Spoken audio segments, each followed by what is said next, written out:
Would the meeting please come to order? This is the adjourned regular meeting of the Irvine City Council for May 13th, 2025. I'll note that the time is 5:05, and with the meeting now convened, I want to turn to the city clerk to call the roll. Councilmember Carroll. Here. Councilmember Go. Here. Councilmember Liu. Here. Councilmember Treceder. Here. Vice Mayor Mai. Here. And Mayor Agron. Here. I'm going to ask the city clerk at this time to provide information as to how those watching at home, as well as those who are gathered here, can participate in the proceedings this evening. Mr. Peterson. Thank you, Mayor. Members of our audience who wish to speak may submit their name into one of the speaker kiosks next to the city clerk or in the main lobby. We also offer the ability to provide live comments via Zoom and submit written comments through our e-comment system. For those who wish to participate virtually, visit zoom.us using any web browser or the Zoom app on smartphones or tablets and enter meeting ID 848-4853-1263. The passcode is 272906. You may also dial in by calling 669-900-6833 or 346-248-7799 and entering the same meeting ID and passcode. Those who wish to provide comments via Zoom are asked to enter the speaker queue by raising their hand electronically. The city clerk will call your name and allow you to unmute your microphone at the appropriate time. Those dialing in by telephone will be identified by the last 3 digits of their telephone number. We ask that you please state your name for the record.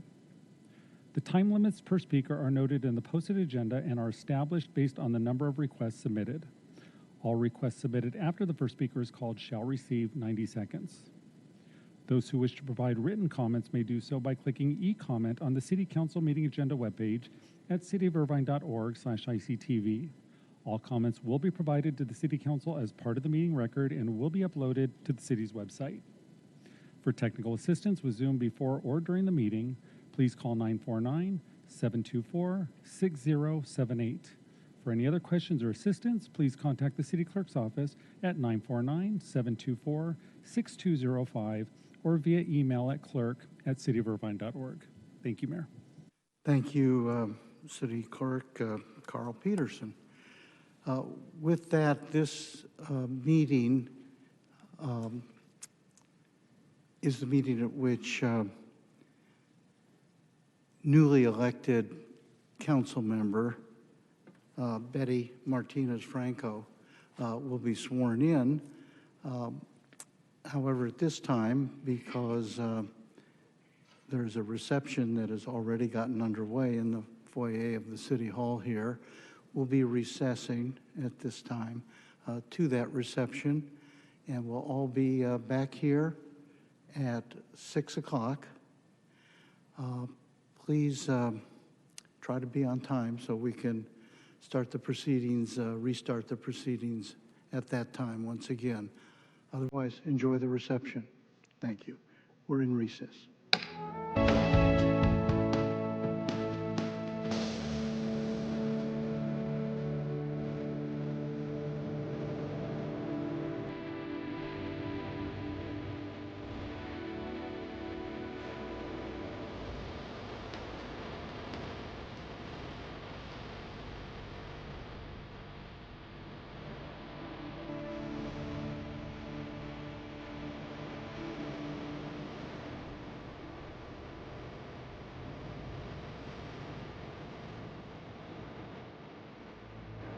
Here we go, guys.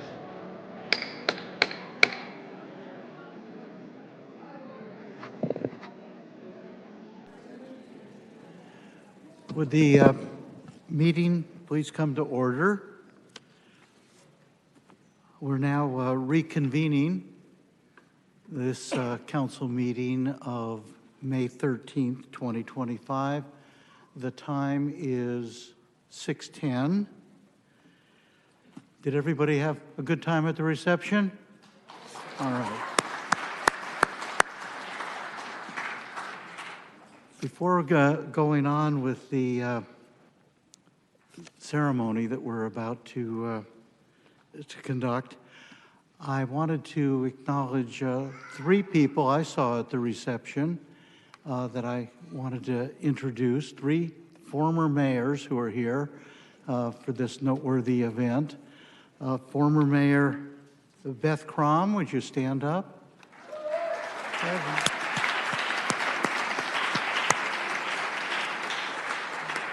And former Mayor Suki Kang.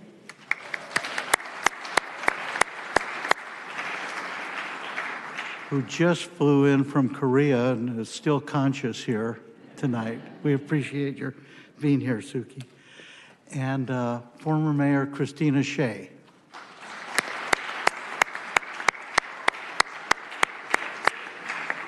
And we welcome all of you. So we have a bit of a complicated agenda this evening, but it begins with everybody's invited. There we go. It begins with the Pledge of Allegiance. At this time, okay, listen to these instructions. I'd like to ask those in the audience who are able to please rise for the pledge. And we're going to have the national anthem after, so remain standing after the pledge. With that, I'd like to request the Chief Kent call forward the Irvine Police Color Guard to lead the pledge. Irvine Police Honor Guard, present colors.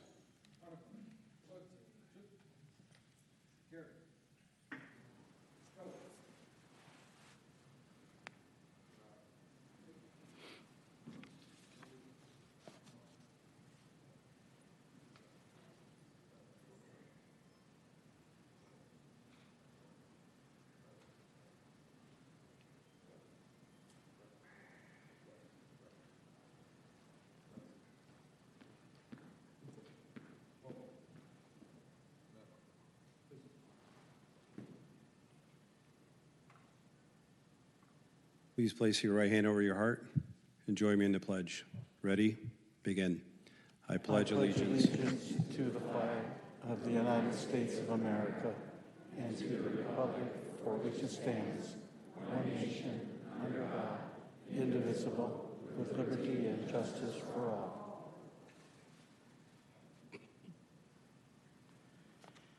At this time, I would like to invite forward Minji Choi, a sophomore at Northwood High School, a violinist who will perform the national anthem.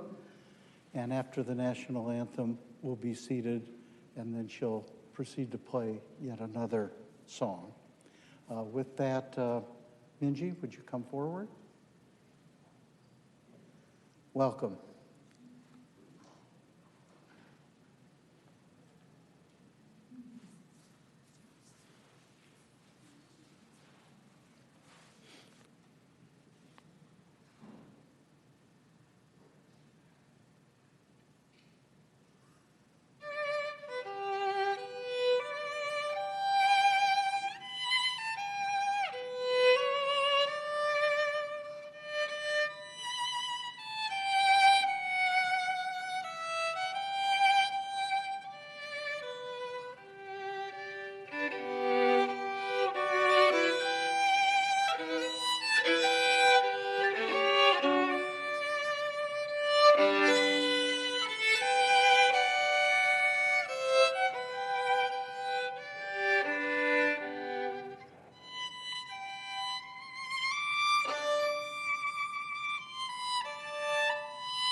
Beautiful. Please be seated. Minji will now play for us What a Wonderful World.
Thank you so much. What a beautiful, beautiful rendition of a beautiful song. We wish you well in your future musical and other endeavors.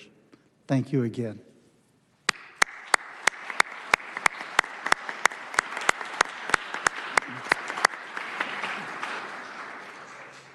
So now we move forward to the administration of the oath of office for newly elected City Council member Betty Martinez Franco.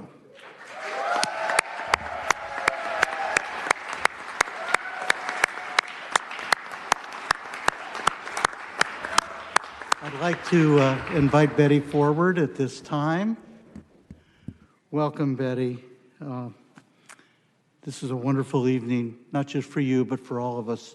Your election completes our City Council as we transition to a larger council and district elections. On behalf of all of us, of course, congratulations. If you would like to, at this time, please introduce and invite forward your special guest, if you would, to administer the oath of office. Wait a second, I don't think we can hear you, can we? Is it?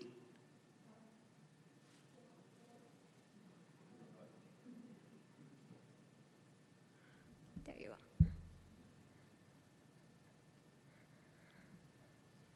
Well, I said I wasn't gonna cry, but this is so emotional to me. I'm sure it's emotional to my daughters.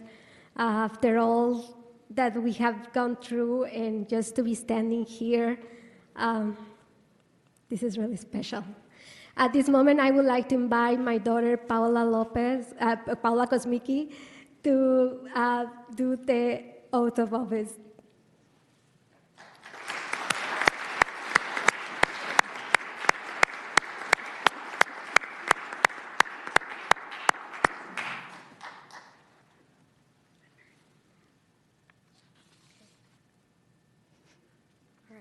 name is Paula Kosmicki. I'm going to do the oath with my mom. All right, you ready, Mom? Yes. Okay.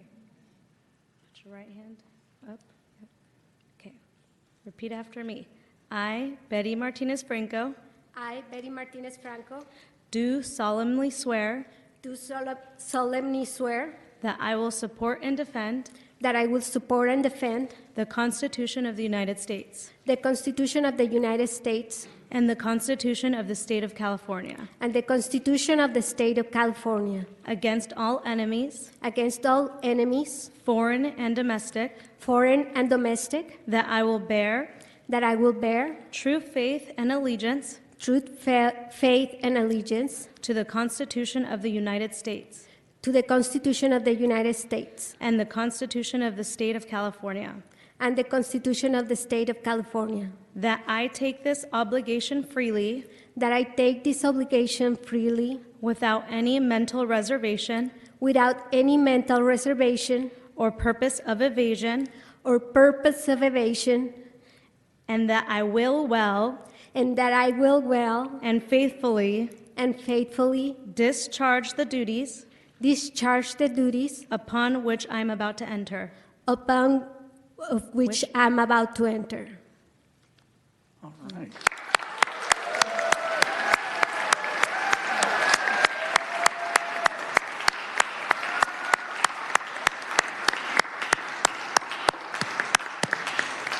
I'll tell you what, if you would like to invite down anybody else, your family or others, for a couple of memorable photos, now would be the time.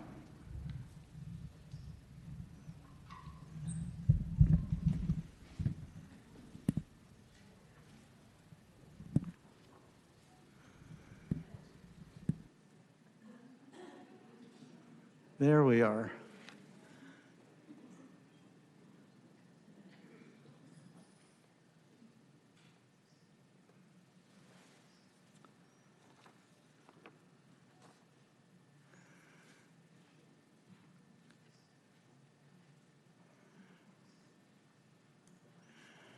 Great.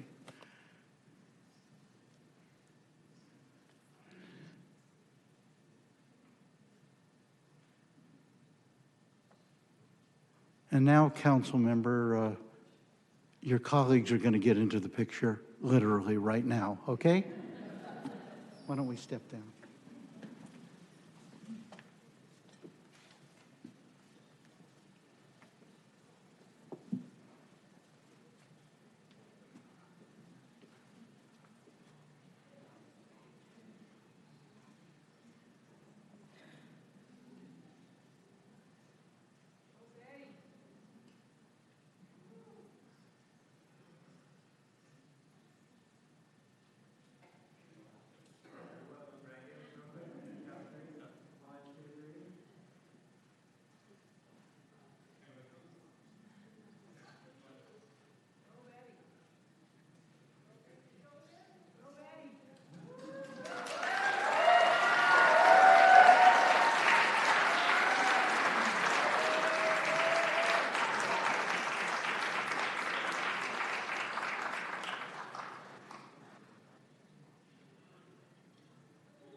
Well, welcome. Welcome to the council. We're happy to have you.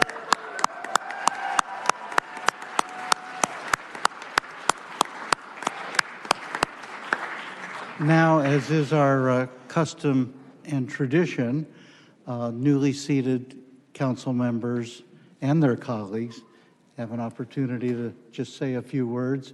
We'll begin with Council Member Betty Martinez-Franco. Thank you so much. Just give me a second. I didn't have an opportunity to set up everything here, but give me 1 second. Before you defer to your colleagues, can you have the chief dismiss the colors? You know what I'm going to do? I'm just going to interrupt this for a moment. We appreciate the color guard being here. They're probably exhausted from standing. And I know some of your colleagues, myself included, can sometimes offer extended remarks. I wouldn't want to have them wait through all of those. So I'm going to turn to the chief now and have him dismiss the color guard. And at this time, I would like, as the color guard is being dismissed, to once again ask everybody in the audience to please rise.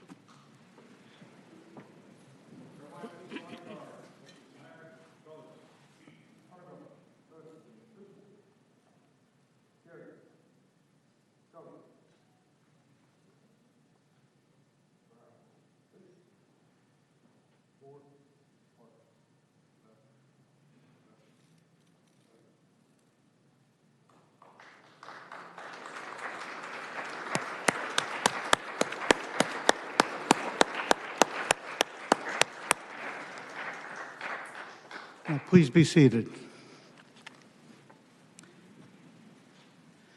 Now, I'll turn to you once again. Go right ahead. Okay, thank you so much. Well, good evening, everyone. What a joy to be here with you tonight. When I first decided to run for office, I'll be honest, most people didn't think I stood a chance. I heard a lot of well-meaning comments like, this will be a great practice for you, or no one wins the first time. And the classic, you don't have the name recognition or the right connections in Irvine. But the one that really stuck with me was this. You will never make it in Irvine because you are not the right ethnicity, and you are definitely not rich. And you know what? They were right about one thing. I didn't have money. Yard signs don't grow on trees. And last time I checked, Canva didn't offer me a pay-what-you-can option to print campaign mailers. But I did have something more powerful than a big budget. I had my story, I had my values, and I had this incredible community.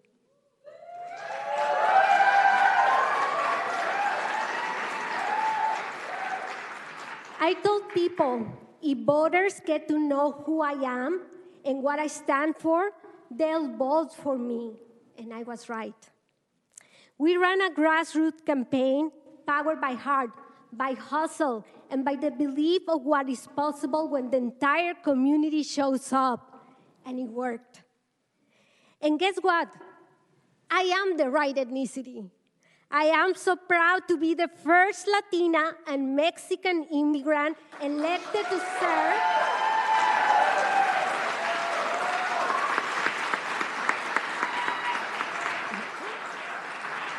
this amazing city.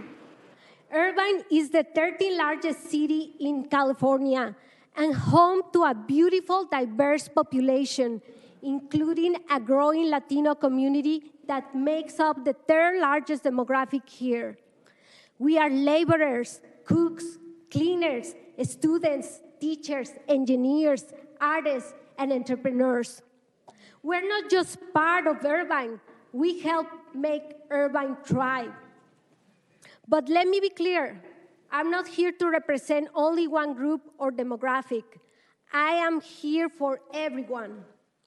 I am here for the single parent juggling 2 jobs and still trying to make ends meet. I am here for the student drowning in tuition debt, hoping to become the first in their family to graduate. I am here for the immigrant families from all corners of the world who have made Irvine their home.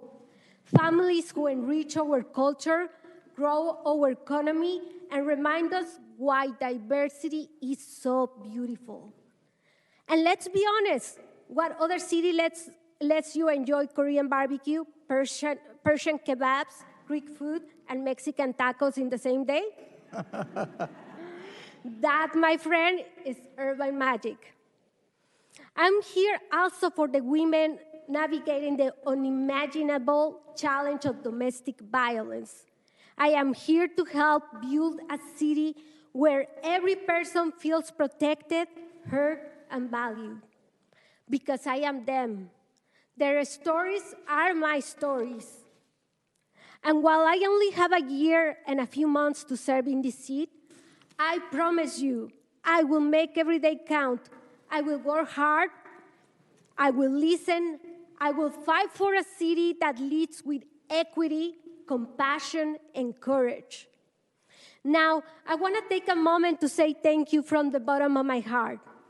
To those of you who believe in me from day one, you were my strength. You knocked on doors, made calls, brought cafecito when I was running on fumes, and gave me advice when I needed the most. You know who you are. To my friends, thank you for reminding me who I was and I was starting to forget.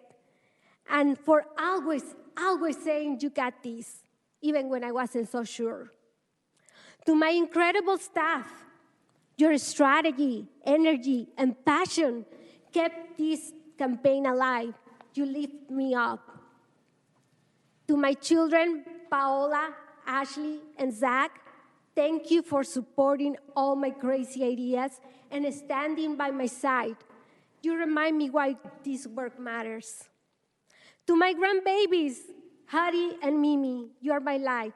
Mimi, you were the best little canvasser anyone could ever ask for. And finally, to every single person who put their faith in me with your vote, thank you. I carry your trust with deep humility and unshakable sense of purpose. I am ready to get to work, to collaborate with our mayor and fellow council members, to build an Irvine where diversity is not just tolerated, but celebrated, where equity is not just a promise, but a practice, and where inclusion is not a buzzword, it's how we govern. Thank you for being here tonight and sharing this moment with me. Now let's get to work. Gracias y sí se pudo.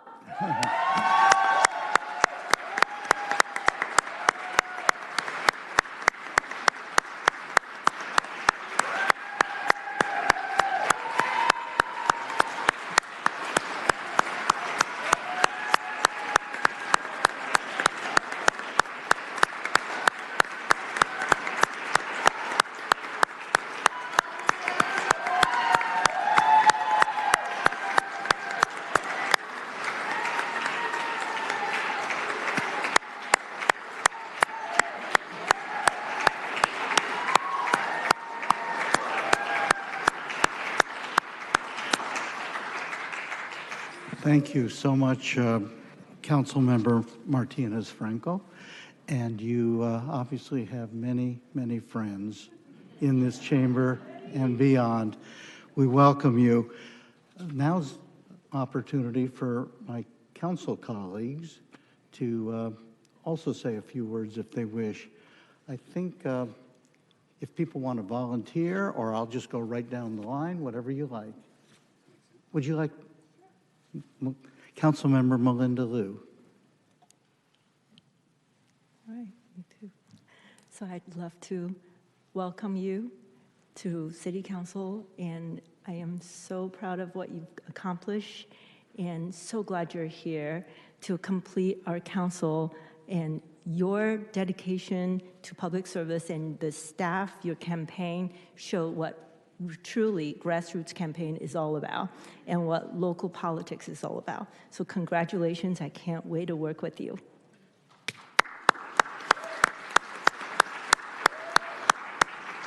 Councilmember Carroll.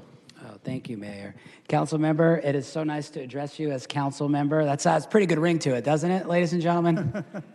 I really look forward to working with you. Congratulations. And yeah, let's get everything started. Really, really excited to it just feels so wonderful. You are completing us up here as number 7, lucky number 7. So thank you for being here. And yeah, we really look forward to working with you.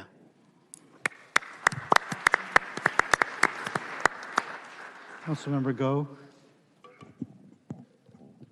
Congratulations, Councilmember Betty Franco. Really looking forward to working with you and your team. I'm glad that we've got a chance to meet a couple times, and it's exciting to have a complete council now. We'll be able to get to work, and we don't have those tiebreakers anymore. I'm looking forward to sharing the load with you. Congratulations. And Councilmember and Vice Mayor James Mai. Congratulations, council member.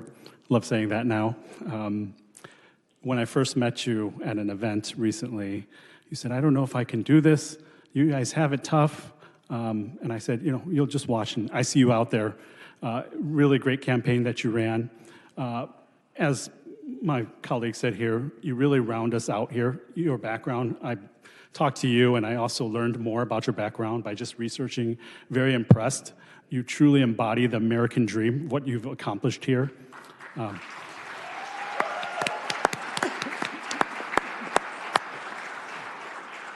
just looking up here, we come from all backgrounds and diversities, and it really brings Irvine together. Your background is amazing, and your contributions to all of us and to the city are going to be great. So look forward to working with you.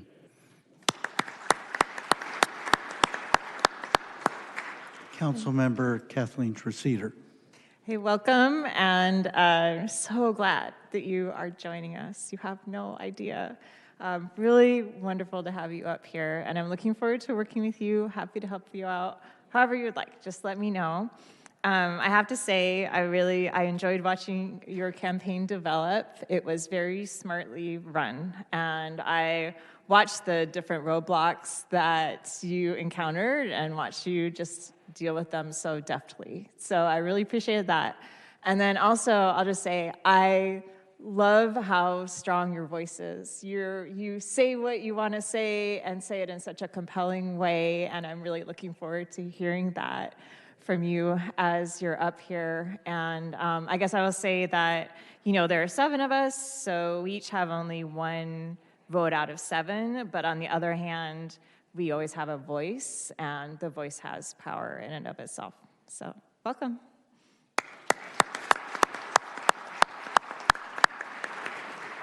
And I'll just conclude this segment by saying just about everything that I was going to say has been said, so I won't make the same points, other than to say your seating on this council represents an important end to a process in this city under which we enlarged our city council and created districts to give more local representation, while at the same time all of us have a stake in citywide issues that affect everybody. And it's been said before again, so I'll just say to you, you complete us. Thank you so much.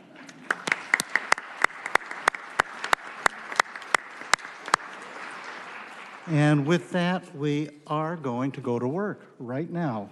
So those who came just for the food and the ceremony, now's the time to quietly exit if you wish.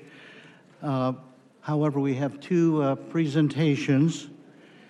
We have 2 presentations tonight. Presentation number 1 is 1.1 Water Safety Season Floaty Exchange Program. By the way, the public can weigh in after the presentation with public comments. Those who might be at home and wish to participate via Zoom, this would be the appropriate time to raise your hand electronically, get into the queue, and we'll take public comments in a few minutes after the presentation. With that, would our presenters tonight please introduce themselves and the subject? Thank you. Good evening, Mayor Khan. Good evening, Mayor Agron, Vice Mayor Mai, and council members. Is Mayor Khan here tonight? No. Okay. I'm Community Services Manager Corey Hildebrand, and with me this evening is Aquatic Supervisor Jen Priest. Tonight, we are pleased to share about one of our drowning prevention initiatives, the Floaty Exchange Program, in support of water safety season. As of January 1st, 2026, California Assembly Bill 2146 will prohibit a person or entity from manufacturing, selling, delivering, holding, or offering for sale in commerce a wearable personal flotation device, or floaty, as defined, that is not approved by the United States Coast Guard, USCG. In support of the city's water safety initiatives, the Floaty Exchange Program will promote active supervision in, on, and around the water and add an additional layer of protection using life jackets. The Floaty Exchange Program will roll out this Saturday at the William Willett Jr. Aquatic Center, and participants will be able to exchange a non-U.S. Coast Guard approved personal flotation device, or floaty, for a U.S. Coast Guard approved life jacket anytime Willett is open while life jacket supplies last. Staff will assist in providing a fitting, and a parent or guardian will be required to watch a short video on life jacket fittings and sign a waiver. Marketing efforts in support of the Floaty Exchange Program starts today with collateral, social media posts, and information on the city's website. Staff, alongside with our partners from OCFA and the American Academy of Pediatrics, Orange County, will be at several community events throughout the summer, starting with the Studio Arts Festival at Heritage Community Park and the Swift Nation Concert at Great Park Live on Saturday, June 7th. Staff would like to thank Dr. Phyllis Agron for her assistance in creation of this program and her continued support of all the city's drowning prevention efforts. And that concludes our presentation on the Floaty Exchange Program, and staff are available for any questions. Do my council colleagues have any questions or comments? If not, I'll just start off with a comment, if I might, which is regrettably, among childhood injuries and fatalities, we've made almost no progress in decades on preventing child drownings.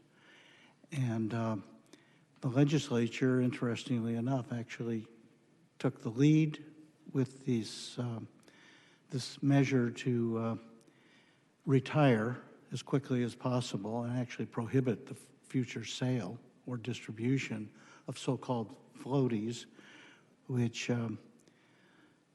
appear to give an air of safety to them for children, but in fact are simply toys that can prove to be very dangerous and actually lead to drownings. And that in this city, I asked for the data on it, and there was a 5-year period recently up through 2018, 2013 to 2018. We had four fatal drownings in the city of Irvine. And this is something that simply we have to do something about. And the idea of these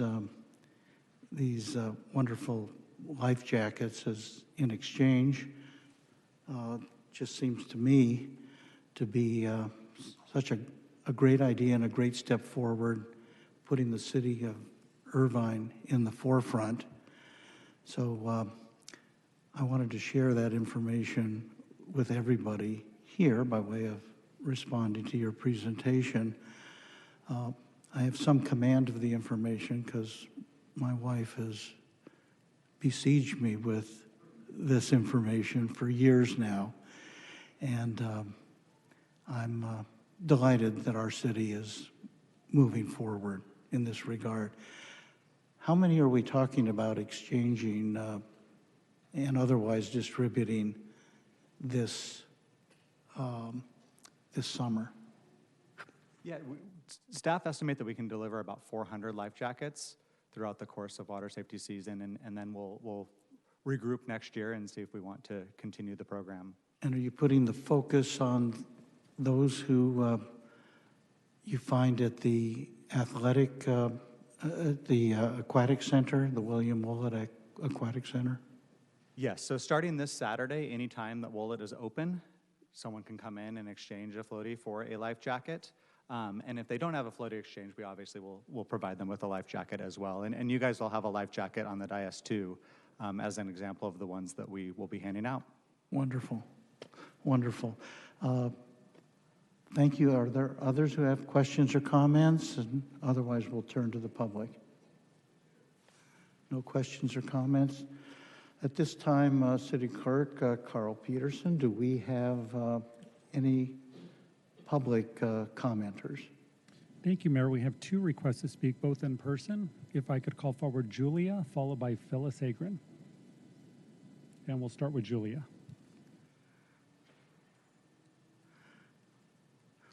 Welcome, Julia. Thank you.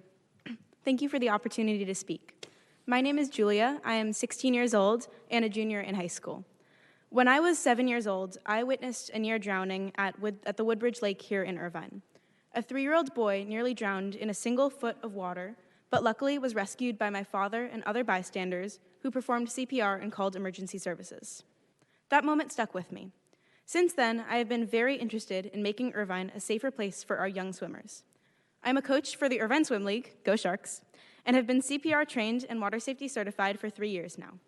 Through this, I learned that water safety is best accomplished by a multi-level approach, including ensuring that children are closely supervised on the pool deck, implementing Coast Guard certified life vests and flotation devices, and the use of high-quality resuscitation when needed. Since 2023, I have been an advocate for water safety and drowning prevention.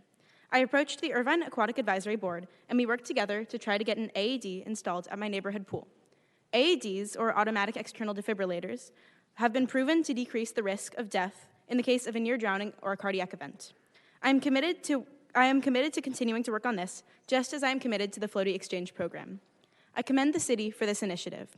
It is a huge step to equip the children of Irvine with approved life-saving flotation devices, and this program will save lives.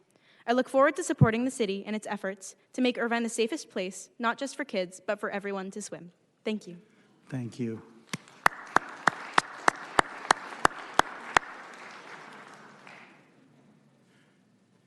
Mayor, I apologized. I did miss one. Christina Shea.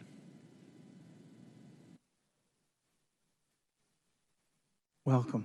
Well, I'm so glad to be here. Sorry. What a great evening, and congratulations to our new council member. So nice to see the full board here.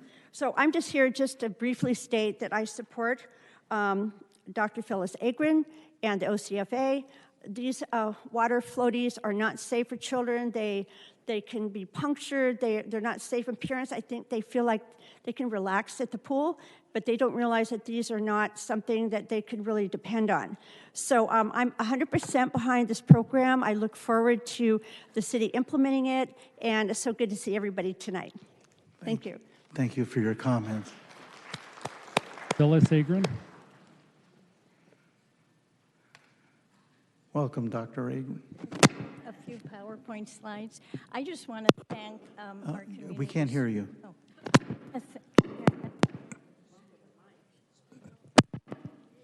Speak right into the microphone. Here now.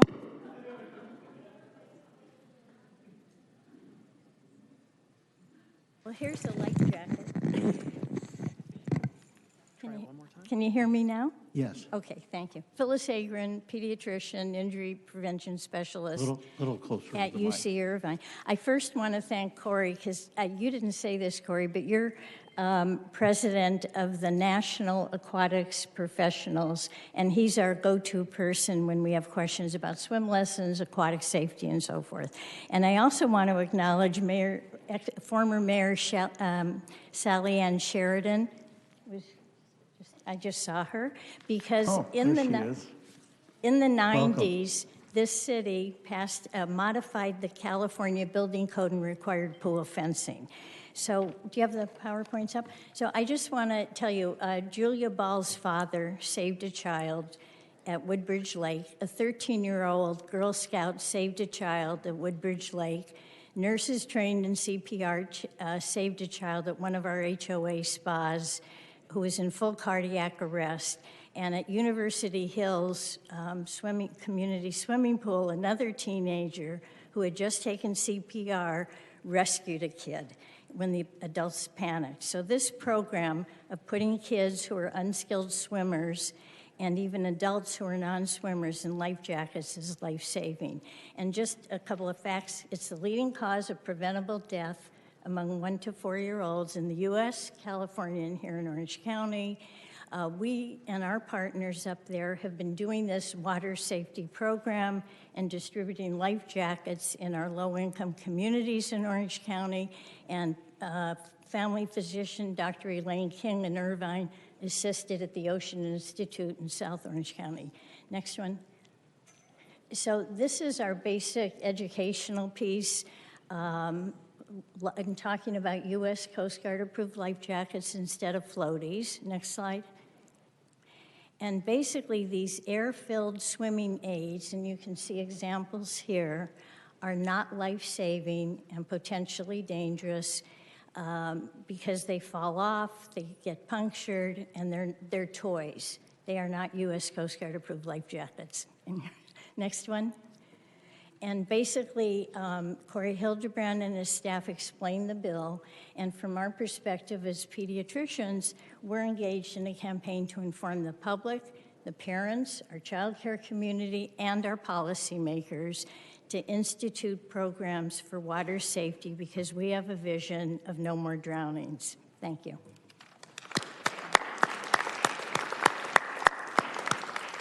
And that is all, Mayor. That concludes. Nobody held these up. They brought them. There we are. There's one for each of us. I tried it on, but it didn't seem to fit me. We hope in the months and in the years ahead that these life jackets, we hope that they actually become part of the swimming attire for non-swimmers. Please, pass the word. You know, I wanted to make note of something. Phyllis and I were very involved in the child passenger safety matter. We started a program here at City Hall. Actually, it was at our old City Hall. It was more than 40 years ago. It was a pilot program, kind of a lending library for child passenger seats. We took that then to the legislature and instituted pilot programs throughout the state. And then finally, child passenger safety seats, which are taken for granted nowadays, became mandatory. It was been a 40-year struggle, but when you think about it, child passenger deaths in Orange County and throughout the United States have been cut by 3/4, by 75%, as a result of that initiative that started here, that went statewide. And we want to see to it that drownings, child drownings, preventable child drownings, become something of the past. So let that trend begin here. Thank you. Anybody else? Oh, here we are. Councilmember Go, who actually has some personal familiarity with this entire subject. I just want to thank Dr. Phyllis Agron for spearheading such an important measure.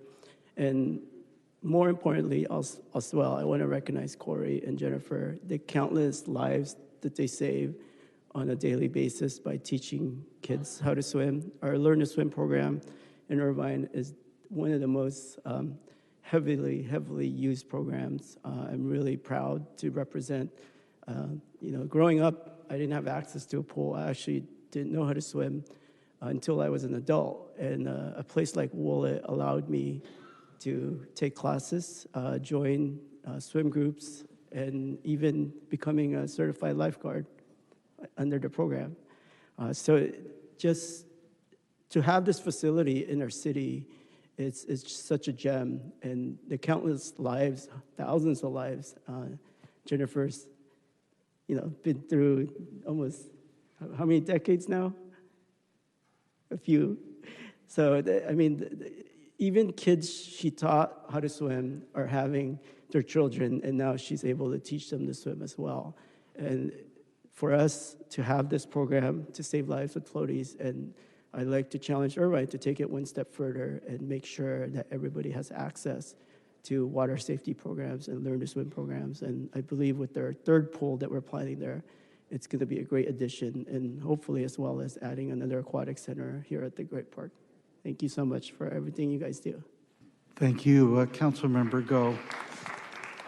Thank you for your comments and also for your service as a lifeguard right here in the city. We appreciate all that. Councilmember and Vice Mayor Mai. Thank you, Mayor. Thank you, Corey and Jennifer, for your presentation. Also, Corey, thank you for your work over the years with the swimming program. Also, thank you, Dr. Agrum, for your work with the Child Care Committee and making sure our children are safe. I always like to leave on an action note, so hopefully we can maybe formulate an informal committee, or maybe led by Dr. Agrum and Corey. I don't know if you guys have something going on like that, but I think it's important to address and have something that is tangible that we can move forward with as well. Thank you. Anything further? With that, I think that concludes this item. This is basically a receive and file action at this point. Everybody have a good summer and a safe one. Thank you for all you do. That takes us to item 1.2, the Urban Forest Master Plan update. This is yet another matter that I and others are eager to be promoting. With that, would our city staff please introduce themselves and make your presentation. Thank you. Thank you, Mayor and Council. It's a pleasure to be here this evening. Luis Estevez, the Acting Director of Public Works, and I'm happy to present here a quick presentation on the status. Pull that a little closer to you. Talk right into the microphone. Thank you. And happy to provide a brief presentation on the status of the city's Urban Forest Master Plan update. So by way of background, the City Council approved an agreement with Dudek Corporation in September 2023 to prepare a comprehensive urban forest master plan that will analyze how we expand our tree canopy, seek out opportunities to build a more sustainable urban forest, modernize city codes and maintenance practices across a 30-year planning horizon. A great deal of work has been completed on the master plan thus far, and we anticipate presenting the final draft to the City Council for its consideration and adoption in August. These elements of the work scope we will discuss, elements of the work scope that you see here we'll discuss in greater detail here in a moment. Overall, Irvine has more than 500,000 trees spread out over 66 square miles. The city owns a little more than 61,000 of those trees, all of which can be found along public streets and city-owned parks and open spaces. Approximately 482,000 trees are owned by private properties, and of those, a little more than 36% of them are owned by the Irvine Company. We are currently just shy of 22% canopy coverage across the entire city, and we'll talk a little bit more about the importance of expanding the city's tree canopy in a moment.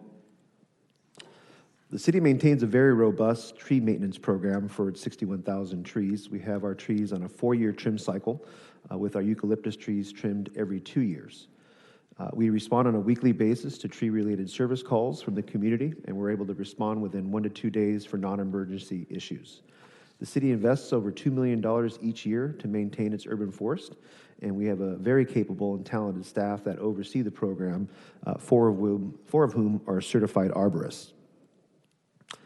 So when it comes to an expansive urban tree canopy, its chief benefits really are to reduce the heat island effect created in a built environment consisting of a lot of asphalt, concrete, and steel. while at the same time maximizing carbon sequestration. And no doubt that an expansive canopy coverage also improves aesthetics and property values. The city's current canopy coverage, as I mentioned, is just shy about 22%, and a 30% canopy coverage is achievable. You can see here that we nearly doubled our canopy coverage over an 11-year span that saw a tremendous amount of growth and development here in Irvine, as well as a natural maturation of the city's urban forests as the city celebrated its 50th anniversary during this time. This table provides a quick snapshot of how Irvine's canopy coverage compares to other cities throughout California. This data was sourced through publicly available documents and shows that achieving a 30% canopy coverage in Irvine would set the standard for the rest of the state. As part of DUDIC's fieldwork, they evaluated the condition of the city's trees as part of the inventory process. Nearly 40% of the city's urban forest is rated as being in good condition, while 57% of the inventory has been identified as being in fair condition.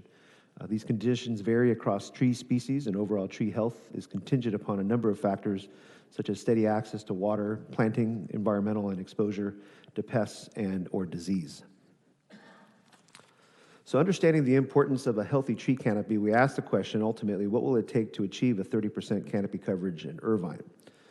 In order to achieve that goal, we need to plant trees, and we need time. We need time for those new trees to grow and mature, and we need our existing urban forests to do the same. The team was able to calculate that we will need to plant approximately 67,500 trees on public and private property and allow those trees to grow and mature in order to hit that particular goal. That's a goal that we can not only achieve but maintain over the course of the next 30 years as outlined in the Urban Forest Master Plan. The City Council can allocate funding towards annual tree planting programs, and staff can ensure that we incorporate tree plantings with our capital projects. But we also know we're going to need help from private property owners planting new trees on private property as well. And we will also want to ask the public for its input on where they would like to see new trees planted throughout the community. Of the 67,000 plus trees needed to reach our goal of 30% canopy coverage, almost 40,000 can be planted by the city, and we'll discuss how we can get those trees planted in a few moments. With the city leading the main effort to expand our urban forest canopy, we would need private and institutional property owners to plant approximately 28,500 trees on those properties. There are some potential incentive programs the city could choose to pursue, such as working with the National Arbor Day Foundation to provide tree saplings to residents and other members of the community, as well as potentially funding a rebate program through the One Irvine program to encourage private property tree plantings. This table provides a quick snapshot of the environmental benefits planting over 67,000 new trees would provide to the community. And this is, of course, in addition to the benefits derived from the more than 500,000 trees already growing throughout the city. The recently completed tree inventory identified more than 19,000 empty tree sites located along private properties. These are sites where a tree previously was located and was removed and not yet replaced. Just replacing these trees alone would push the city's tree canopy coverage to about 25% at full maturity. These 19,000 sites will be evaluated in the field by staff to confirm planting viability, ensure the appropriate trees are planted in those spaces. What's important to note is that the city loses about an average of 1,200 trees, or 2% of our inventory every year, for various reasons. Excuse me. Sometimes trees are removed as part of a capital project. Sometimes they die for any number of reasons, and while others still become infected and have to be removed before they infect other nearby trees. Sometimes we have trees that develop safety issues, and we have to take them down as well. So the 19,000 trees noted here are really in addition to the 1,200 trees that we have to plant each year just to break even and ensure that the city's urban forest does not shrink over time. The Irvine Ranch Conservancy has developed a proposed tree planting project at Quail Hill. This is a real legacy project that they're proposing, and it would result in planting 7,500 native tree saplings on over 245 acres of that site. This is a 10-year program, so it's very involved, but there's probably close to 2 years worth of prep work before the first tree saplings can actually even go in the ground, with extensive maintenance and monitoring to ensure the new forest takes root and is able to thrive. But you can imagine what that hill would look like from the freeway 40 to 50 years from now when that forest has matured. Tree planting programs in our regulated nature preserves is possible, but there are significant regulatory hurdles involved because of how sensitive those habitats can be. Anything that is planted within preserves is part of a very detailed master plan that requires permits and plan reviews. So ultimately, those efforts can be fruitful, but they do require significant more effort to execute. The Great Park will provide the best opportunity to expand the city's urban forest. The team estimates we will be planting about 20,000 trees across more than 1,300 acres in the Great Park at full build-out. To put that figure in perspective, New York Central Park is 843 acres and includes an estimated 18,000 trees. Balboa Park in San Diego is 1,200 acres and includes approximately 16,000 trees. Golden Gate Park, on the other hand, is a bit of an outlier here. It's 1,017 acres, but includes an estimated 130,000 trees. Although the vast majority of Golden Gate Park is passive, whereas the Great Park will have many more active uses and amenities, which obviously leaves less planting space. However, there's currently 3,100 trees planted in the Great Park today. And as you know, construction of the Great Park is underway with a number of key features reaching critical milestones soon, as noted on this slide. Several near-term projects will see a rapid increase in the number of trees planted in the Great Park, with 662 new trees planned for the Bosque enhancement, 946 trees for the Perimeter Park, and another 692 trees for the Bosque enhancement/pickleball center. A robust community engagement process was implemented at the outset of this project to ensure we solicited and obtained as much input from the community on our proposed master plan as possible. The consultant team participated in 100 in-person events thus far, and we have received 630 responses to the community survey thus far. The team has continued to engage with various property managers around the community to ensure we get participation from renters as well.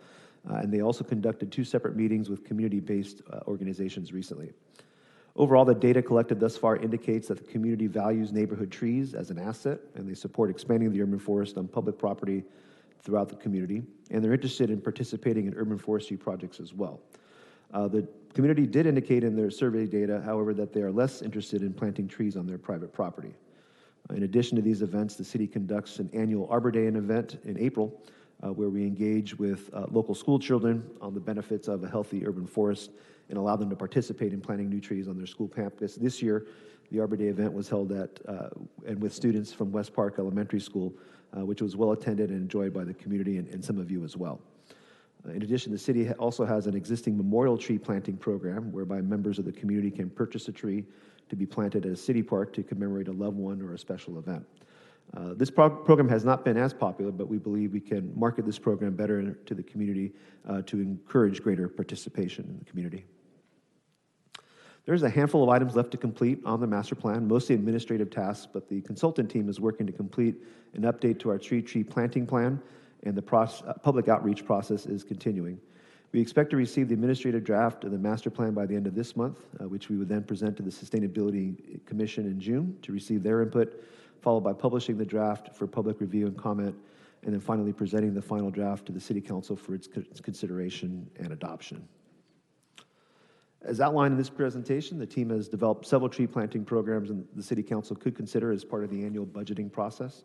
There are more than 19,000 vacant planting sites the city can refill with new trees, a legacy planting project on Quail Hill in partnership with the IRC.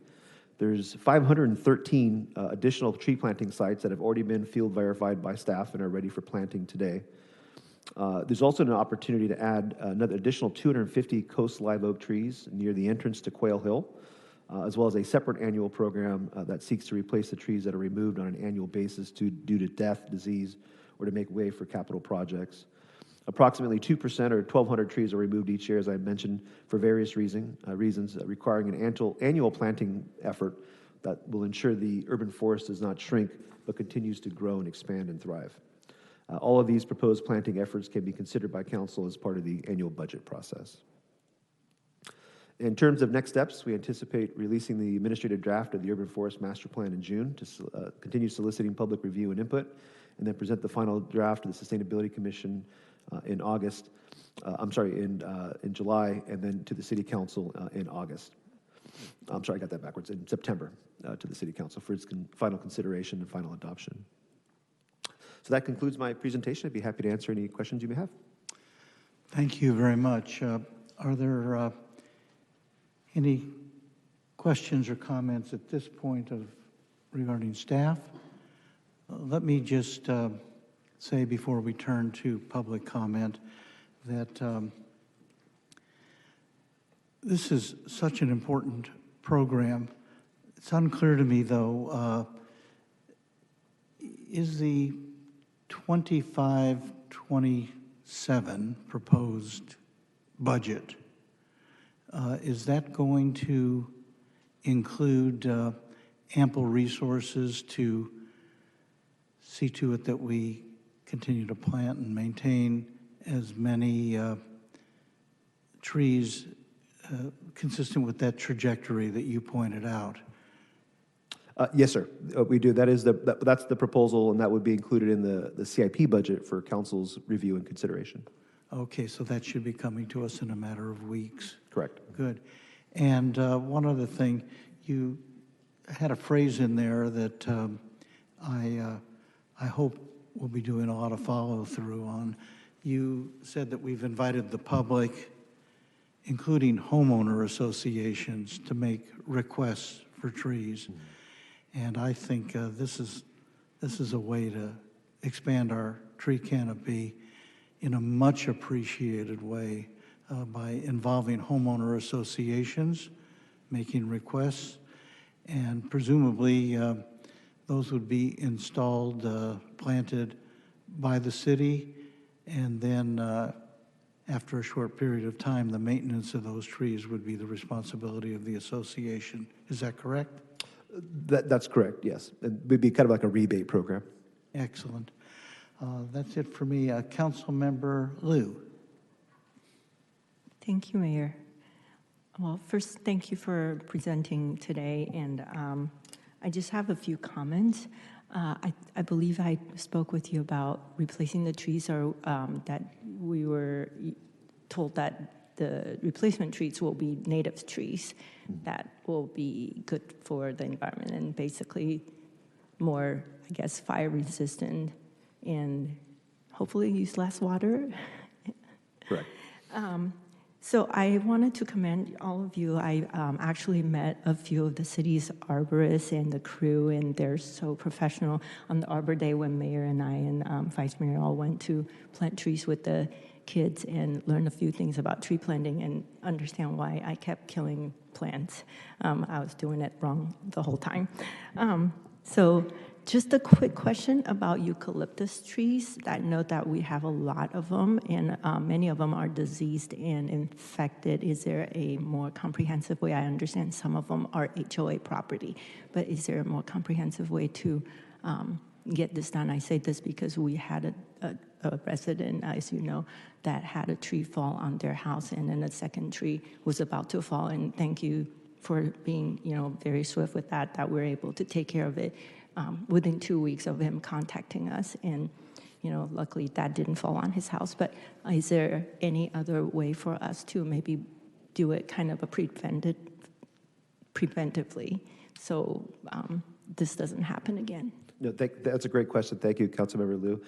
Yes, we actually, all of the trees are on a 4-year cycle except eucalyptus, which are on a 2-year cycle. So every 2 years, they're being visually inspected, trimmed, and they're looking for specific pest infestation that eucalyptus trees can be susceptible to at times. And when they see that occurring, they do take action and remove them. Yeah. Thank you so much for all you do. Thank you. Councilmember Treseder. Thank you. I appreciate the presentation, and I just have a few questions. One, for the potential city tree planting sites, what were your criteria for selecting those?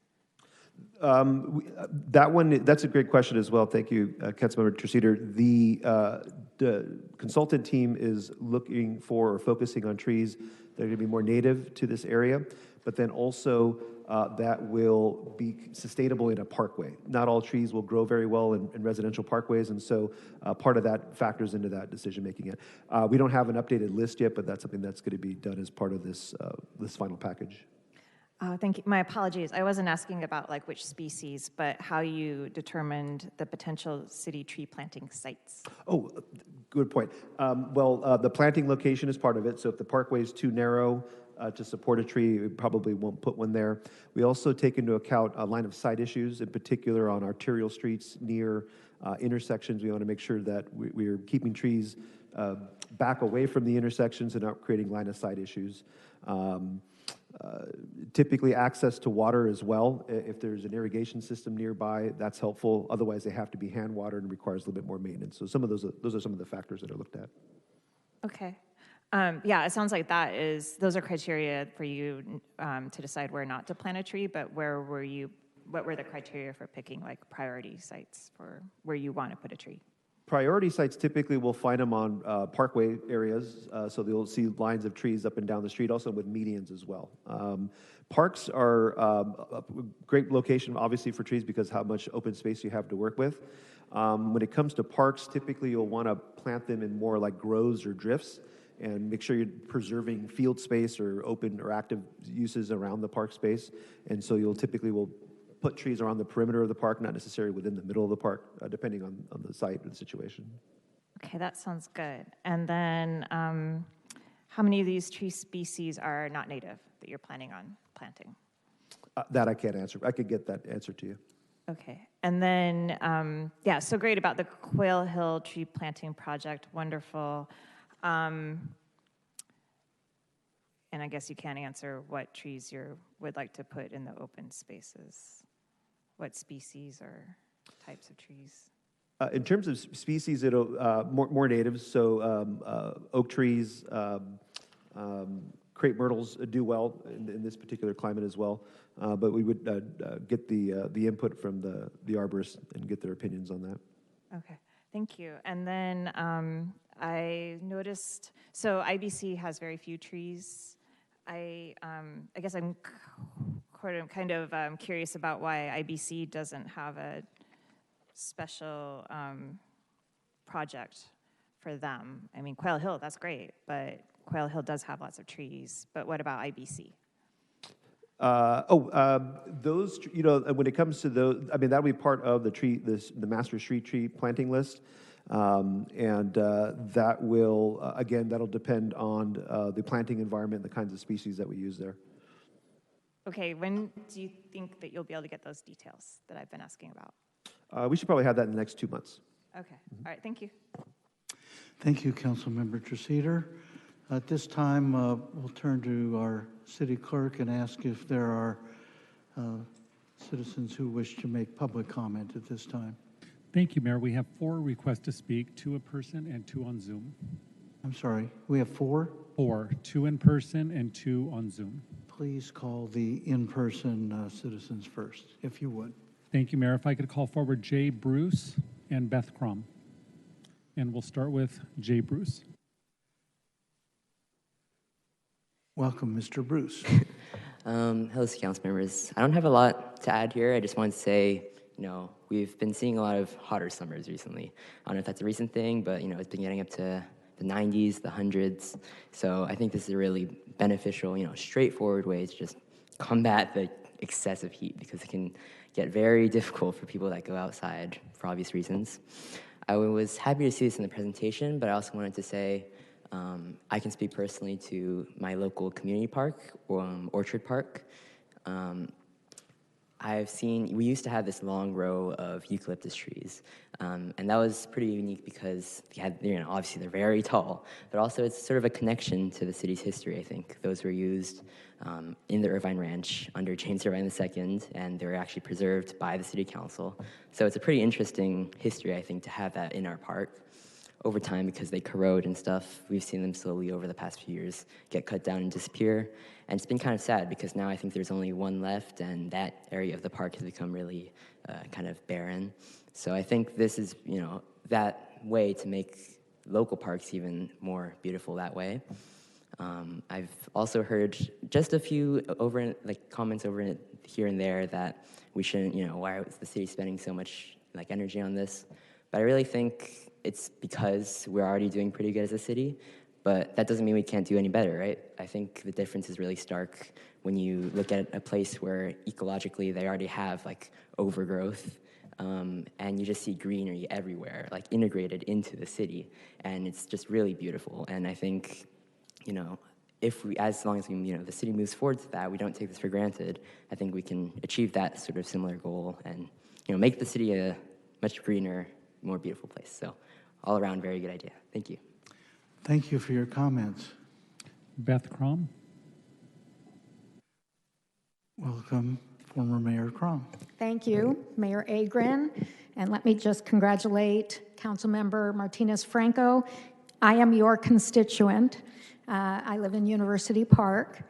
And people ask me, what have I been doing since I left the city council? Most recently, I joined my community association board, taking my leadership skills to the closest level of government to the people. And I am now the president of the Village Park Community Association Board. And I wasn't planning to speak tonight. Certainly during my years on the city council, I was well aware of our commitment to trees and having trees and replacing trees that we lose and being recognized as a tree city. But I note that this project was initiated before the fires in Los Angeles. And as everybody knows, insurance companies in the state of California are engaged in an effort to compel the state to give them the right to increase their rates and to move people off their rolls. And our association, and I'm sure we're not alone, received a requirement from our insurance company that we do an inventory of all of the trees that are proximate to residential homes and to remove trees that are at risk of having root intrusion into properties, into private properties. Individuals have indicated as well that insurance companies have advised them that they must remove any tree or part of a tree that is hanging over their roof. And this is only going to get more complicated.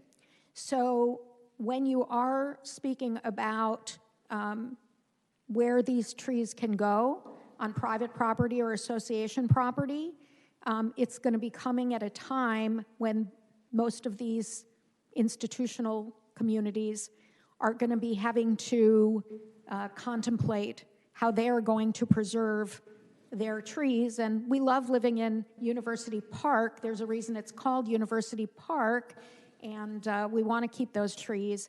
But I would invite the city to start with our community for outreach if you want a test case.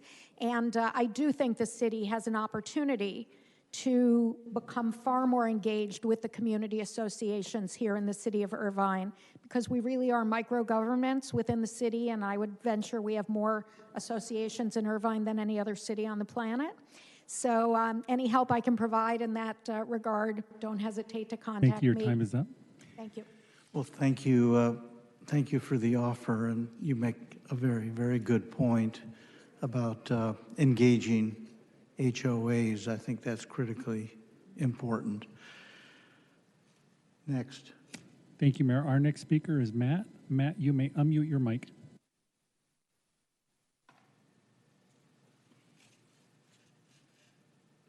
Hello, Matt. Can you hear us?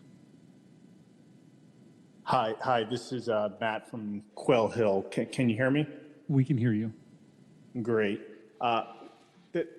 Thanks for letting me speak here. Real quick, my comment was in line with the former mayor's comment just regarding fire hazard. And I heard the presentation, and the one thing I didn't hear a lot about was considerations regarding fire risk. I know the state released new fire maps most recently. I saw some areas of Irvine were listed, Portola Springs, Turtle Rock, some of those areas where I saw that replanting was going to happen. So I would just, ask that, the proper due diligence is done on that front. Are we consulting with the fire department or whomever, just to make sure we're being extra careful there because, neighbors, fortunately, we have not got squeezed, but I know neighbors across the street, they've had issues with insurance as well. So that's my comment, and I appreciate your time. Thank you. Thank you. Our next speaker is Sylvia Walker. Ms. Walker, you may unmute your mic. Hi, this is Sylvia Walker, Irvine resident. I commend this program, and I ask you to look for ways to include fruit trees in this program. If that happens, then these fruit trees could be harvested and used as part of the food giveaway program in Irvine, or given to Second Harvest or something similar. Also, it was mentioned in the presentation that homeowners seem to favor this program, but did not necessarily want to get trees planted in their yard. Perhaps if it was fruit trees, they might be more interested. That's my comment. Thank you. Thank you. And that is all, Mayor. Thank you. I'll just turn for final comment to my colleagues once more. Council Member, Vice Mayor Mai. Thank you, Mayor. This is for City Staff Lewis. I have two questions. One is, as former Mayor Crom mentioned, have HOAs have they been engaged at all out of these numbers? Yes, I don't know which ones or to what extent, but they have been outreach into various HOAs and to get their input, and that input process is continuing. Great, great. The common thing I hear from HOA boards and members is that some of the areas are barren. For example, at the ranch, I know you know about this project, but there's a lack of trees and shade, and there has been, and we've kind of been stalling on that. So I would highly suggest that we take a look at that as well. The other question is, are we having problems with any of the utility companies, such as Southern California Edison? I know Walnut Trail is a targeted area for forestation. Where are we at within that realm of getting progress with SCE for letting us forest? Because that's a huge 3-point-something mile trail that we can really get trees in there, but we haven't been able to. Where are we at? Are we having roadblocks similar to that? Not yet. I hope not. We're actually supposed to hear back from them on Thursday. They have completed their review of the initial landscape plans that the team developed for that, and so we're going to wait to hear what their comments are on Thursday. Great. Thank you.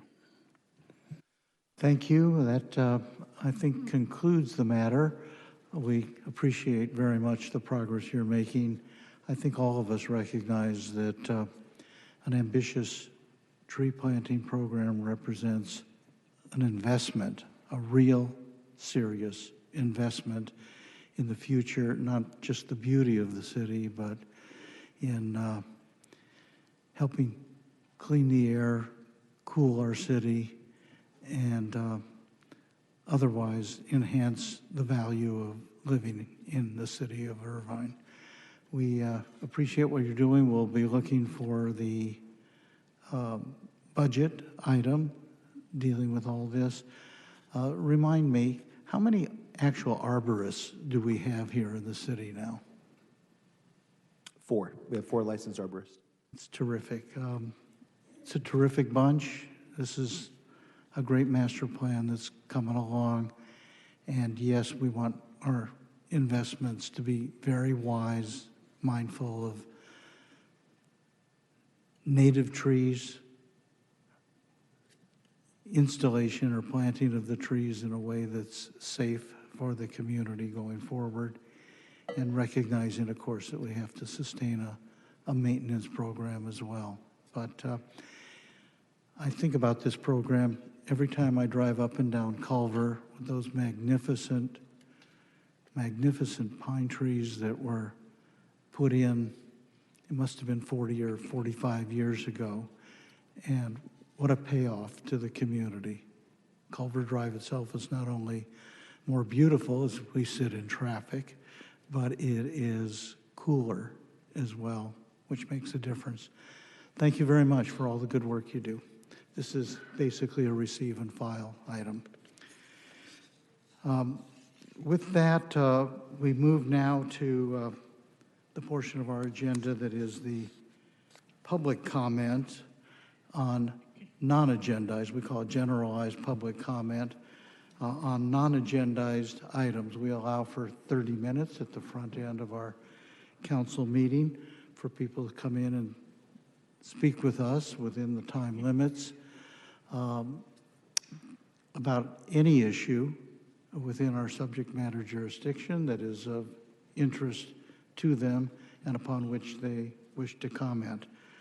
I'll turn to the city clerk now and ask just how many requests for public comment on non-agendized items do we have tonight?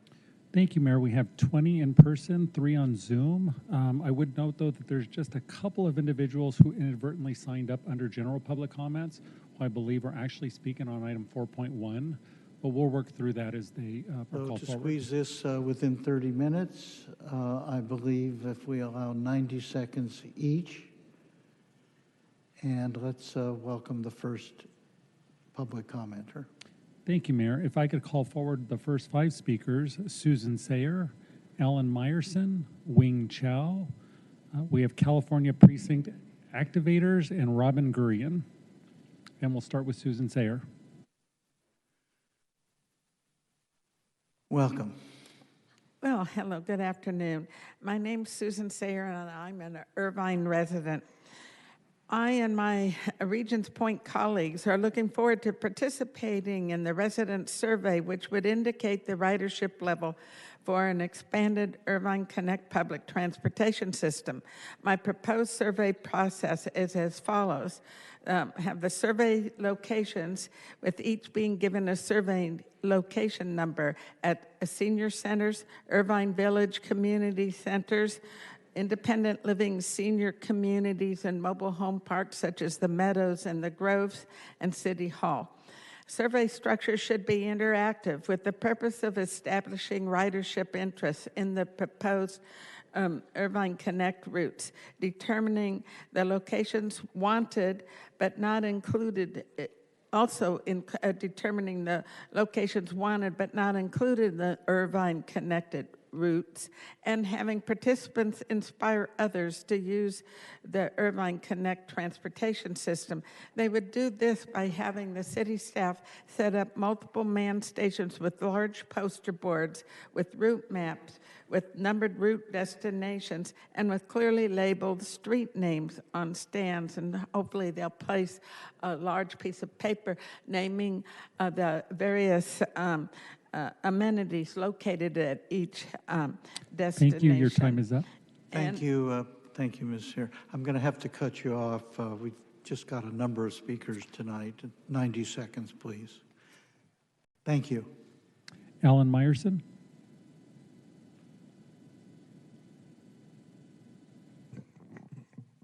Good evening, council members. Alan Meyerson, council member Martinez Franco. I live in your district. I'm very proud of you. I'm very happy to live in your district, and I look forward to seeing what you can do for our district. This council right now looks to me as one of the most beautiful city councils I've seen in this country. The diversity is amazing. I'm looking forward to seeing you all work together. I would make one suggestion at the risk of sounding like an old white man that thinks he knows everything. I will say this. When I was working and I got a new job, I always tried to cozy up to the people that had been there doing the job I was going to be doing for a long time, so I could learn from them on how to get things done. I would suggest that you do the same. There's a lot of people that sat up there that have been doing this job for a long time that know how to get things done, and it's a good way to go. On final, I want to say something about the Whoosh program, the gondolas in the Great Park.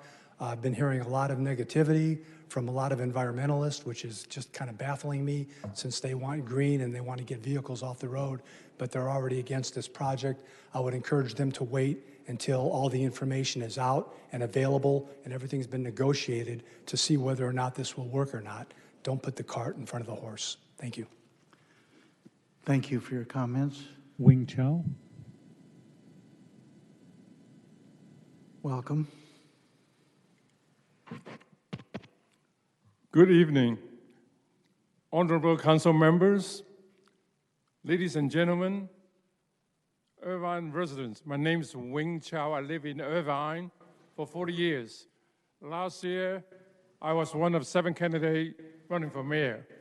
Here, I want to say something positive for the city of Irvine, that they have done an excellent job for the city of Irvine and its residents.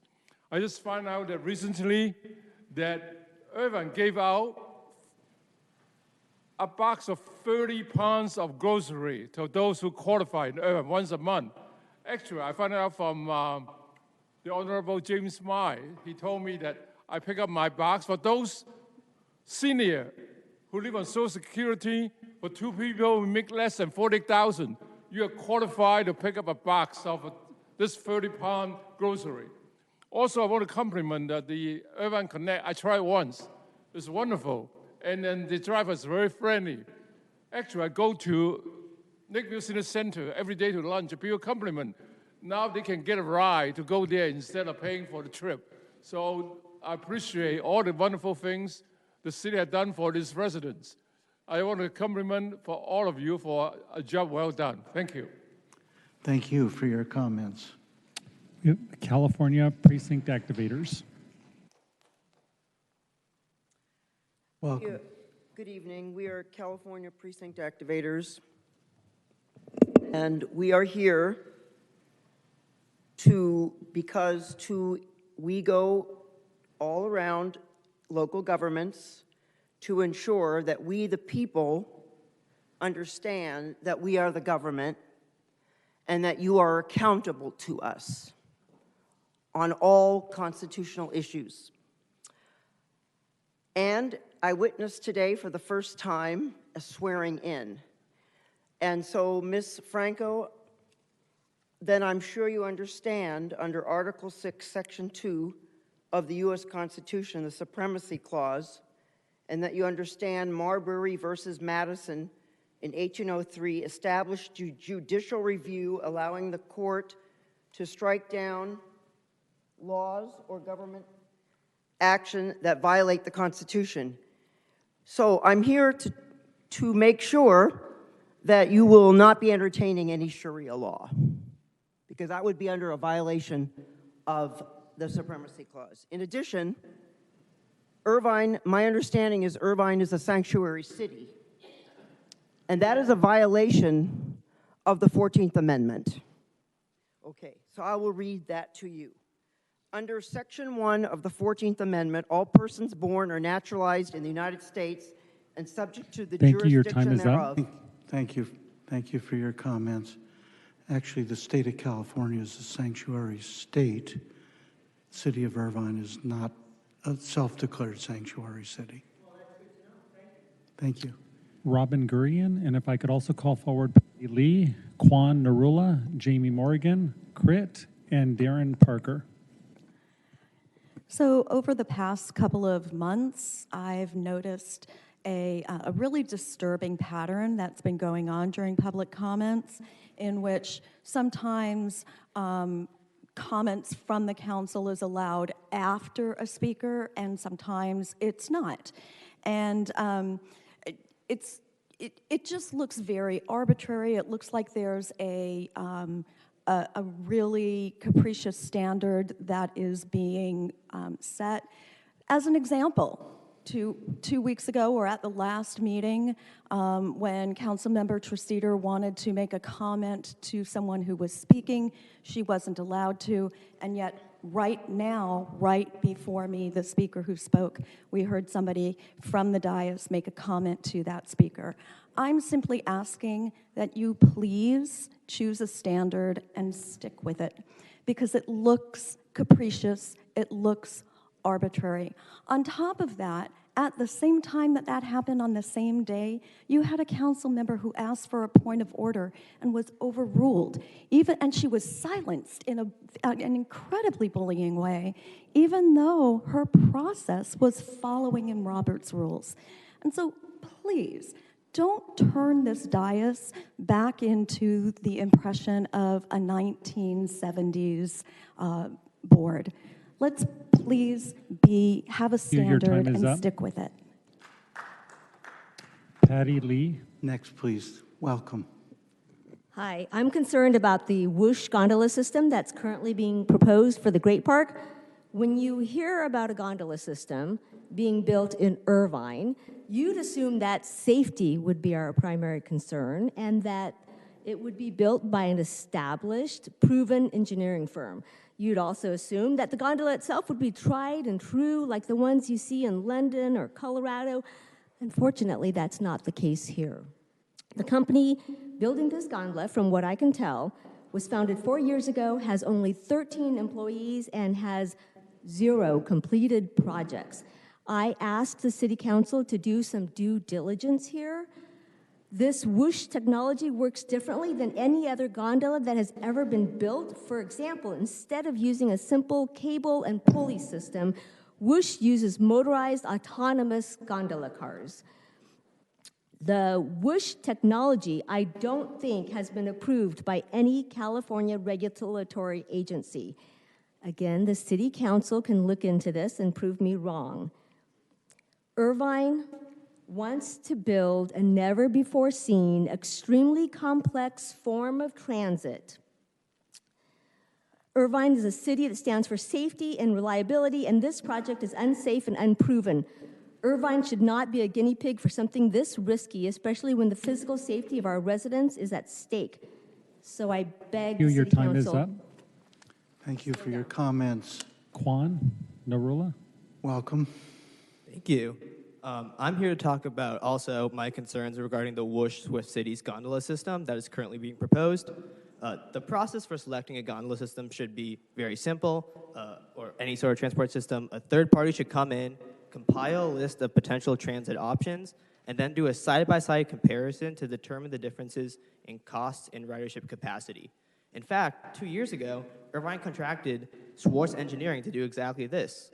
However, instead of doing another side-by-side comparison report with the Swift Cities gondola, Irvine has instead contracted HDR Inc. to conduct an analysis without side-by-side comparison and without cost analysis. Shouldn't we be considering potentially cheaper, more efficient, and more reliable alternatives? Furthermore, HDR's report hasn't even been completed yet, and the preliminary results have not been shared with the City Council or the public. Despite this, the City of Irvine has already spent $734,000 of taxpayer money on Swift Cities gondola marketing. Why is the City of Irvine marketing something that has yet to be approved? I have no stake in this, and I am simply a concerned resident, but everything about this seems problematic. This is a project that could cost millions of taxpayer dollars in operations alone, but we don't know how much it will actually cost or whether superior options are even available. I'm not the only one who's concerned. Mari Fuji, the mayor-appointed transport chair, and Raj Bhatia, the mayor-appointed planning vice chair, have published articles expressing their Thank you. Your reservations. time is up. Thank you for your comments. Crit. Welcome. I do have a last name. It's okay. Good evening, Mayor and council members. I'm Crit Van Tile, founder of the Irvine Dog Parks Association. We're a grassroots coalition of residents dedicated to advancing thoughtful, community-driven planning for dog parks across Irvine. We gather input, share best practices, and work to align residents' needs with the city's vision.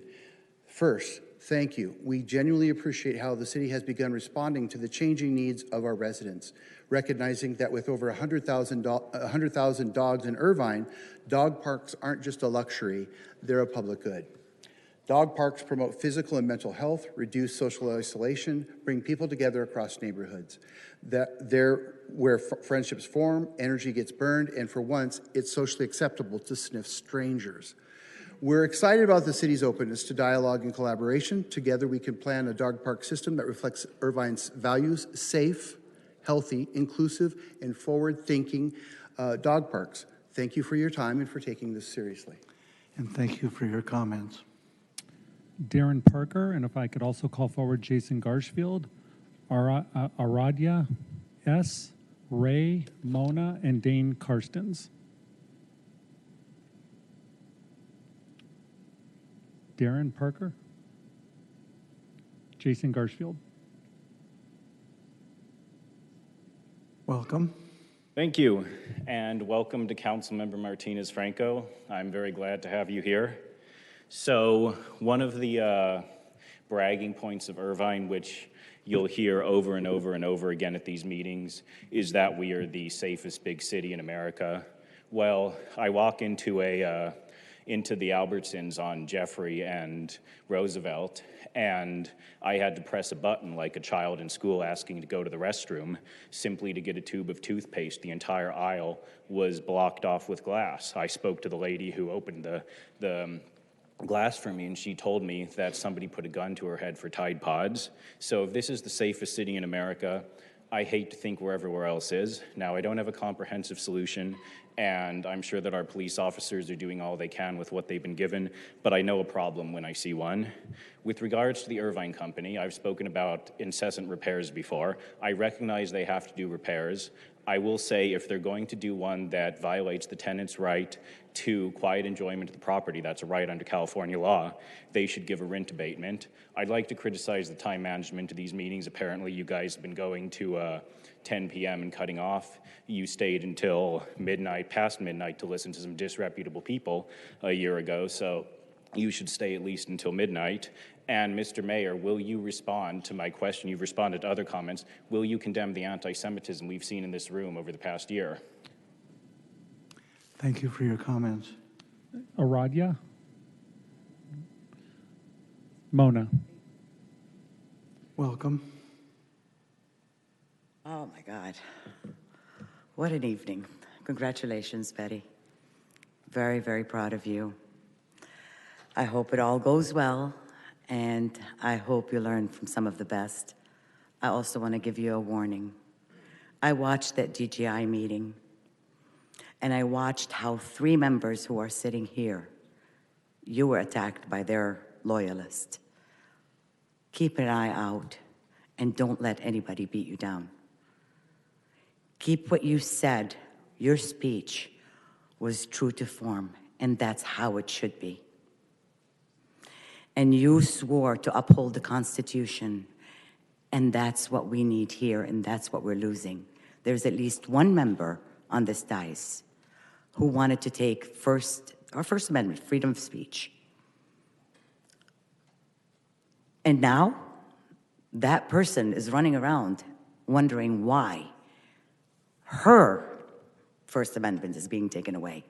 We live in a very tumultuous time. We just listened to some really racist stuff. I can't believe that somebody would assume anything about anybody. We have to remember we have this multitude of different backgrounds, and we have to appreciate all of them. And Melinda, keep up the good work. Mina should be in. Thank you for your comments. Our next speaker is Dane Karstens, and if I could also call forward Khalida, Jay Bruce, Roger Phillips, Adam Tatunji, Doug Elliott, and Stanley. Bless you and welcome. Thank you. I cannot tear my mind away from the case of Rumeysa Öztürk. For those of you unfamiliar with her story, she's a Turkish student currently getting her doctorate at Tufts University. On March 25th, 6 masked officers grabbed her and bundled her into an unmarked car. The scene was so chaotic that her friend thought it was a kidnapping. What was Öztürk's crime? What made her so dangerous that she had to be grabbed off the street cartel style? She wrote an op-ed critical of the state of Israel's genocide in Gaza. 6 weeks later, she emerged into the sun as a free woman, since she hadn't broken any laws, but the damage had been done. How many op-eds just died in the cradle because the author feared their immigration status? I've called the war in Gaza a genocide publicly before, because it is. No amount of terrorism could justify the senseless and ceaseless killings of civilian men, women, and children. Am I next? Am I the next person to be grabbed and arrested without even perfunctory charges levied against me? The president had said directly, the homegrowns are next. If you think this can't come to Irvine, think again. On May 1st, Homeland Security sent 16 cars full of officers, plus a vehicle that reasonable people could describe as a tank, to serve an arrest warrant in Turtle Rock. This is an insane intimidation and a show of force, regardless of the crime. Irvine has a large immigrant population, and even more that commute into the city for work and keep us humming along. The city needs to be firm in being a sanctuary. Thank you. Thank you. Khalida. Thank you for your comments and welcome. Hi, thank you. My name is Kalila. I work in Irvine, and I just wanted to say that I support immigrants and Palestine. These are all working people, often U.S. citizens, targeted because of their race or their name, or because they spoke their mind, as Dane was saying. No one should live in fear of being taken from their home in one of the safest cities in the state. No one should be afraid to speak their mind in a research paper, online, or at a city council meeting about their beliefs. As representatives of the city of Irvine, I call you to action to keep ICE out. Thank you. Thank you for your comments. Jay Bruce. Welcome again, Mr. Bruce. Hello, city council members. Now, I just want to start off with saying I don't like to come up here to complain, and I think everyone on this dais comes here with good intentions. But I kind of felt like I had a duty to come up here after hearing our discussion last meeting about Irvine Connect.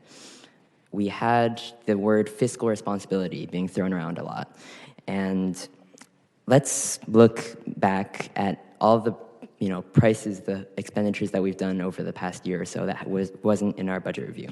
We spent $100 million on an indoor gymnasium because some people came up to this podium and said, we are Irvine, we want badminton. We spent $1 million pulling out of a real estate deal because Mayor Khan got cold feet.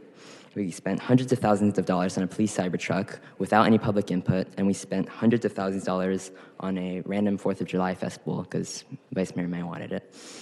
And honestly, I have no problem with this, as long as we are able to continue spending municipal funds on programs where we actually want the city to be heading. It's not just our deeply, flawed public transportation system. It's our libraries, our public, protected bikeways and trails. It's our city minimum wage. It's our urban forest. So, what does it say about a city if we can spend $100 million on an optional project, but we can't spend even $7 million on a functional transit system? I just want us to look at the big picture when we propose these sorts of things moving forward and approve these sorts of things. Thank you. Thank you for your comments. Adam. Welcome. Put it up, okay. I'm usually putting this microphone down because I'm short, but good evening, council members, and good evening, Betty. My name is Adam Tatunji, and I'm an appointed committee member under Vice Mayor James Mai's team. I just wanted to take a moment, first off, I know you've been getting a ton of congratulations, but I wanted to stand up here and just say congratulations, welcome to the team, welcome to the dais.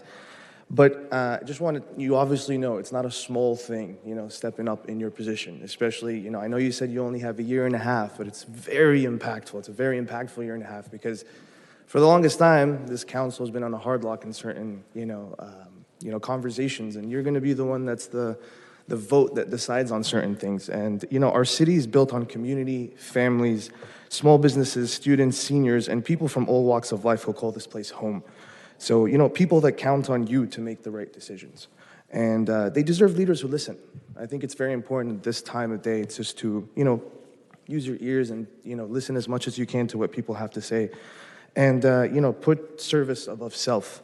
I truly hope you'll find the strength in working with this team and that you bring your own voice, passion, and heart into every conversation. I'm seriously excited to see your work, and welcome to the team, and it's good to see everybody and all the beautiful faces up here, and I'm just excited to see the future of this city. Thank you. Thank you very much for your comments. Doug Elliott. Welcome, Mr. Elliott. Thank you, Mayor, and good evening to all 7 of you. I'm Doug Elliott, a Community Services Commissioner, and also a member of the OCPA Community Advisory Committee, speaking only for myself. I wanted to talk a little about some of the benefits that OCPA has been providing for Irvine. It's been a major sponsor of many community events. Just this month, OCPA sponsored Cyclo Irvine for the 2nd year. I spent a couple of hours at their booth interacting with some very interested residents and having productive conversations. The interest level was high. Last month, OCPA was the host agency for the California Community Choice Association's annual conference right here in Irvine. The event brought nearly 900 people to our city, generating lots of hotel tax revenues and sales for our local restaurants and businesses. The event was kicked off by a very well-received speech by our Vice Mayor, And I'm told that Councilmember Go led a morning bike ride and run. And they may have more to say about this conference later. I'll leave that up to them. But from all I've heard, it was a great success. Coming up on May 23rd is the deadline. Oh, I'm almost out of time. The Bright Futures grants. Thank you. Your time is up. Thank you, Mr. Elliott. Stanley, and if I could also call forward Artie Chopra. Welcome. Good evening, ladies and gentlemen. My name is Stan Snake. I'll make this short and sweet. I'm here to leave you a message. Sharia law is not compatible with the United States Constitution. Thank you. Thank you for your comments. Next. Artie Chopra.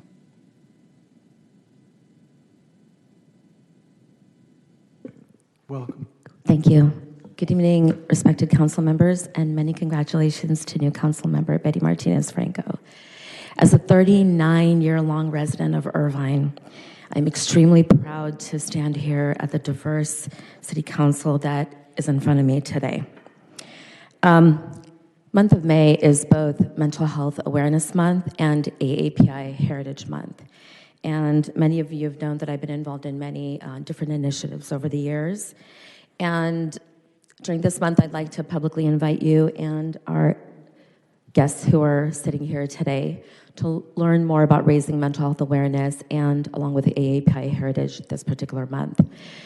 This coming Monday, May 19th, from 5:30 to 9 p.m., I'll be holding such an event in the city of Orange. And I think these are two issues or topics that we can shed more light on, because as long as I've lived in this beautiful city, these are issues that still need more education, and we can always unite around positive solutions in a time that feels at times challenging and divisive. So once again, I welcome all of you to attend, and anyone can approach me for more information. Once again, congratulations on looking like the representation of one of the most beautifully diverse cities and one of the most beautifully diverse counties in the nation. 39 years here, and I welcome you all to help me raise awareness for mental health and AAPI Heritage. Thank you. Thank you for your comments. Our next speaker is Eric Nishanian. Mr. Nishanian, you may unmute your mic. Thank you very much, council members. Larry Agron. I wanted to bring it to the council's attention that in addition to Robert Fleur of the Fleur Company not being on the wall of recognition, neither are James Irvine or James Irvine Jr. Justice Sills is on the wall of recognition twice, and perhaps he should be on the wall of recognition, but having him there 2 times and not having either of the Irvines there seems a little bit of a miss. With regard to business license, you guys know I harp on this a long time. It's a shame that 2 of our council members, Mike Carroll, who claims to bill at $800 an hour, and Melinda Liu, who got a DBA from the County of Orange in 2022 as the law office of Melinda Liu, and has a website with an Irvine address, also on her website, also on her Cal Bar, that neither of them have business licenses here in the city of Irvine. They're attorneys. They should be leading by example. They're also council members. It's a privilege to do business in the city of Irvine. And it's a shame that we have scofflaws on city council and nobody says a thing about it. No other council member admonishes them for that kind of conduct. With regard to DEI, can we scrap it already? They've now canceled 2 of their 4 meetings this year. The only things they've accomplished this year are appointing a chair and a vice chair and setting their calendar. Thank you. Next. Our next speaker is Jeremy. Jeremy, you may unmute your mic.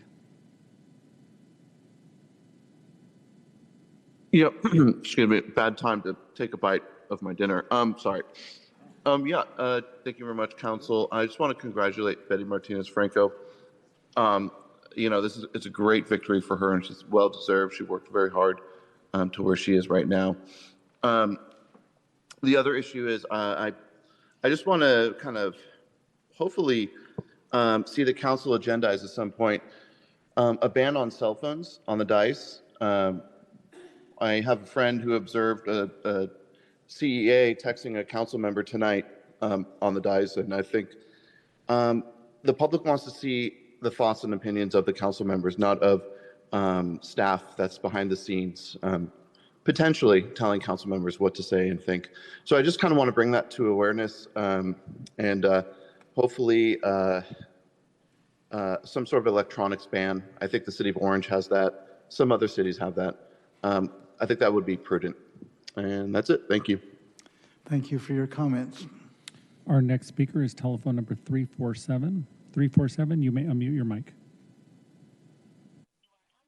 Yes, this is Dee Fox, and I'm just here to talk about the status of the Orange County Power Authority.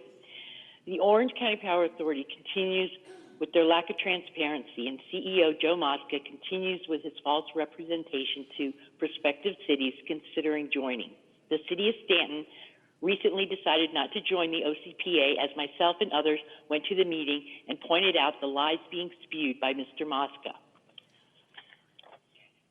The Irvine City Council surely did not intend to loan money to a zero-integrity agency that misled everyone, and I hope this council has not wavered in its decision to get out from under this organization.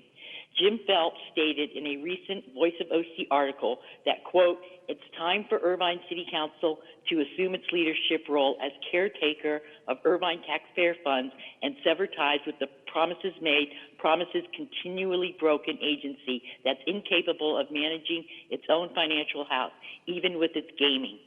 Irvine should liquidate its power contracts, claim its proportional share of OCPA's reserve fund, enforce return of its $7.5 million loan, and pull the plug on OCPA," end quote. Thank you.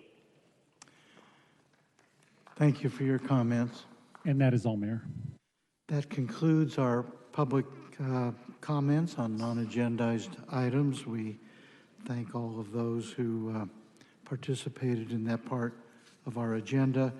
With that, we can move on now to the next agenda item, which is a city manager's report. Mr. City Manager, Mr. Chi, do you have a report this evening? Yes, Mr. Mayor, members of the council, I have one quick report that I wanted to share related to an exciting capital project that we're about to initiate construction on in the broader Great Park area. It's been years in the making. If we go to the next slide, this is related to the Marine Way grade separation project. Marine Way, as it's currently envisioned, has to get under the railroad tracks in order to connect the broader Great Park and the Great Park neighborhoods down into the Spectrum area. Go to the next slide. What is being planned right now, the last couple of months, our team in the Great Park development team and our public works and sustainability staff have been working overtime to get all of the cooperative agreements and contracts finalized. We recently executed the construction contract with firm Ames Engineering. That project will be under construction in June, and what will happen is, think of the scale of this engineering project. An overall box culvert that's 100 feet wide, 100 feet deep, 45 feet tall will be constructed on site, and then it'll be jacked into place over the course of 4 days later this calendar year, likely in December. It's a project that we all should get out and see when it happens, but in advance of that, we wanted to share a quick video of what that project will look like. If we go to the next slide.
just a massively exciting project that will absolutely adjust the way that the Great Park and the Great Park neighborhoods connect to the broader Irvine community and into the Spectrum area. When this project's done, Marine Way will all of a sudden have direct access to the 5405, and it will bisect Alton, Barranca, and also Bake.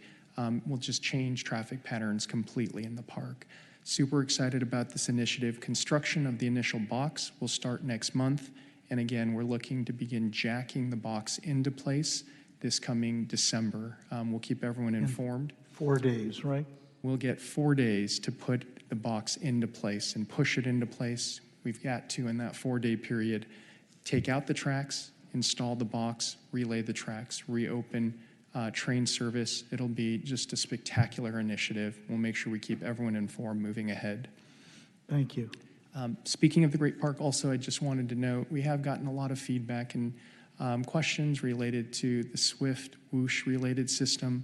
To that end, I just wanted to notify the council, we are looking to agendize the matter. From this very beginning, all of the mobility-related options that we've been assessing at the staff level, along with the complete accounting of all the work that's been done to date at our May 27th Great Park meeting. We're looking forward to having that conversation with the Great Park Board and City Council moving forward. Thank you. Thank you for your city manager's report. With that, we move on to city council announcements, committee reports, council reports. Are there any requests? Councilmember Go, followed by Councilmember Liu. Councilmember Go. Yeah, we have a slide as well.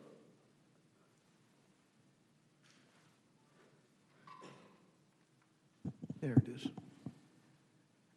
Are we doing this first? No, you haven't. Are we doing this first? I thought it was the other slide. I could do this first. The one.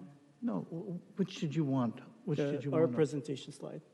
This one goes after. Okay. Can we straighten this out? Can we switch to the other slide? We're not quite there yet. So, good evening, everyone. Speaking of roads, thank you so much, Oliver, for the update on that project. Next slide, please. Yesterday, I was sworn in to my first Orange County Transportation Authority board meeting. OCTA is currently a $1.7 billion agency and handles some of the most complex transportation issues in the region. I'm looking forward to working with the OCTA board to deliver improvements for Irvine, including enhancements to the Irvine Transportation Center and efforts to reduce traffic near Sand Canyon on the 5 exit over there. Next slide, please. I'd also like to invite you all to my Wildfire Preparedness and Insurance Town Hall. This event is in partnership with Mayor Agron, the Office of California Insurance Commissioner Ricardo Lara, OCFA, and IPD. We will be discussing homeowner insurance, fire preparedness, local emergency response, regional and federal initiatives, and much more. You can RSVP for in-person or virtual attendance by scanning on the QR code that's displayed on your screen. Thank you. Thank you. Councilmember Liu.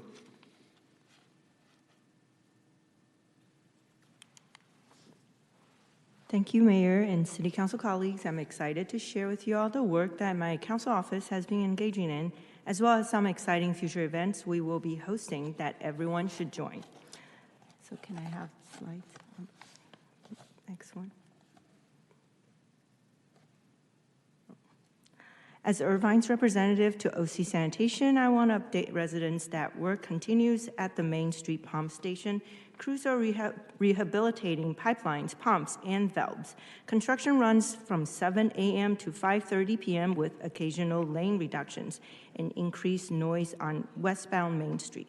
Next slide, please. I'd like to also recognize OCFA headquarters in District 1 for their leadership in public safety. They recently held a joint hazmat training at UCI with Campus Police, OC Health, and Newport Beach Fire. Thank you to OCFA and UCI for organizing this valuable exercise. Next slide, please.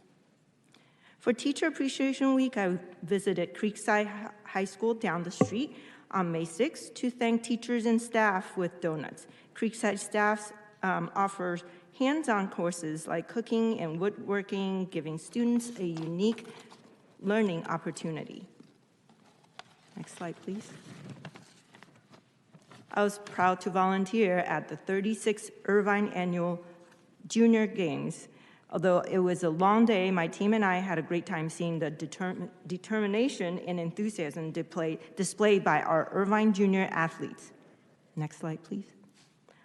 On April 29th, I visited Northwood High School to donate baseballs from the Kia Tigers to their team. The players are dedicated, and this gift will support their continued success. Next slide. On April 31st, I attended the Heroes Hall event and met Colonel Norman Marshall, a Vietnam veteran with over 200 combat missions, and Colonel Alice Marshall, who helped with the Vietnamese Refugee Relocation Center.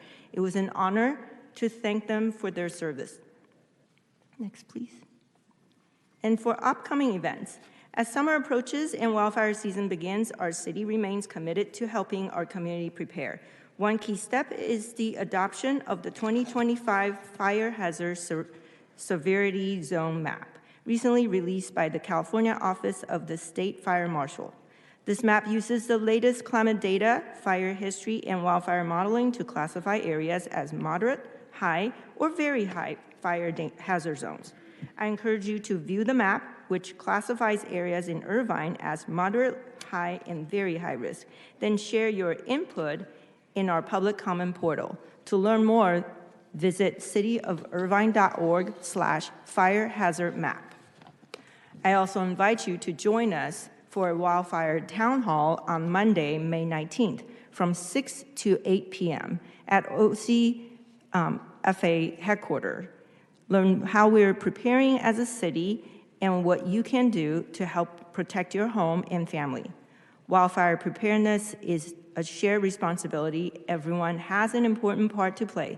Please explore the Ready, Set, Go plan at ocfa.org/RSG for critical steps you can take now to safeguard your home, protect your family, and stay ready in the event of a wildfire. Our office also encourages Irvine families to participate in our Kids Art Contest. Kids from 1st to 12th grade can submit a piece until Friday, May 23rd, 2025. And we've been receiving a lot of great works. And next slide, please. So finally, I want to recognize 2 upcoming observances honoring our military. Armed Forces Day on May 17th recognizes those who have served or are currently serving in our military. And next one, please. And Memorial Day on May 26th honors those who gave their lives in service to our country. Let us remember and thank the brave men and women who made the ultimate sacrifice for our freedom. And that concludes it. Thank you. Thank you. Unless there are other council members who wish to be, Councilmember Mai. Yes, thank you, Mayor. I just wanted to take a moment, and May 11th through May 17th is National Police Week. I just wanted to spend a moment to honor and remember law enforcement officers who have died in the line of duty. Thank you. I have several announcements. In honor of the first of these is in honor of Harvey Milk Day and June Pride Month. The city is hosting its 4th annual Pride in Irvine event. Join us on Thursday, May 22nd from 5 to 7 p.m. at the Irvine Civic Center Piazza right outside of this council chamber as we raise the progress flag in recognition and support of our LGBTQIA+ community. We invite citizens to explore programs provided by local advocacy and support organizations, enjoy live music, refreshments, and activities while learning about very valuable resources, making connections, and celebrating Pride at this free event. For more information, visit cityofirvine.org/pride. Next, just to underscore, the City of Irvine is hosting not just one, but two Memorial Day events to honor and remember the sacrifice of fallen American service members. A special candle lighting ceremony will be held at the Northwood Gratitude and Honor Memorial at Northwood Community Park on Sunday, May 25th at 4 p.m. This event will pay special tribute to fallen service members who served in Afghanistan and Iraq, some of those fallen from the city of Irvine. The ceremony is held in partnership with the Northwood Memorial Committee. Guests are encouraged to bring lawn chairs or blankets for seating. The city will also host its annual Memorial Day ceremony in the formal garden at Colonel Bill Barber Marine Corps Memorial Park, right here at our Civic Center, on Monday, May 26th at 10 a.m. A commanding officer from Irvine's adopted 211 Marine Battalion will speak in recognition of fallen service members and their sacrifice. Guests will have the opportunity to honor family and friends who died in service to the nation by posting a brief remembrance on a memory board at the event. For those wishing to express gratitude to members of Irvine's adopted 211 Marine Battalion, cards will be available to send a message of appreciation and support. For more information about these Memorial Day events, please visit cityofirvine.org/special events. Next, e-bike safety awareness.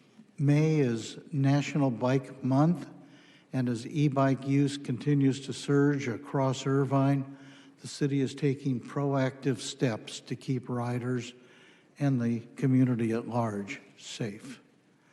In just the past 3 years, e-bikes have become a popular mode of transportation for students, families, and commuters. With this growth has come the need for greater awareness around safety and responsible riding. Also, it's become obvious to us that we need to be adopting appropriate ordinances and policies going forward, which will be on future agendas. To support our residents and encourage safe e-bike use on Irvine's roads and trails, the Irvine Police Department is offering a free e-bike safe riding class on Saturday, May 17th from 11 a.m. to noon right here at the Irvine Civic Center. Again, that's May 17th from 11 a.m. to noon at the Irvine Civic Center. This informative session is open to all. Let's work together to make Irvine a safer place for everyone. And for more information, please contact the Irvine Police Department at 949-724-7000. And finally, I would like to make a statement or an announcement in response to many, many inquiries we've been receiving at City Hall, and I personally have been receiving, regarding our readiness in the event that there are ICE, federal government raids or law enforcement actions of one kind or another here in Irvine. We are preparing for such eventualities, and personally, I want our emphasis to be on seeing to it that due process is accorded to all, that any law enforcement activity is in accordance with the law and with the Constitution, both of the state of California and the U.S. Constitution. This is a complicated matter. I hope and believe we will have further comment on this matter and perhaps something that will be in front of all the council members at our May 27th council meeting. I'm reminded of this tonight as everybody swore an oath to the Constitution. Let's mean it when we do that and see to it that as a community we mean it. Thank you. That concludes announcements. And with that, we move on to the consent calendar.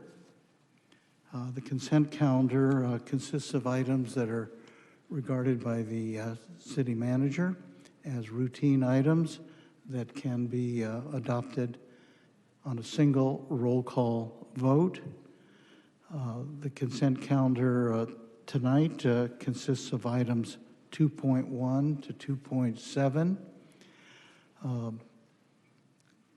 We do accept public comment on these items, and I guess I would turn at this point to our city clerk to inquire as to whether there are requests for public comment on any of the items. Thank you, Mayor. We have two requests to speak in person, one on item 2.5 and the other on item 2.7. 2.5 and 2.7, all right. So two comments. Very well. Why don't those individuals come forward? Thank you, Mayor. If I could call forward Jay Bruce and Hagop B. And we'll start with Jay. And please identify which item you're commenting on. I'm commenting on 2.5, the OCTA agreement to widen the freeway, the I-5. Now, I don't think I have to come up here and tell you guys that freeway widenings don't work. A lot of people much smarter than me, much more powerful than me, have all agreed freeway widenings only bring more cars. So I'm not going to really talk about that, but what I wanted to talk about is that a lot of times I come up here, a lot of public commenters come here and talk about these abstract goals that the city wants to come towards. But this one is very grounded for me because I live right next to segment 1 of the freeway that we're contemplating giving to OCTA. And first of all, I mean, let's ask who this freeway widening benefits, right? It's not Irvine residents that live next to the freeway. I already hear freeway sound when I go to sleep. Imagine that with an extra lane closer, plus the entire noise of the construction. In my opinion, this is only benefiting OCTA. The funding for this highway expansion is coming from OCGO, which is a measure that gives, I think, $41 billion or so to OCTA over the next few years. And that agreement essentially limits them to give 43% exclusively to freeway improvements. That number, that percentage, comes from Measure M, the predecessor, which was approved in 1991. I don't know about you, but I think our traffic goals have changed since 1991. And yet we're still being held to kind of hostage to this percentage from our, historical car dependency from the 90s. Now, because of that carried over, freeway dependency, even the OCTA planners are being held to these strict deadlines to try and pass forward these freeway expansions, even though we've done freeway widenings for the past decades or so, and we still have traffic.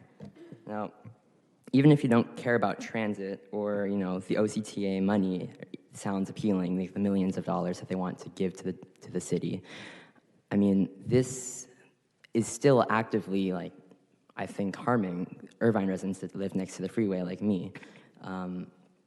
And I think, there's a reason that OCTA is trying to get this through so quickly and is threatening eminent domain in the actual agreement. Now, the reason I bring this up is because if the motion passes, the city manager will be given the, the power to execute any contracts with OCTA moving forward without council approvals. This isn't going to come back to the city council. So I think if we're going to do something, if we want to renegotiate with OCTA, if we want, to bring this back to the council sometime in the future, this is the time to do it. This is the time, right now. And I just ask that we take into consideration who this freeway widening is actually going to benefit. Thanks. Thank you for your comments. Hagat Badolian. And that is all, Mayor. All right.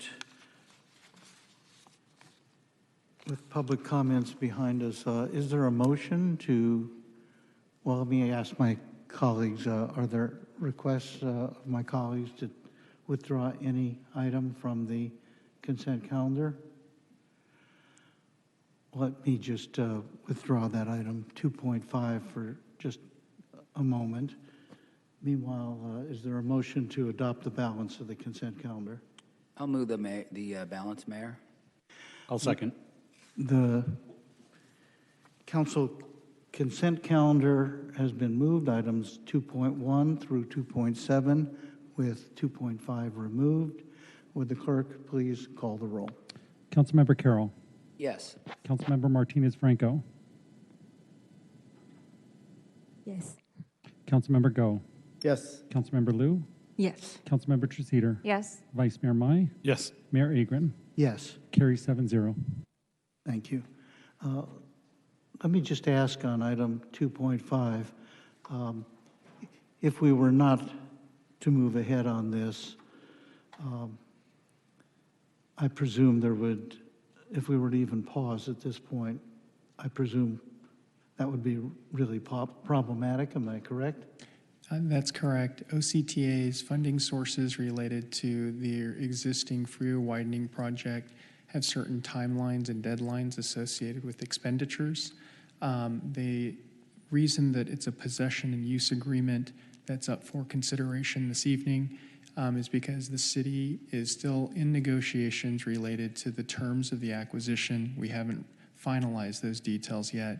The possession and use agreement allows OCTA to begin moving forward with their freeway widening project so they don't lose the funding that they're allocating towards the project, and it allows the city and OCTA to concurrently continue to finalize our negotiations to reach ultimately a purchase price that we believe would be more fair than what's currently been offered.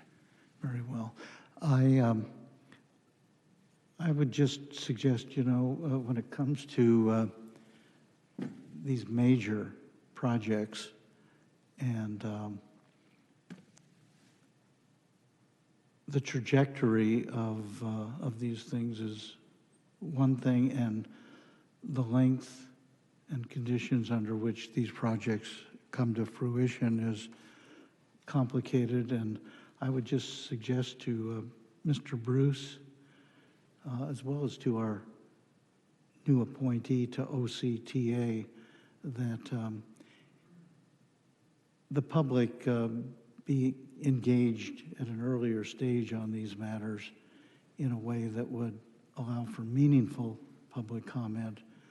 But having reached the point that we have here now, I'll simply move this item.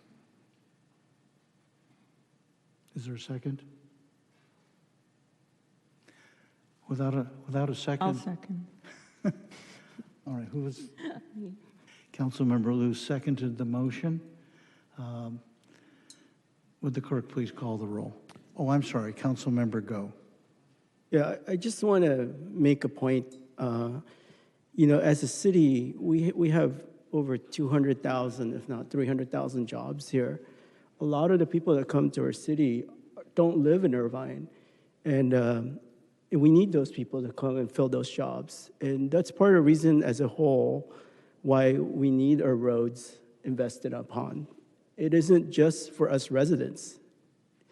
That's really important that we keep that in mind as well. As far as, I support public transportation. I support getting less cars off the road. But the reality of it is we have more jobs here than, people that live here, which is a great thing. That's what makes us such a great city. So investing in better infrastructure is overall what's going to make this city even better. Thank you. With that, we have a motion of Councilmember Liu.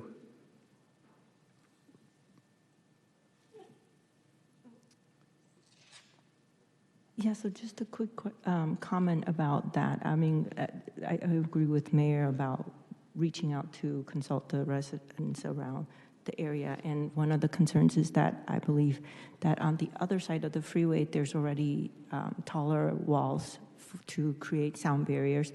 And would that be a possibility to consider to minimize the impact on nearby residents? And have they been consulted in any ways? Hopefully that their input actually count for something. And if there's any trees that I realize that there's a whole row of trees along that side, would that be another possibility to move them, relocate them in some ways, just to make it easier and less polluted for the people around there? Yeah, that's a terrific question, Councilmember Liu.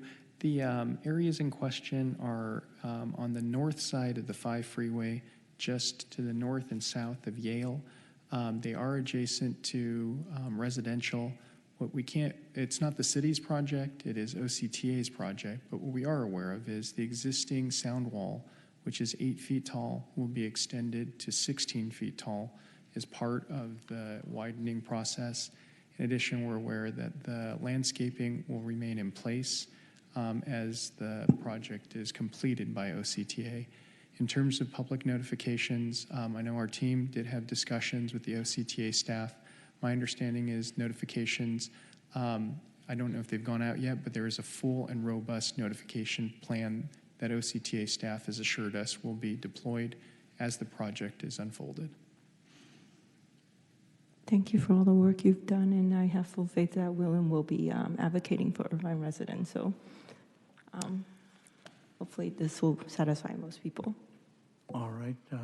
Without further comment, there is a motion before us. Would the clerk please call the roll? Councilmember Carroll. Yes. Councilmember Martinez-Franco. Yes. Councilmember Go. Yes. Councilmember Liu. Yes. Councilmember Treceder. Yes. Vice Mayor Mai. Yes. Mayor Agron. Yes. Carry 7-0. Thank you. That concludes the consent calendar. We move now to public hearings. Item 3.1, I'd like to ask the clerk to read this, to describe this item by title, please.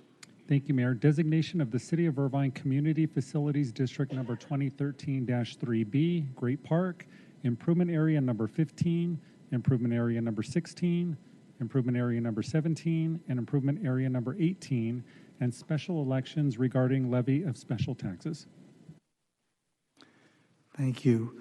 Do we have any public comments in yet? We do not. All right.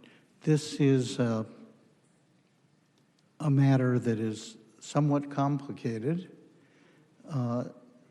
but it should be dispatched with fairly quickly if we rely upon the city clerk to move us through it procedurally.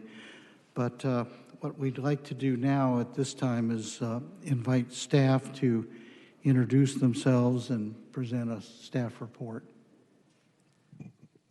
Good evening, Mayor, members of the council. My name is Dale Bulsa. I'm Director of Administrative Services.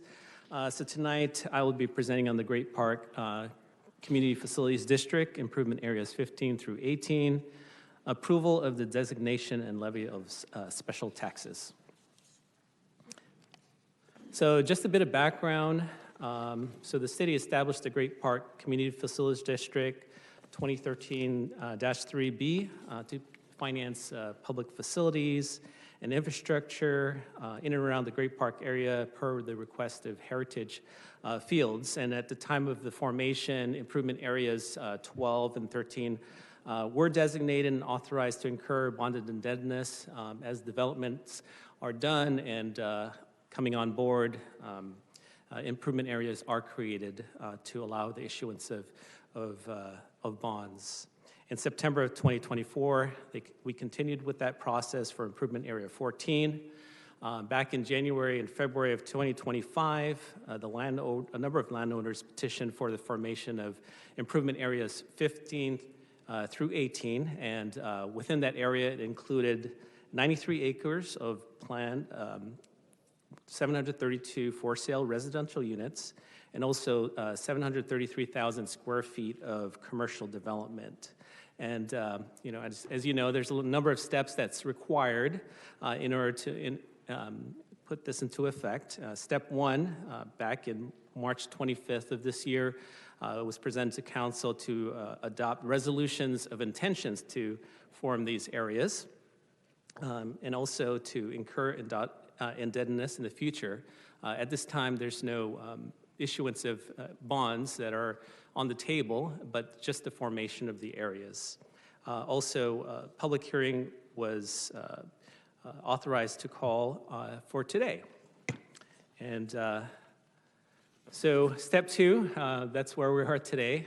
At this point, we would be conducting a public hearing and also provide an opportunity for the city clerk to read the ballots, as well as council to approve the number of resolutions that's on the staff report. As you probably see, there's 22 recommendations. They're all consolidated, and I'll share you kind of a summary of that later on in the presentation. But basically, it's to designate the areas 15 through 18, so for the formation, to incur bonded indebtedness up to $214 million in aggregate, and also to introduce the ordinance to levy special taxes for that area, as well as close it out with a second reading on May 27th. So I just wanted to share the maps for the different areas. Improvement area 15 on the map, of course, all these are around the Great Park area. Improvement area 15 is 32 acres, which is planned for commercial development, adjacent to the 5 freeway and Bake Parkway to the north. Improvement area 16 on the map, it's also planned for commercial development for 6 acres, which is adjacent to Alton and also Merlands Boulevard. Improvement area 17 is planned for residential units. This is 32 acres, and it borders Great Park Boulevard to the north and Ridge Valley to the west. And then finally, improvement area 18, which is planned for 23 acres, residential, and it borders Lynx on the bottom and Harrier on the left. So the recommended actions kind of summarize: number one, to conduct a public hearing; number two, to designate improvement area 15 to 18, authorize the levy of the special taxes within these areas; number three, determine the necessity to incur bonded indebtedness within these areas; four, call for the special election for the purpose of approving the special taxes and assigning an appropriation limit for each of the areas; and then five, and this is where our city clerk is going to help us with conducting the special election. And then if it's approved by the owners and the voters in the special in this area, then city clerk will declare the results. We'll cancel the lien on the original area, improvement area 13, and establish the special taxes on the new improvement area 15 through 18. And then, if approved by the voters as well, we'll introduce the reading for the ordinance, authorizing the levy of the special taxes within those areas. I know a lot of steps to go through in order to get to this spot. Again, this is not to issue any bonds, it's just the formation of the areas, cancel the lien on the old area, establish it on the new area. So I think that kind of summarizes all the complications of the process. And with that, I'm going to turn it over to our city clerk to read the ballots, I believe. To summarize, this is all about a landowner vote to levy special taxes that will be part of the improvement of the properties in question. Is that correct? Correct. With that, and before I call for a motion, we will have the city clerk further explain the procedural process. This is, as I say, it all sounds very, very complicated, but you're going to lead us through it quickly, correct? Yes, thank you, Mayor. The first action will be to close the public hearing. We do not have any public speakers on this item. Good. So with that, is there a motion to close the public hearing? So moved. Second. All right. Would the clerk please call the roll? There was a motion by Councilmember Carroll, seconded by Councilmember Go to close the public hearing. Councilmember Carroll. Let me just precede that by saying I previously, if no one heard it, declared the public hearing open. With that, go Thank right you, ahead. Mayor. Councilmember Carroll. Yes. Councilmember Martinez Franco.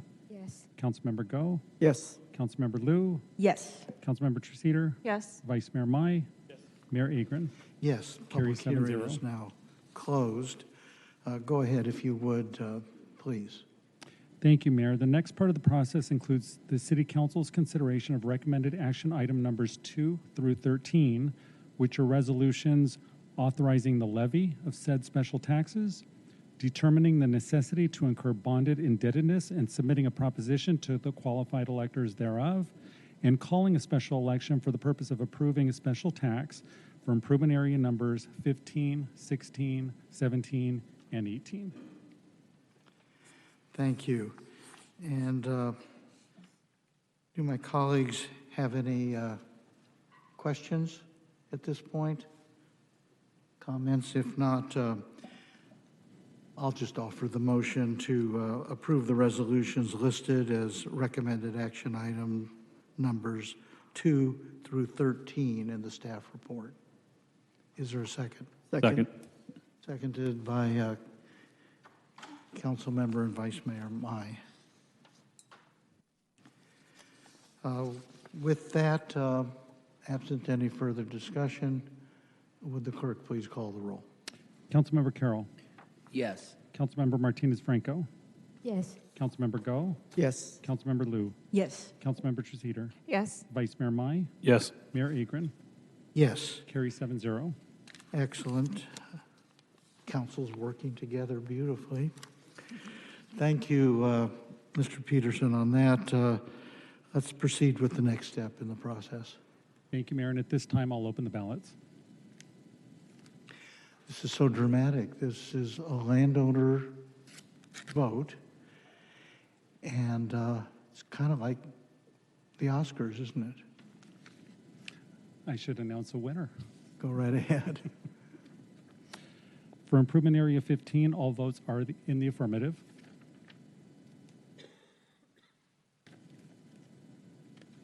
All right. We have 4 more ballots to open. 16, 17, and 18, correct? Correct. For Improvement Area number 16, all votes are in the affirmative. All right. Unanimous.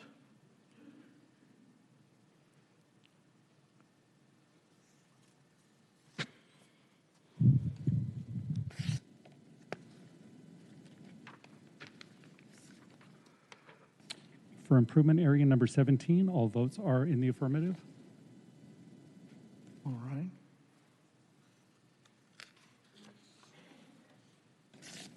And we have 2 ballots for Improvement Area number 18.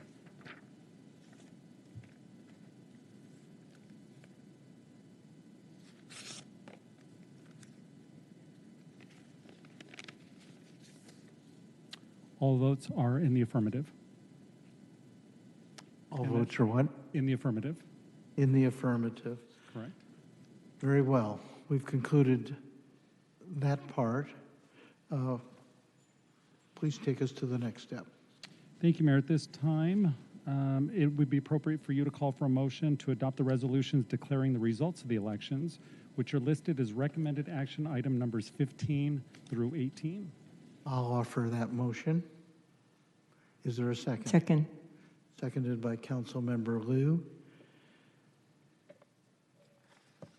And at this time, are there any council comments or questions? If not, do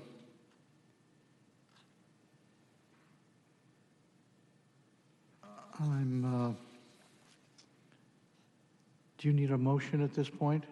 We have a motion. I just need to call for a vote. Okay. At this point, then, we'll just call for a roll call vote. Again, just to be clear on the motion, this is recommended action item numbers 15 through 18? Correct. All right. Councilmember Carroll. Yes. Councilmember Martinez Franco. Yes. Councilmember Go. Yes. Councilmember Lou. Yes. Councilmember Treceder. Yes. Vice Mayor Mai. Yes. Mayor Agron. Yes. Carry 7-0. All right. Next step here.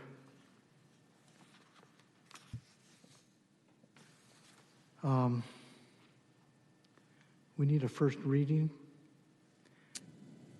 Before I call for a motion to introduce for first reading the ordinance related to improvement area number 15, listed as recommended action item number 19, let's ask the city clerk, please, to read the ordinance by title into the record. Thank you. Thank you, Mayor. An ordinance of the City Council of the City of Irvine, California, acting as the legislative body of the City of Irvine Community Facilities District number 2013-3B, Great Park, levying special taxes within improvement area number 15 of the City of Irvine Community Facilities District number 2013-3B, Great Park. Thank you. At this time, I'd like to turn to my council colleagues. Any additional comments, questions regarding a motion to introduce for first reading? There being none, if the clerk would please conduct the roll call vote. Mayor, I do need a first and a second. Oh, we need I'll offer the motion, and we'll just ask for a second. I'll second. Seconded by Councilmember Lou. Okay. Would the clerk please call the roll? Councilmember Carroll. Yes. Councilmember Martinez Franco. Yes. Councilmember Go. Yes. Councilmember Lou. Yes. Councilmember Treceder. Yes. Vice Mayor Mai. Yes. Mayor Agron. Yes. Carry 7-0. And we move on to improvement area 16, listed as recommended action item number 20. So before I call for a motion on this, I'd like to ask the city clerk to read the proposed ordinance by title, if you would, into the official record. Thank you, Mayor. An ordinance of the City Council of the City of Irvine, California, acting as the legislative body of the City of Irvine Community Facilities District number 2013-3B, Great Park, levying special taxes within improvement area number 16 of the City of Irvine Community Facilities District number 2013-3B, Great Park. Thank you, Mr. Peterson. Any questions, comments from my colleagues here? That being the case, at this point, I think we can have a roll call vote. I do need a first and a second. Oh, I'm sorry, once again, we need a motion So first moved. and second. Moved by Councilmember Lou, I'll provide the second. And with that, a roll call vote, please. Councilmember Carroll. Yes. Councilmember Martinez Franco. Yes. Councilmember Go. Yes. Councilmember Lou. Yes. Councilmember Treceder. Yes. Vice Mayor Mai. Yes. Mayor Agron. Yes. Carry 7-0. All right, do I turn it back to you at this point? If you would, go ahead. Thank you, Mayor. The next step in the process is to approve the third ordinance for first reading, and I'll read that by title. Is this the last? No, I guess there's one more beyond. Correct. This is second to last. All right, ahead. An ordinance of the City Council of the City of Irvine, California, acting as the legislative body of the City of Irvine Community Facilities District number 2013-3B, Great Park, levying special taxes within improvement area number 17 of the City of Irvine Community Facilities District number 2013-3B, Great Park. Thank you. There being presumably no comments or questions, I'll move adoption. Second. Seconded by Councilmember Go. With that, would the clerk please call the roll? Councilmember Carroll. Yes. Councilmember Martinez Franco. Yes. Councilmember Go. Yes. Councilmember Lou. Yes. Councilmember Treceder. Yes. Vice Mayor Mai. Yes. Mayor Agron. Yes. Carry 7-0. Now it's back to you once again, Mr. Peterson. Thank you, Mayor. We have one last ordinance. I'll read it, the title into the record. An ordinance of the City Council of the City of Irvine, California, acting as the legislative body of the City of Irvine Community Facilities District number 2013-3B, Great Park, levying special taxes within improvement area number 18 of the City of Irvine Community Facilities District number 2013-3B, Great Park. Thank you. And with that, again, assuming no comments or questions, I'll move adoption I'll of the second. ordinance. I'll second. Seconded by Councilmember Liu. Any comments or questions? There being none, would the clerk please call the roll? Councilmember Carroll. Yes. Councilmember Martinez Franco. Yes. Councilmember Go. Yes. Councilmember Liu. Yes. Councilmember Treceder. Yes. Vice Mayor Mai. Yes. Mayor Agron. Yes. Carries 7-0. All right. Does that do it for us? That's it. All right, we transacted a lot of business, a lot of future taxes, not on anybody in this room though, right? Unless you buy the property. Okay, thank you very much to our staff. Thank you very much, Mr. Peterson. That concludes item 3.1. And with that, I think that was the only public hearing. Am I correct? We have one more public hearing. Item Which one is 3.2. that? 3.2. Oh, there we are, 3.2. Yes, please. Would the clerk please identify this item by subject? Approval of the 2025 to 2029 Consolidated Plan, 2025 to 2026 Action Plan, and Federal Community Development Block Grant, Home Investment Partnerships, and Emergency Solutions Grant Entitlement Programs. Yes. Let me say a couple of things before introducing staff. First, this is an incredibly important item. Our staff will tell us that a great deal of important work has been done by the Community Services Commission in this regard, as well as our staff. And I'm hoping and believing that we will adopt this very quickly. But that's not to suggest that this is somehow a cursory action or unimportant, quite the contrary, and you'll tell us why. With that, I think I need to declare the public hearing open, and we'll turn to staff at this time. Thank you, Mayor. Good evening, Mayor Agron and City Council members. My name is Sarah Escobedo, and I am the Management Analyst as part of our Office of Health and Wellness. With me tonight is Frank Perez, the city's federal grant consultant of MDG Associates. I am pleased to present to the city the 2025 through 29 Consolidated Plan and the 25 through 26 Action Plan for the allocation of our federal grants. Community Development Block Grant, Home Investment Partnerships, and Emergency Solutions Grant Funds come to the city as entitlement grants from the United States Department of Housing and Urban Development, or HUD. CDBG is the principal federal program providing local governments with grants to improve the physical, economic, and social conditions in their communities for low and moderate income residents.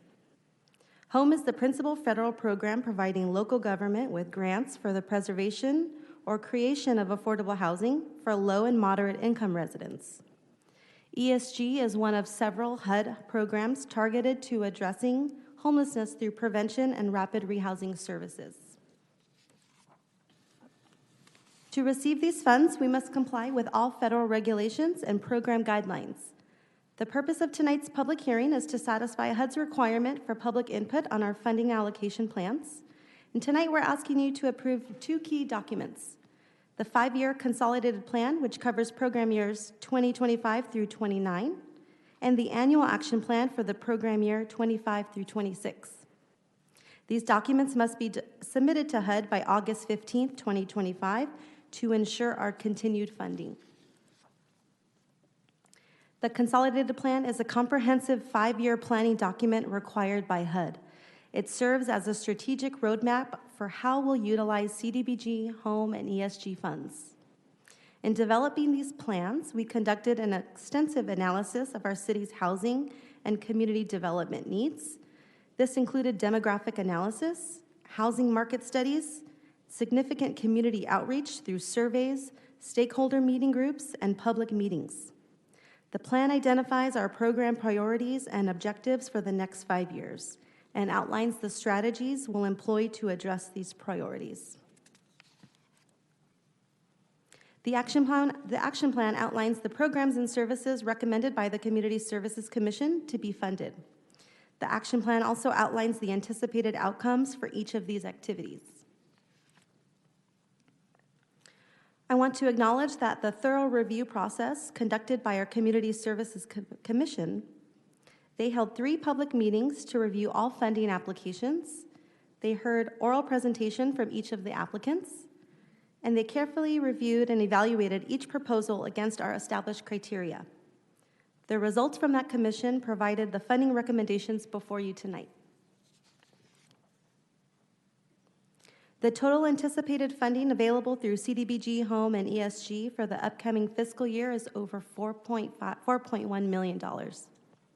This amount includes carryover CDBG and Home funds, which are repaid or unused funds from previously approved projects that are now available for new activities. For CDBG Public Services, the Community Services Commission recommends funding several recipients. One was not recommended for funding. The remaining public services applicants are shown here.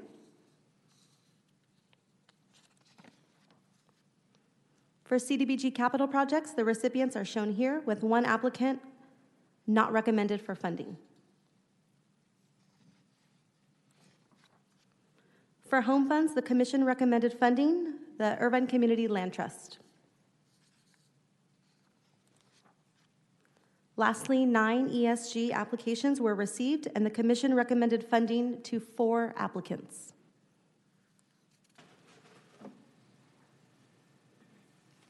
Last, staff is recommending that the City Council approve by resolution the 2025 through 29 Consolidated Plan, the 25 through 26 Action Plan, and the CDBG Home and ESG funding allocations as presented.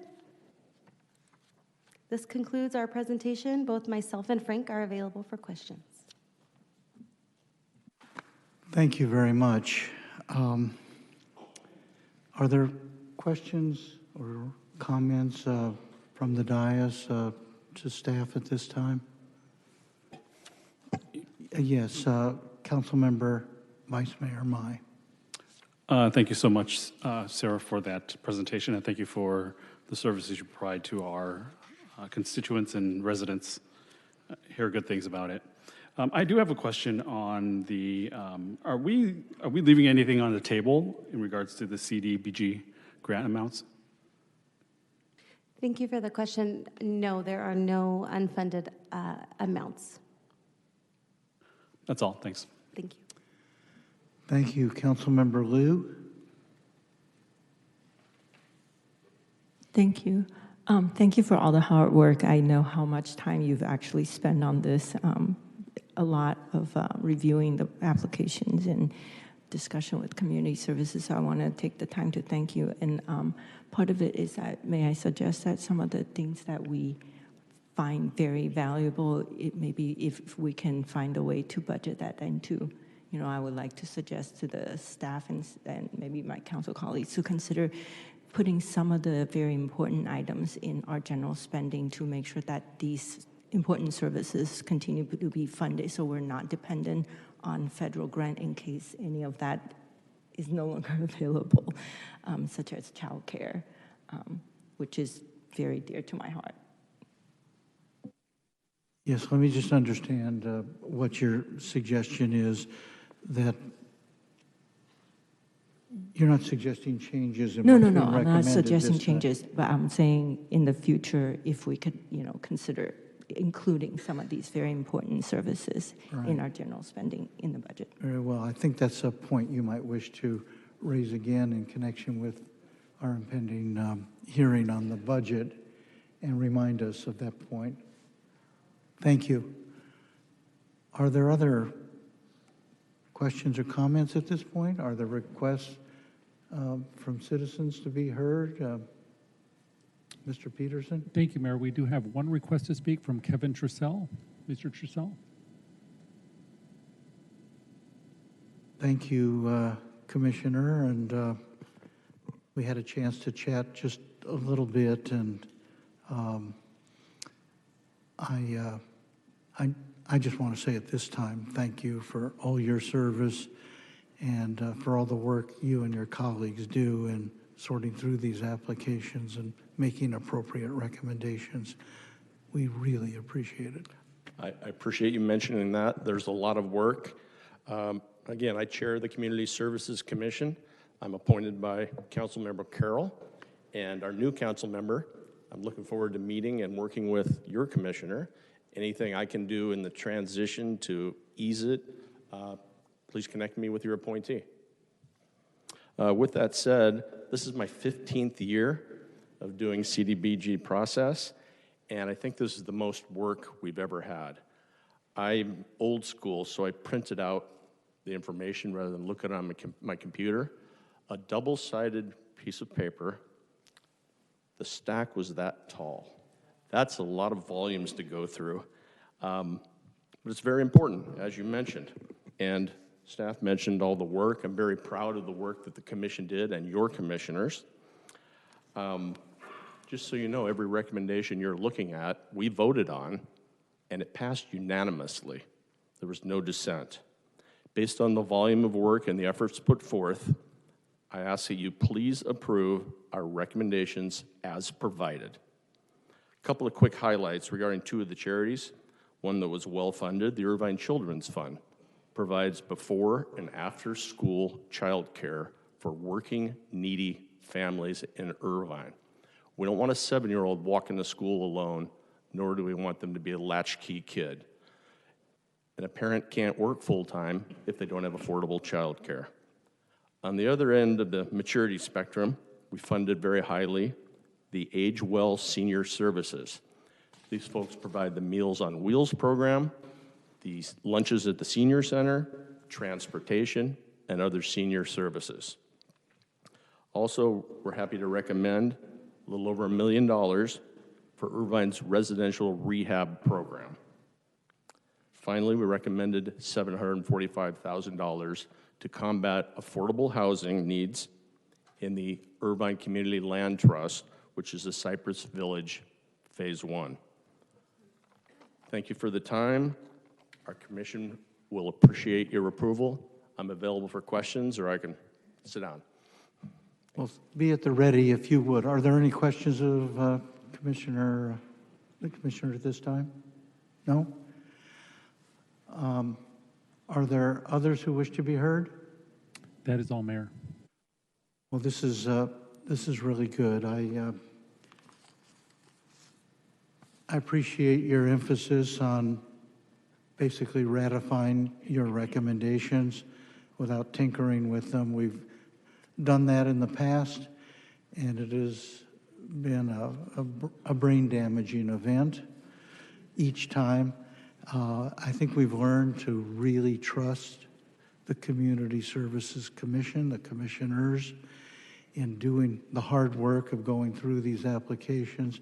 And I can't emphasize enough how much good this money does to improve the lives of people in our community, especially those in lower income categories. Child care was mentioned, all the other programs. I see Human Options, and all of them really worthy, outstanding nonprofit organizations involved in this grant process and delivering the goods to the city of Irvine. I was going to read it, but in the interest of time, I won't. But I received a wonderful email communication, actually all of us did, from Lauren Brooks, who's, of course, school board member and president of the Irvine Children's Fund, and also Sharon Wellickson, who I think was in the audience. Is Sharon? There we are, who has been at work as executive director for the Irvine Children's Fund for nearly 40 years. Am I correct? And these organizations have become just outstanding institutions in the city of Irvine, and this process has been an outstanding process. So with that, I'm going to make a motion to adopt the recommendation. No? We need a motion to close the public hearing first. Oh, you're right. Thank you. Thank you for reminding me. We do need a motion to close the public hearing. Also move. Is there a second? Second it, Mayor. Seconded by Councilmember Carroll. Would the clerk please call the roll? Councilmember Carroll. Yes. Councilmember Martinez Franco. Yes. Councilmember Go. Yes. Councilmember Lou. Yes. Councilmember Treceder. Yes. Vice Mayor Mai. Yes. Mayor Agron. Yes. Carrie 7-0. Thank you. With that, I'll move adoption of the recommended funding. I'll second.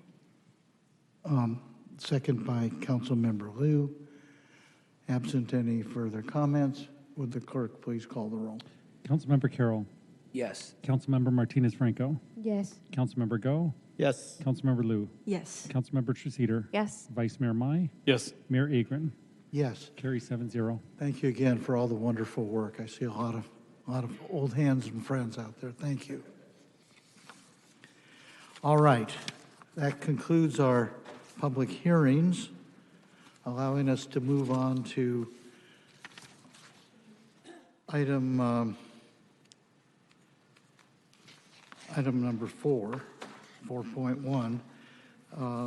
Let me just find where I am here. 1 second. There we are. Council business items, including new business here. All right.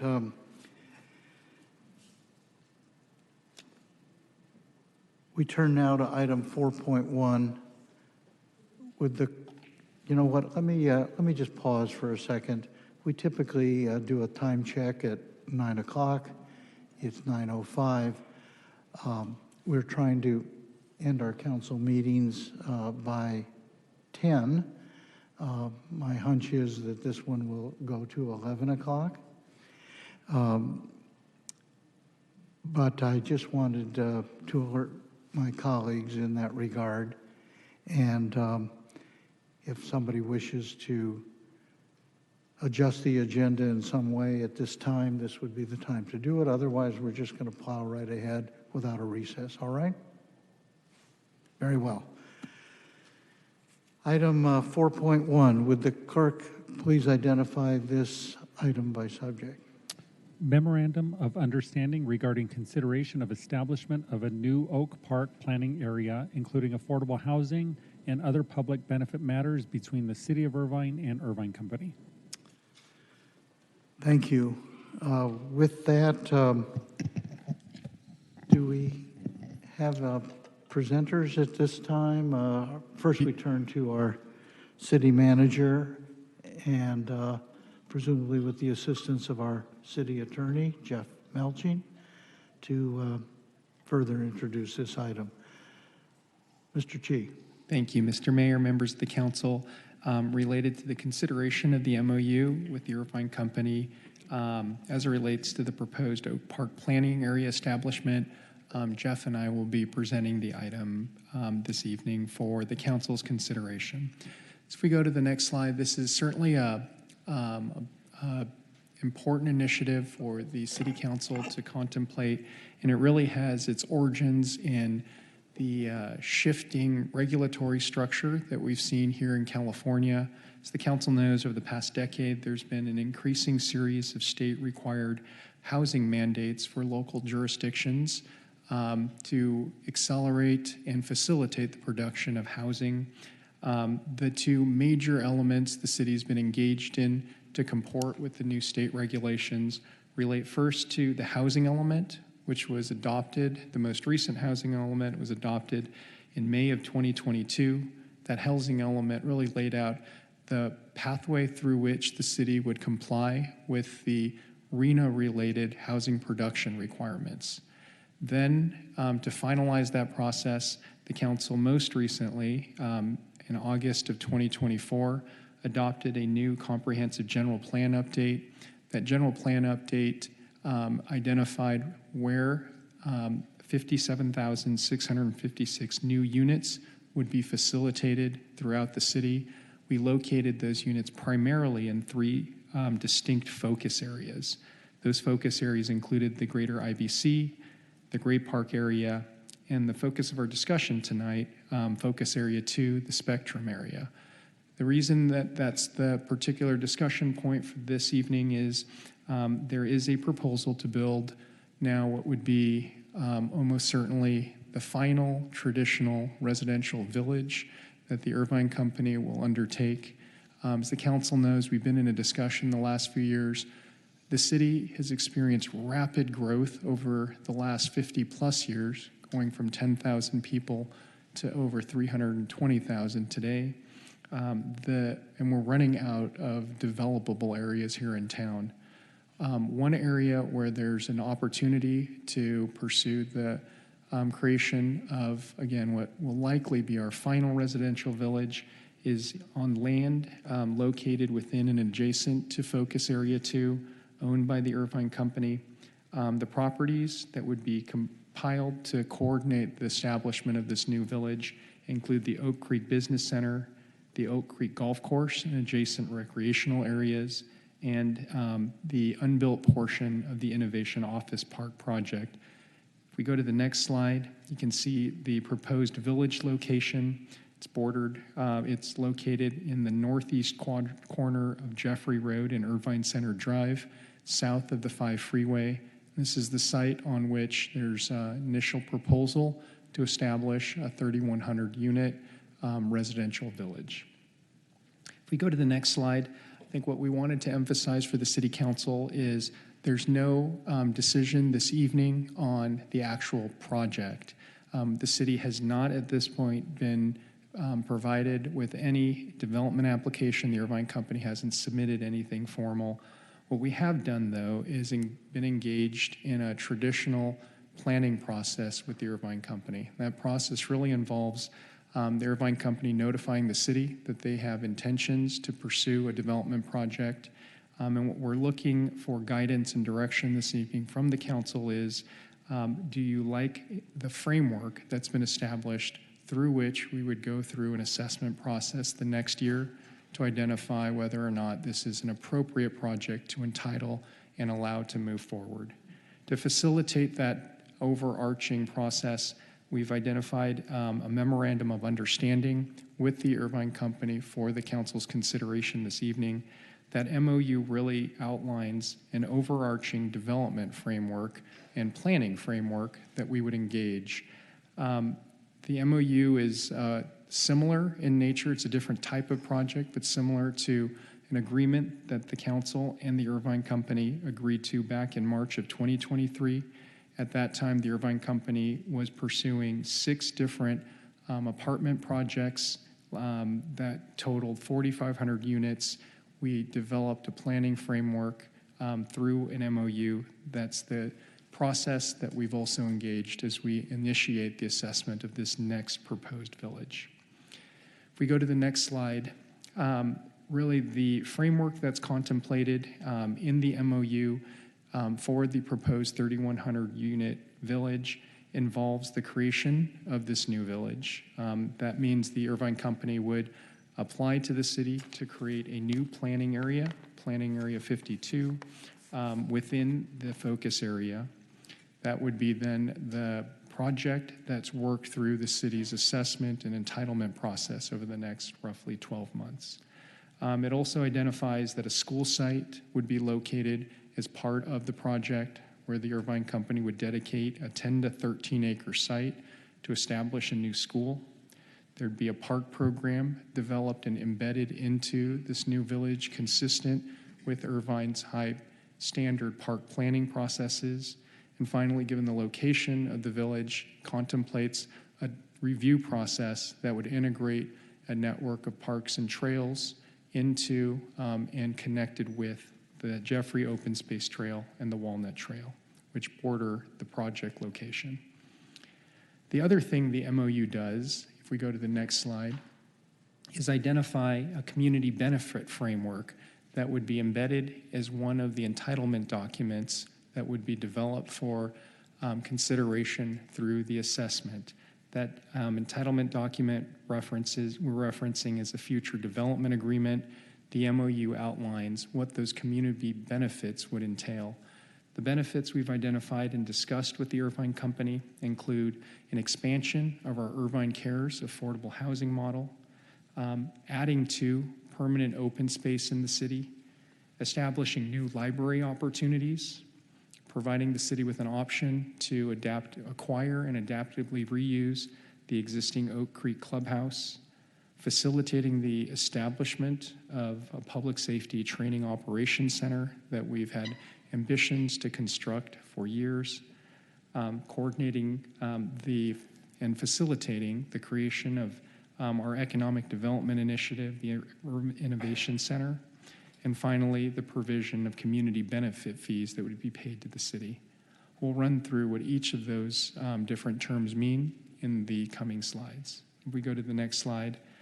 First, from a housing perspective, the council recalls we've been in a discussion the last couple of years as we've established our health and wellness operation on identifying strategies to be able to prevent decay in the community moving forward. One of those really important elements have been associated with the identification of this fact. We should be massively proud of the fact that Irvine has more affordable housing units than any other community in Orange County, over 5,000 units. Do you know we also have over 2,500 affordable housing units that are in the production pipeline? We should be massively proud of that fact. One of the shortfalls, though, that we've seen, one of the tools that Irvine is missing, is the fact that we have 60,000 at-risk residents living in Irvine right now, 60,000 residents that get their health insurance through CalOptima. And we don't have, utilizing our traditional affordable housing tools, an ability to locate housing for those individuals. Given the way that affordable housing is financed and developed, what we've identified is Irvine-based at-risk residents rarely, if ever, get access to one of these permanent affordable units. And concurrent with that, we've identified there are large at-risk populations that are currently housing insecure or homeless. We recently launched a new Irvine Cares housing program as a pilot program to initiate the housing of 88 identified homeless families with kids in the Irvine Unified School District. And there's a larger population out there that also needs support. To address that shortcoming and that gap, the proposed affordable housing contribution as part of the MOU involves not a traditional model. The traditional model that would be required, utilizing our inclusionary rules, would be the provision of 15% of the development project set aside as permanent units. That would be 465 total units developed if we didn't do something different. What instead we've come up with is the conveyance of the value of those units via an in lieu fee to establish really an overnight innovative just program that's not been tried anywhere. The program that we've contemplated is that the Irvine Company would provide the city with no less than 1,000 housing vouchers that we would be able to use to house at-risk individuals with an Irvine connection immediately. Those individuals would be able to get stabilized via housing at the city's direction. We would wrap full social service support around that particular individual or family. And contractually, the Irvine Company would then allow that individual, once they have reached stabilization, preferred access to the next available affordable unit, that permanent unit that exists. It creates a new tool that the city thinks be massively important as part of the overarching Irvine Cares program that's been established. That's the first piece of the program that's been developed as part of the MOU related to affordable housing. What should be noted too is the in lieu fee calculation requires a payment based on our current fee schedule of roughly $52 million. The Irvine Company and the city staff have reviewed the proposed program. Documents provided by the Irvine Company identify this program creates $72 million in value, which is a little over $20 million more than what's contemplated as the base requirement. The next term, if we go to the next slide, is related to an issue that's just massively important for our community.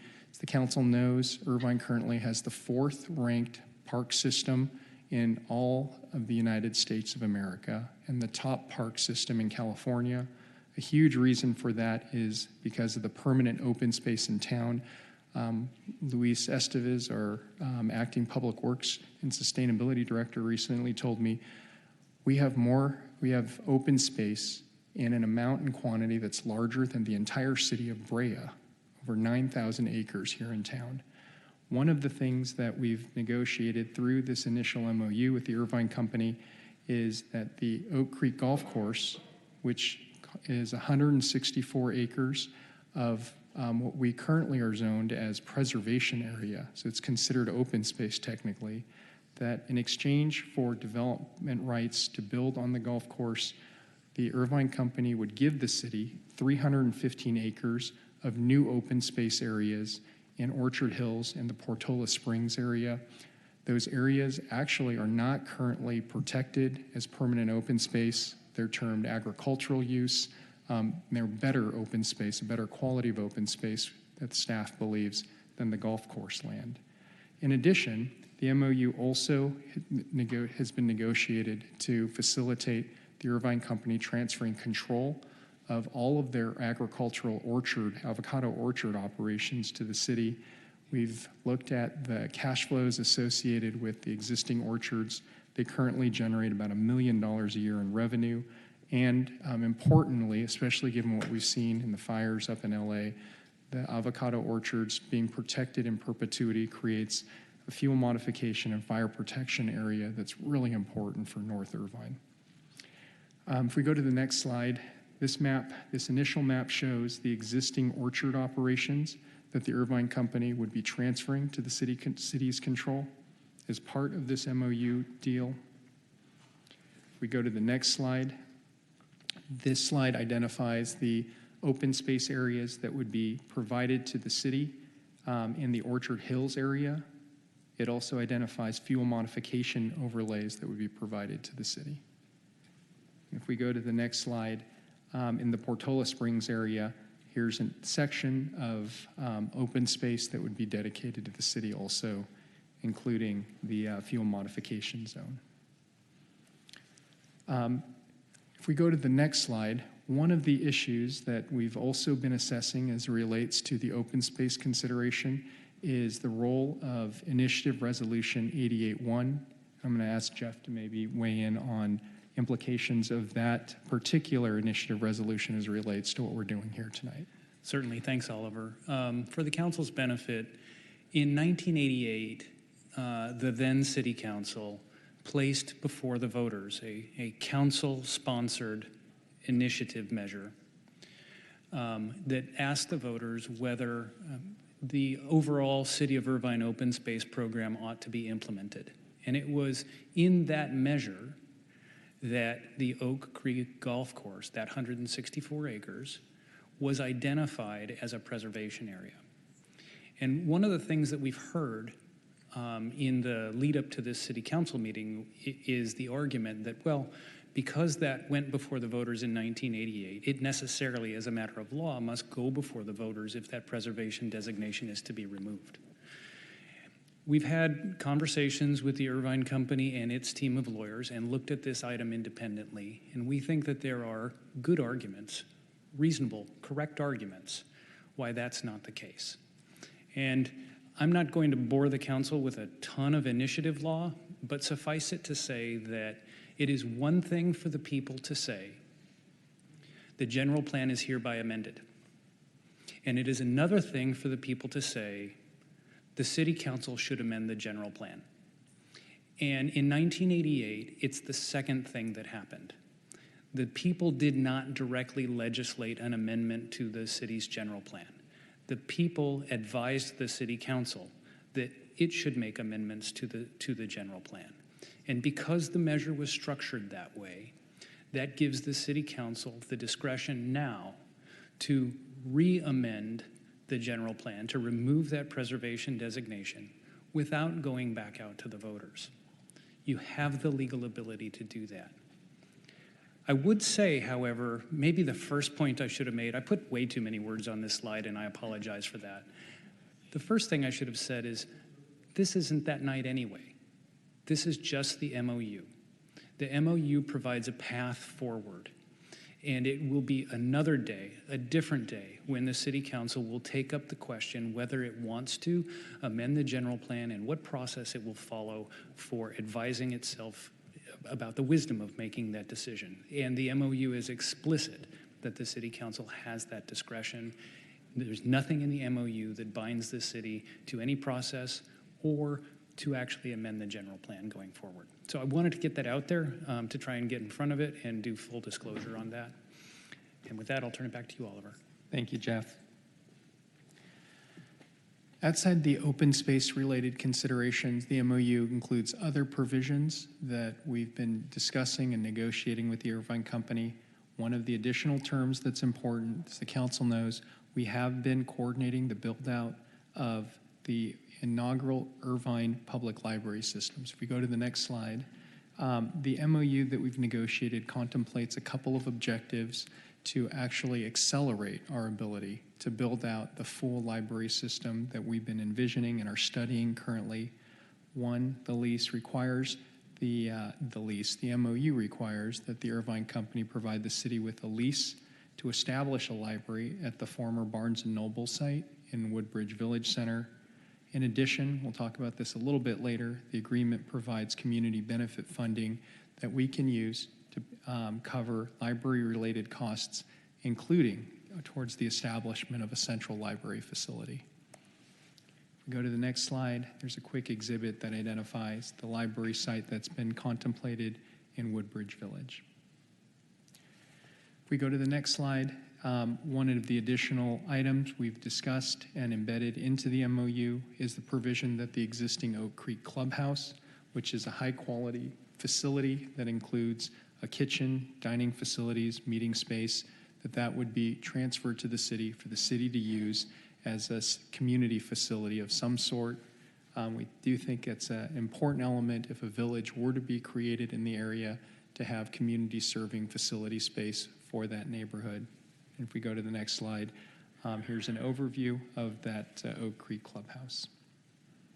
If we go to the next slide, the council recalls for a number of years we've been working to try to effectuate one of the important components of the 2017 agreement the city struck with OCFA. That was the provision that we would work to establish a joint training public safety facility. We've been looking for sites for a number of years. I know a couple of years ago there was some thought maybe that facility should be located in the Great Park.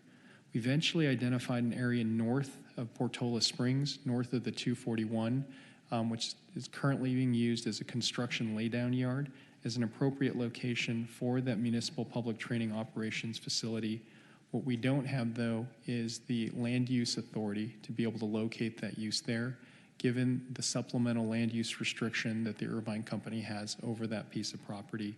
The MOU requires the Irvine Company to remove the restrictions to facilitate the development of this important public safety effort. And the next slide identifies where that particular facility is located. We go to the next slide.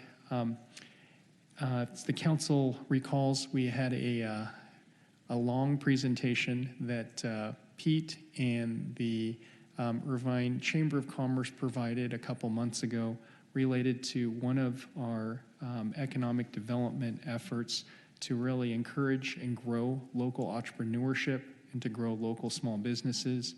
One of the ways we've identified a pathway and how to move that forward is to establish a proposed innovation center that we've been working on with local partners, including the Greater Irvine Chamber of Commerce, the Small Business Development Corporation, and also the Beal Center for Applied Innovation and the University Lab Partners Group. The MOU requires the Irvine Company to facilitate a pathway once we have a plan in place for locating such a facility. If we go to the next slide, one of the last elements related to the MOU terms that's important to share with the council is the provision to the city of $96.2 million in community benefit fees that would be split across two different tranches. One tranche would be $26.2 million that would be paid to the city as part of a park requirement for the apartment complexes that would be established. There's 1,600 apartments proposed in this village. The $26.2 million would be available for the city to use towards community projects.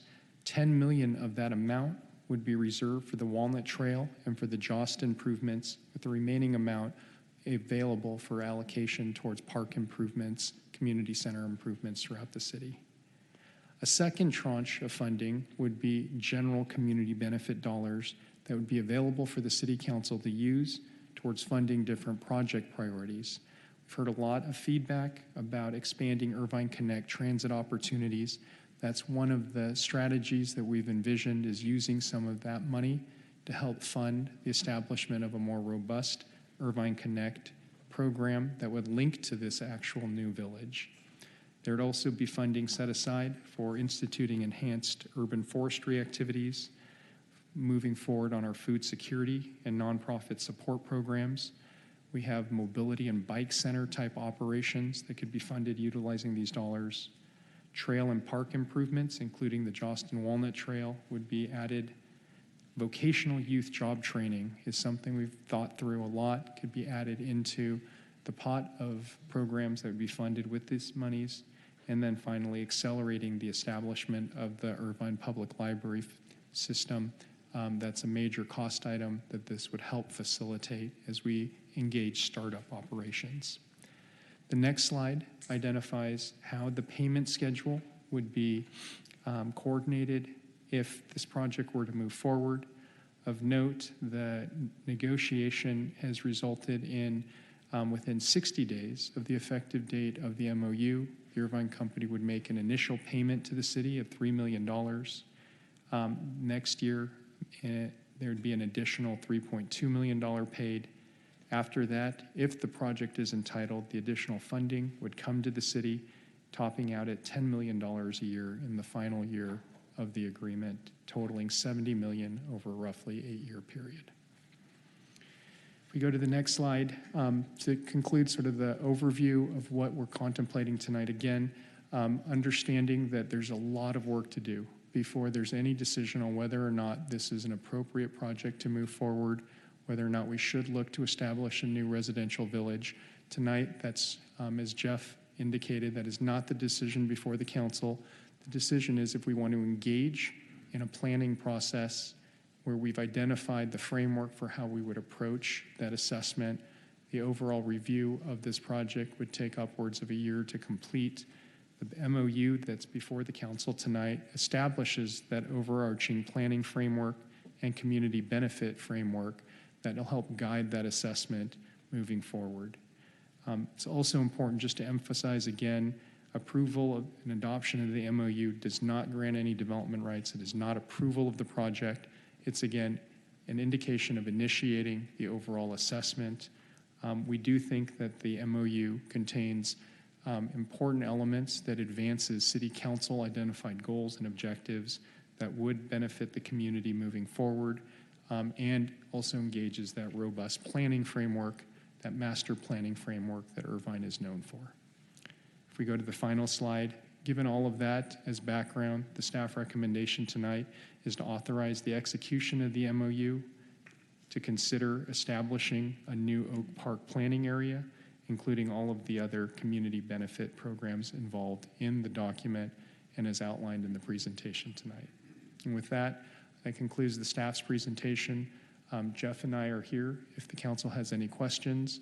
I do think the Irvine company has representatives that would like to also provide their context when the council's ready as it relates to what they are proposing moving ahead. With that, we'll turn it back to you, Mr. Mayor. Thank you, Mr. Chi, Mr. Melching. At this time, I think what I'd like to do is just inquire of my colleagues if they wish to direct some questions or comments to Mr. Chi. Then I think after that we would call for public comment, beginning with Irvine Company representatives. I do have several requests here to be heard. First, Councilmember Treseder. Thank you so much for that presentation. I really appreciate it. I just have a quick question before we move on. You mentioned in your presentation Irvine Connect, potentially expanding that, but I couldn't find Irvine Connect mentioned in the MOU itself. Did I miss that, or? It's absolutely included in the MOU document. I'm going to look to Jeff. He's going to identify the section. But, as Jeff furiously.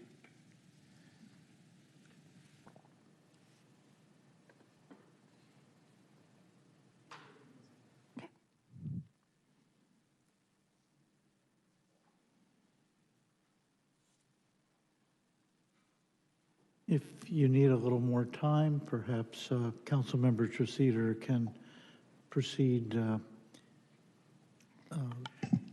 other questions she might have. Did you find it? I found it, Mayor. Sorry. Okay, go right ahead. It's actually in there in a couple of places, but the first time it appears is in recital N. It says community benefit payments may be used at the city's discretion for transit, and then it goes on to say urban forestry, food security, nonprofit entity support, bike center operations, and other city priorities.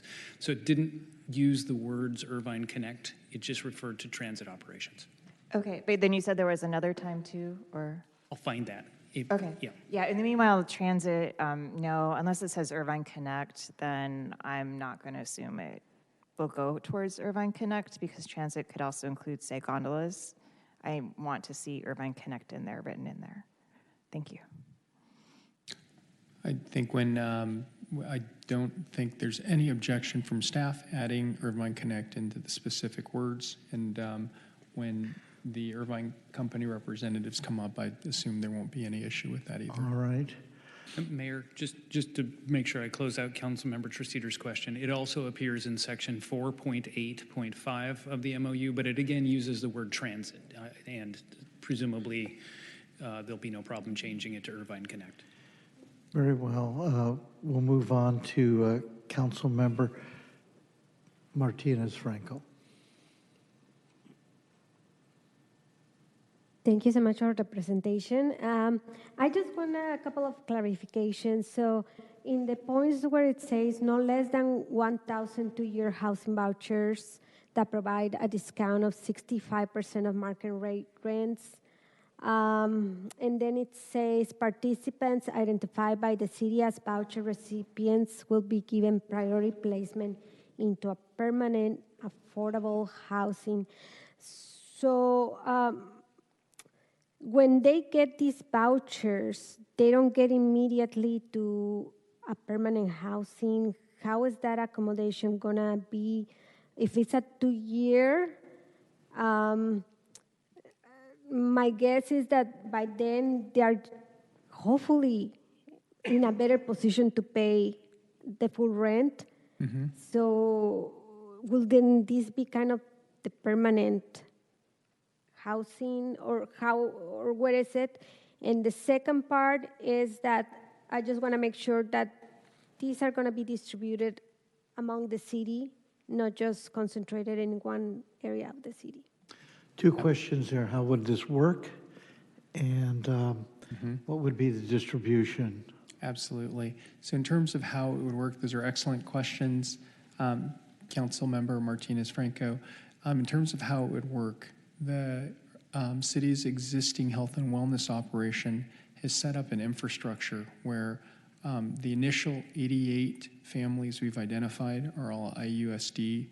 They all have IUSD students off of our McKinney-Vento list. That's the piloting program that we're doing. The way that it would work is that an individual family would be located in an appropriate apartment unit. The city would utilize and is utilizing our HAP-related dollars to provide for overarching case management support for each of those families. We've also built out a full city support system that includes childcare and transportation.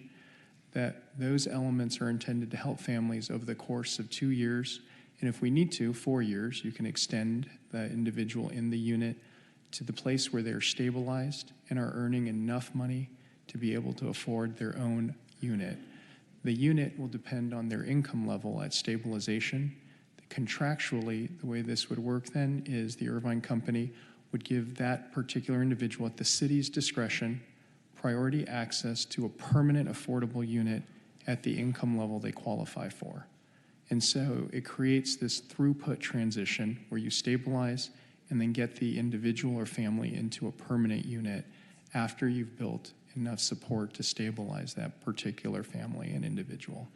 In terms of where it would be located, the MOU identifies that the Irvine company and the city will have to mutually agree on at least 17 locations throughout the city. It won't be concentrated in one location. The intention also is that if it is a family with children or if they have a connection to a certain part of Irvine, they'd be able to stay in that general location or stay close to their school. That's why we've identified so many different facilities, up to 17, that would be identified in terms of where the family would be placed or the individual would be placed. Anything further? Oh, thank you. Any other questions, comments? Why don't we then turn to, how many requests do we have for public comment? We have 79 requests to speak. 79? 79?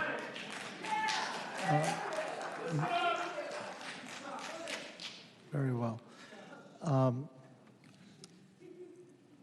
Let me suggest there are representatives from the Irvine company here.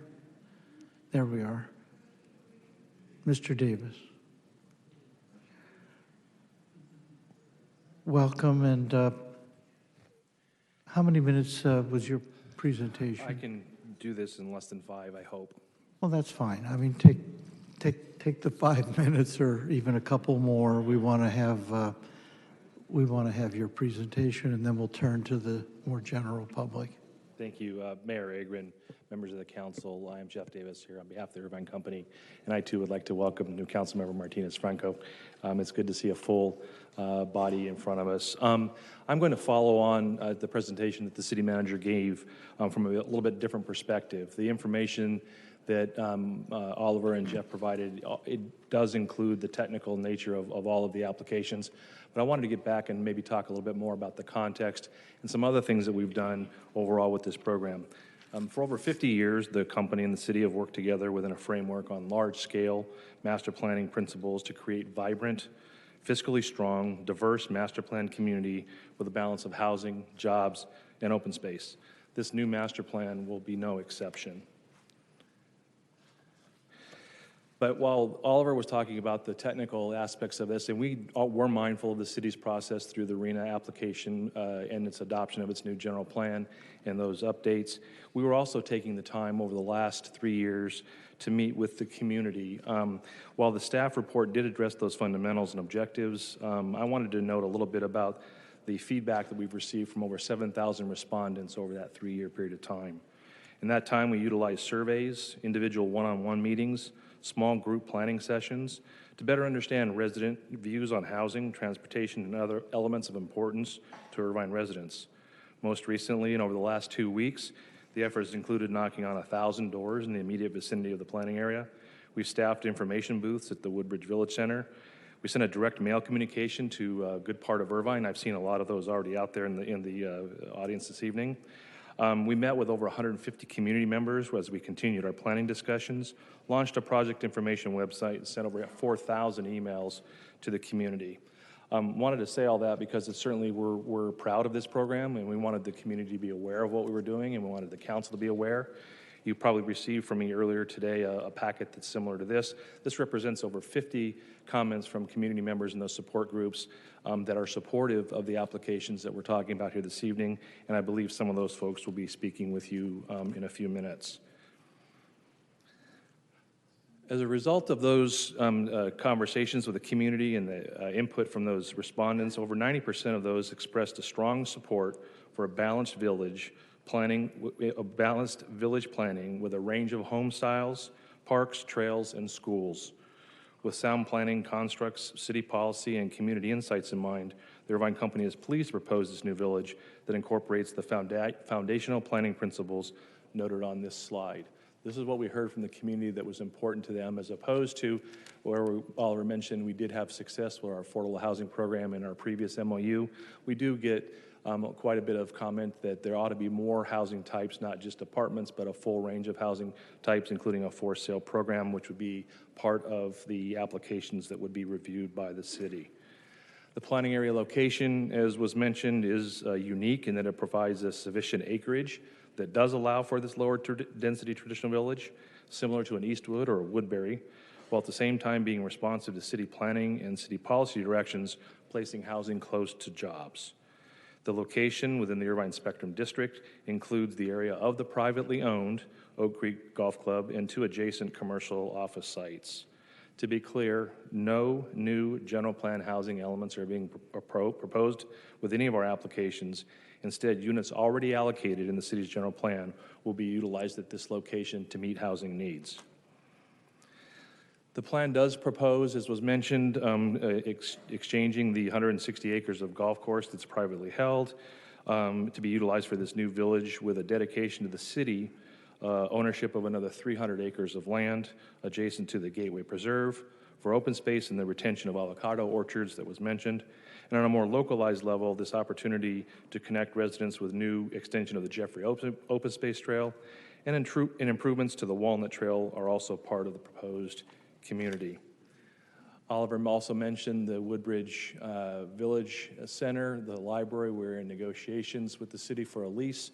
And as a part of the MOU, the funding does come for operations of that facility, as well as other locations throughout the city. One of the things that we did hear from our community was important and up to this point in time hasn't been planned for in the Spectrum area is the location of a school. It was critical that our community sessions, they focused on the availability of school as being one of the fundamental and most important things for any new community. A new school will be provided with this village at no cost to IUSD and will be designed to serve families from this new village as well as the larger Spectrum area. Lastly, as Oliver mentioned, this plan does address matters of community priority and importance, committing to a series of public benefits as a part of this overall program. And I think it's important, again, to note that why we wanted to engage in this kind of discussion, why we wanted to go through the MOU process, why we would identify all of these elements, is that as we define the project description that will be part of the analysis that will be reviewed over the next year through the city's review process, is critical at the beginning to have everything included as part of that package. So for us to have early consultation with the city, early consultation with the school district and other stakeholders, we wanted to make sure that we got those elements into our plan as we're able to analyze moving forward. That did include the commentary that was added about the urban forestry, food security, not-for-profit entity support, youth and vocational training programs. We understand that was something that was important as well. And certainly the Irvine Cares transitional housing program that Oliver talked about, which is a very unique and new construct, and wherein people with an immediate need, ordinarily when we're going through this kind of discussions, we're talking about affordable housing units that are going to come 2-3 years from where we get our entitlement. This is an instant program that allows us to deal with an instant need and does allow for a transition into more permanent housing and longer-term housing through our overall programs. In conclusion, I'd like to say that the MOU before the council tonight is the master plan for the new village, which will begin to be analyzed in a year-long city process. After that long process in review for infrastructure planning, we would then anticipate first occupancies to be somewhere 24 to 36 months from now. So it's, again, a long review process. And we do feel that this plan does represent a strategic convergence of Irvine's longstanding master planning principles in terms of community benefit and the city's commitment to addressing local housing needs, beginning almost immediately with a unique transitional housing concept that is the embodiment of grace, compassion, and dignity. We look forward to your comments and any questions you might have. Our team is here, but I know there's a lot of people that want to talk, so unless you have questions for me, I will sit down. Why don't you just wait one moment? Are there any questions of Mr. Davis at this time? There being none, just stand at the ready if you would. Yes, sir. And I think we'll turn now to the general public. Let me kind of suggest a course of action here. Although there are some 79, you say, altogether? We're up to 82. You're up to what? 82. Up to 82. My guess is that as many as a third of those have gone home or whatever. But let's assume there are going to be 60 folks or so who want to be heard. We do want to accommodate them. Let me suggest a little flexibility on my part. If you're here as part of 2 or 3 people who want to say things and you want to designate one of them as a representative, and I'll give you a little additional time. There are ways, I think, of consolidating the public comment. We want to kind of get to everybody here. I think we probably should have the public comment limited to 1 minute each. If you're speaking on behalf of 2 other people also who kind of share your views and want to ask for a little more time, do so. But I think that's the best hope for getting through as much public comment as possible. I'll try to be flexible if the commenters will as well. With that, who's the first?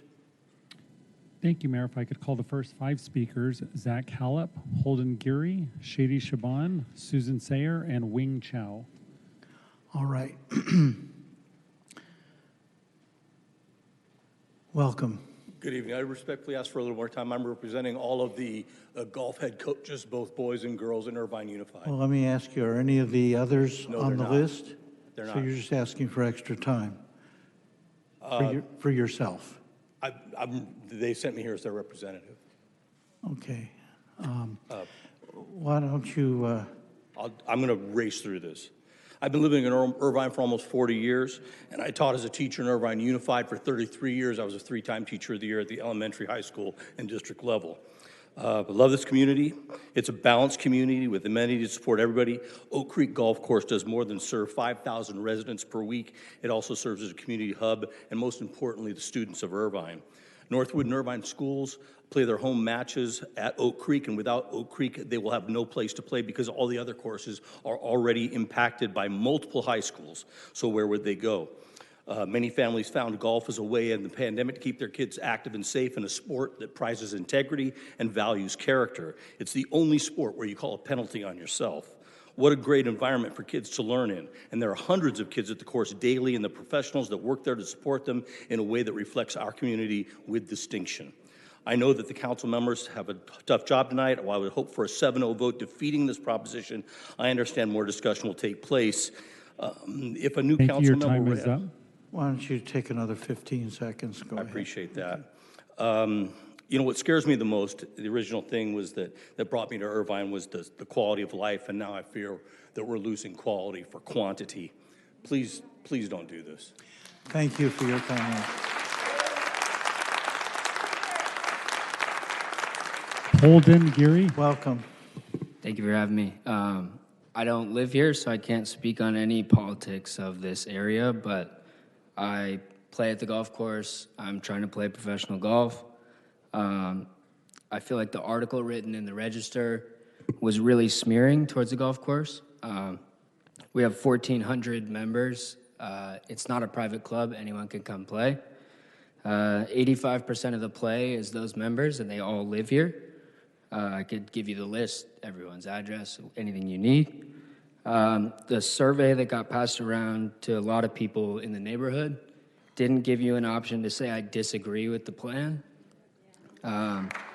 It just said, I support it, or I want to be involved in these decisions, but there was no place to put no. So the Irvine company wants skewed results. You're going to kill all the wildlife in the area. There's 6 coyotes that live on the range. They feed on rabbits, there's birds, there's turtles, there's fish. Thank you. Your time is up. Thank you for your comments. Didi Shaban. Welcome. Good evening, councils, and thank you for your time and for your service. I just want to touch base real quick, about the congestion that's going to happen to the whole. I live in Woodbury. We added more apartments, in St. Canyon and Trabuco. The marketplace, more apartments over there. They look horrible.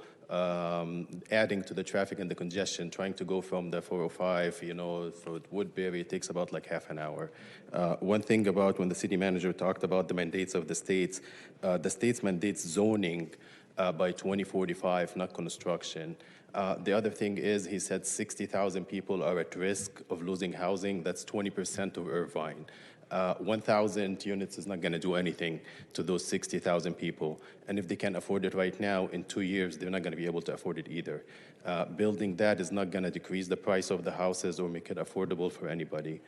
And the last thing is, we're suffering from the whole. Thank you. Your time is up. Just finish your thought. Go ahead. Just finish your sentence. No? Susan Sayer, and if I could also call forward James Huang, Art Brown, Frank, Jenny Bollinger, Yeah, and I'm Brian. just going to ask the clerk, when their 1 minute has elapsed, just tell me, and I'll at that point accord them a few more seconds to finish a sentence. We don't want to be cutting people off mid-sentence. Go right ahead. Hi, my name's Susan Sayer. I'll make this short. I have two primary issues. As many residents require affordable housing as our seniors and disabled community members, they will require affordability terms or affordable vouchers for much longer than 2 years. Most seniors and disabled residents live on income from benefit programs, which does not increase as much as the cost of living. Thus, affordable housing for a 2-year period will likely never meet their for a 2-year period will never meet their needs.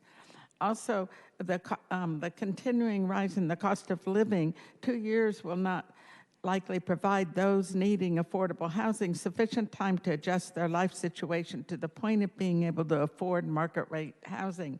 The other issues is seniors and disabled community members suffer from disabling conditions that require ADA adaptable amenities, such as wider doorways, walk-in showers, adjustable countertops, and adjustable closet bars. Ms. Sayers, your time is up. Thank you very much. James Huang.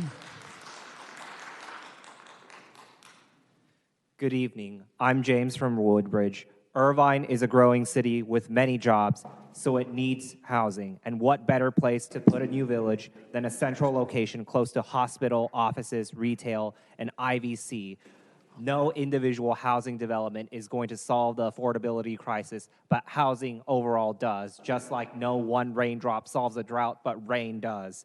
The Oak Creek Golf Course is an exclusive club that charges $200 to play, not a real public space. It's not nature. It's an artificial landscape sprayed with chemicals that cause Parkinson's disease. This project will replace it with houses, actual parks, and a new school. I fully support the idea of this project, and to address the naysayers' concerns, Irvine ought to take this as an opportunity to do things better. Make sure the MOU specifies that this village be designed with walkability, bikeability, and transit access in mind. And a new Irvine Connect route funded by the developer fees would be perfect. Please amend the MOU. Thank you. Thank you for your comments. Point of order. Next. Point of order. I'm going to, just a moment. What is your point of order? I'm having a hard time hearing the speaker with the audience also making noise. Would you be willing to maintain order? I agree. If everyone in the audience would simply listen respectfully to every speaker, I think we'll all get through the evening in a lot better shape. Thank you for your point of order. Go right ahead. Art Brown. Good evening. First, I tell you, quote from the golf course, and my wife says, you got to go to this meeting at 5 o'clock. And I've never been to one of these before, so I had to get here at 5. Well, I could have got dressed up for you. But anyway, real quick, he lives in Woodbridge. I live in Woodbridge. I've lived in Woodbridge since 1992. My wife opened up Venado School, and then she opened up Lakeside. So the point is, I've been in Irvine for a long time, and I've seen a lot of changes. And I love Irvine, but the point is, it's just getting so crowded. Like, I leave Woodbridge and go up Yale, and I get to Edinger, and I might wait 4 minutes to make the light. Then when I make the light, I turn towards Culver, and then there's 3 red lights awaiting me before I can cross Culver. If you add, this place is gonna be at Irvine Center, Jeffrey, and Irvine Valley, or whatever that is. And that's all they're gonna dump onto Edinger, or Irvine Center, in terms of the street, you know? Your time is up. If you need another 5 seconds, you finish your thought. Thank you very much for your comments. Frank? Welcome. Good evening, or good morning. My name is Frank Southern. My wife and myself have lived here in Irvine for almost 50 years. I'll make this short. I'm sort of cutting my speech down. You're proposing more than 4 times the number of homes that are in our track, the ranch development. And looking at a generation rate of 3,000 homes, you're going to have about 6,000 cars.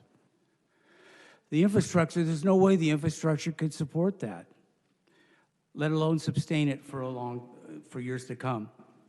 Try getting out of our development track or village at certain times. You can't. You can't turn on Jeffrey. It's impacted now. The Irvine Center Drive, we refer to as the alternate 5 freeway, because at certain times of the day, you can't move on Irvine Center Drive. It's so backed up. Your time has elapsed. Oh, that was, yeah. Thank you for your comments. Jenny Bollinger? No. Brian? And if I could also call forward Melissa Gallo, Deborah Miller Osorio, Eric Wang, Scott Carpenter, and Heather Manchester. Welcome. Hello. My name is Brian Akamine. I live in the ranch also. It was mentioned already about the quality of life. That's why we came to Irvine. And that's what we're told, that we have quality of life. But it doesn't feel like that when there's so much traffic. You know, I had taught in Santa Ana for 34 years. And it was described to me as a city that, you know, it's like a bomb. It starts in the center and then it moves out. And that's how progress is. It starts in the middle and it moves out, but it leaves disintegration as you go along. It's like the inner part starts to rot. And that's what I think that the Irvine, okay, I've talked too much. No, not too much. Your time has elapsed. Thank you for your comments. Melissa Gallo?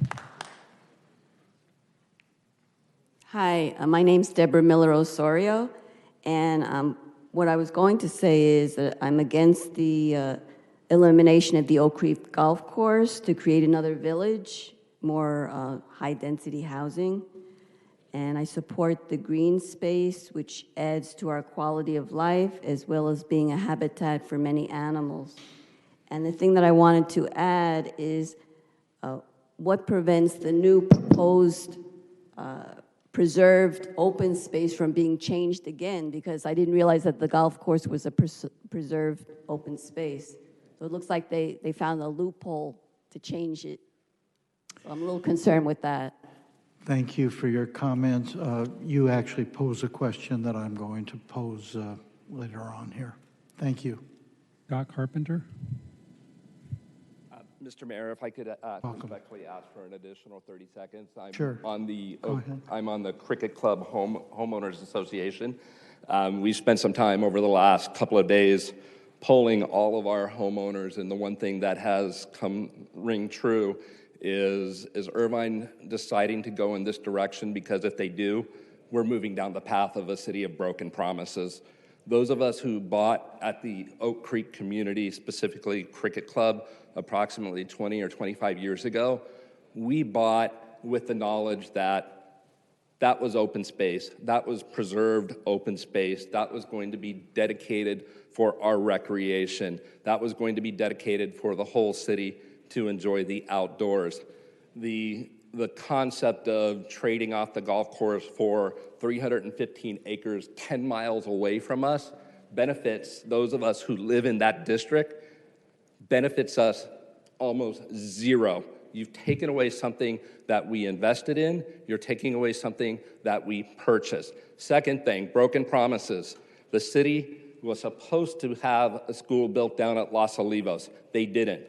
They put a school, they took all those kids down at the Spectrum, moved them to Oak Creek Elementary School. 2 weeks ago, we had kids come out of the classroom, running around, punching other kids because they have developmental problems and there's no room in other schools for them.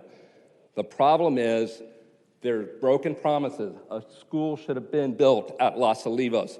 What we have is a history of the Irvine Company breaking promises, especially to those people who are already in the Oak Creek Village. Thank you. Thank you for your comments and welcome. Heather Manchester, and if I could also call forward Jeff Glass, Mike Ellison, Paula Miller, and Christina Shea. Thank you for your time this evening. I'm speaking in favor of housing. I know we need it desperately. I'm speaking in favor of affordable housing, which I also think we need desperately. I'm also speaking in favor of the golf course. I have two sons. For my older son, it was the place where he, starting at age 10, where he fit in and belonged.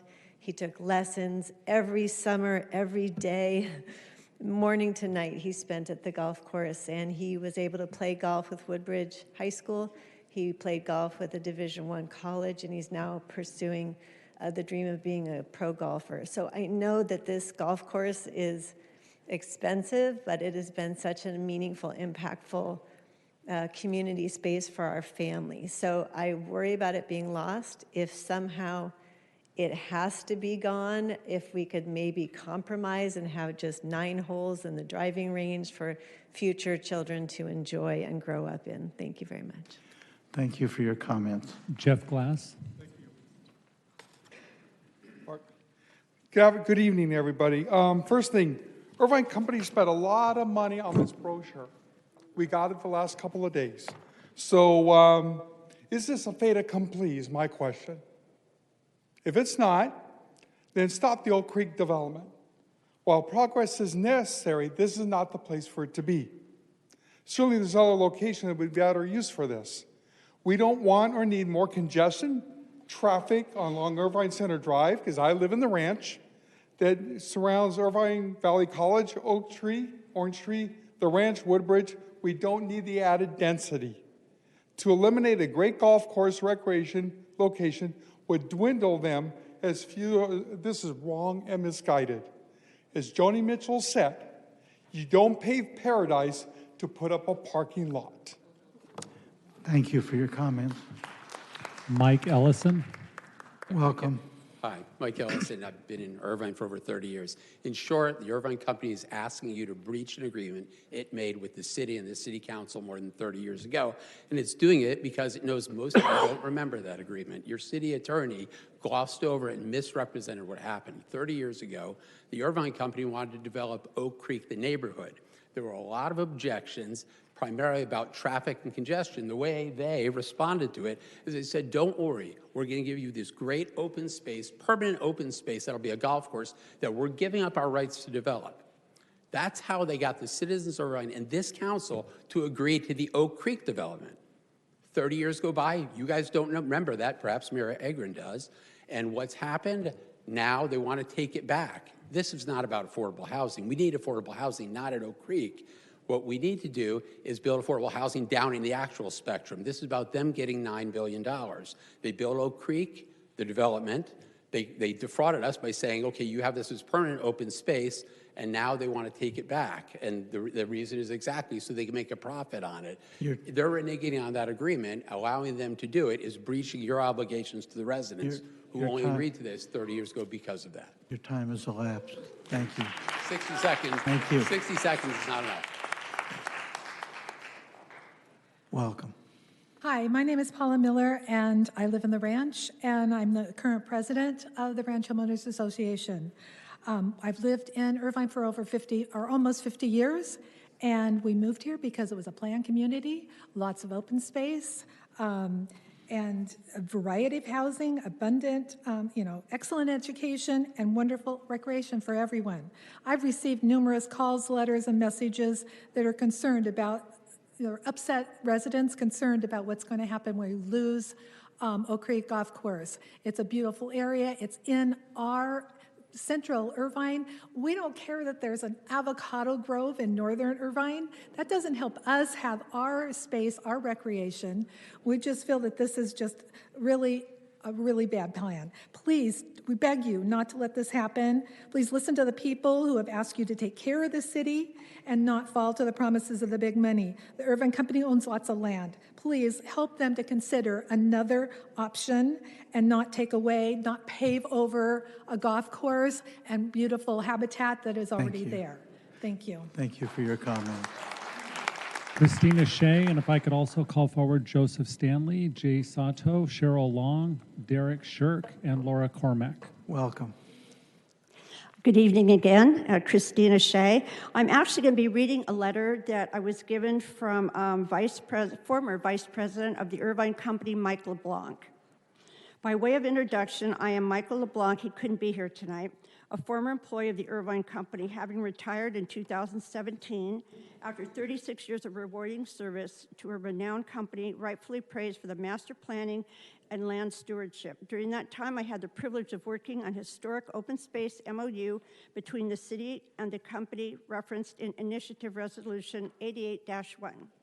I'm writing to express my profound disappointment in the Irvine City Council and the Irvine Company in what appears to be a total disregard of Initiative Resolution 88-1. And Mayor Agron, I have to compliment you. This was something you spent a lot of time supporting in this city. I approved by the Irvine Company electorate in June 1988. As referenced on the city's website on open space preservation, this initiative enacted a strategy to ensure that land set aside for the preservation of would never be used for development. Now, I heard from our attorney this was maybe a suggested idea from the voters. It was not. It was a permanent declaration by the voters in 1988. Thank you. Your time has elapsed. I'm sorry, yeah, I have more to read, but anyway, I thank you so Well, much. I'll tell you what, I'll give you another 10 seconds here to wrap up, okay? I don't know if I have enough for 10 seconds. Okay. As the open space MOU was being negotiated in the late 1980s, there were citizen advocates who desired open space preservation between the 115 and the 405 freeways, referred to by some as the flatland portion of the city or the central part of the city, and not just the southern or northern parts of the city where there was more hillside conditions. So basically, the voters voted for this. They did not just suggest it.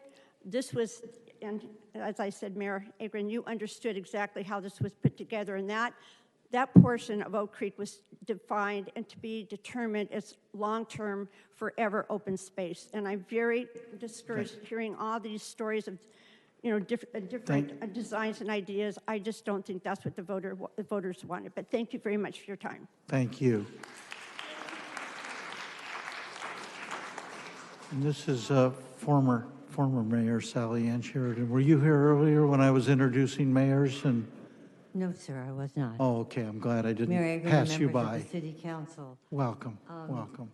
My memory has come back to me, and I remembered being on the City Council with you when there was a discussion and actually a vote by both the Community Services Commission and the Planning Commission that the middle of Irvine needed to be preserved with some open space. And at that point in time, we had a resolution and an ordinance that we passed, and you voted for it as well as I did, to make the Oak Creek area permanent open space. and that was part of the open space plan. Now, I understand from the city attorney that you can change that, but you're going to have to, and that we did not amend the general plan, but we had a promise, and we had also a vote from the community that this was going to be an open space element. It is, the Oak Creek Golf Course serves many, many hundreds of people, and it is probably one of the best public golf courses in all of Orange County. Thousands of people go there. I think if you want to build around that or do whatever it is you want to do, but saving the Oak Creek Golf Course is a very, very important thing. And besides, we promised this community that it would be a golf course and or open space, and we chose golf course. If you want to change it, I think we should put it back on the ballot and let people vote for it. Thank you. Thank you. Jay Sato. Thank you, and welcome. Hi, my name is Jay Sato. I'm married, have 3 kids, 11, 12, 14 years. My family and I have lived in Irvine for 26 years. We love open spaces, and my family is very active outdoors. The new Spectrum Village plan is poised to be a key component in improving the bikeability of the city of Irvine. The plan to connect the Jeffrey Open Space Trail to the paths further south along Jeffrey Road via dedicated bike paths will significantly improve the safety and experience for those commuting to Irvine Valley College and even to the beach via Sand Canyon, Bomber Canyon, for those of us who are adventurous enough. The additional bike paths within the Spectrum District Village will also improve the connectivity to businesses, retail shops along Sand Canyon. Some people are concerned about the possibility of increased car traffic in the new village. Will bring clearly by continuing to invest in infrastructure in a progressive and strategic manner, and by including viable and robust non-car options in the new village, increases in car traffic can be minimized. In the larger picture, the Spectrum District Village fixes the missing link of connectivity in that area, which could lower car traffic. Your time is up. Thank you. Thank you very much. Derek Shirk. Hello, my name's Derek Shirk. I'm a homeowner in Orange Tree, which is right across the street from the golf course. This deal was just revealed to the public last week, and now literally within days, this zillion-dollar memorandum of understanding is on the agenda and in front of the city council for consideration. Like, the community, most of the community does not even know about this yet. Like, this is just a total blitzkrieg attack on the neighborhood. The people here tonight, these are just the tip of the iceberg. Most of the community is totally unaware that this is going on. This development is going to cause all kinds of problems. There's already tons of congestion. It will not solve the affordability issue. The city manager himself said, this voucher program has never been tried anywhere. It's experimental, never worked before, but the city of Irvine's going to commit zillions of dollars to this. This is just a crazy idea. It does not make sense. It needs to go to a vote so the people can vote.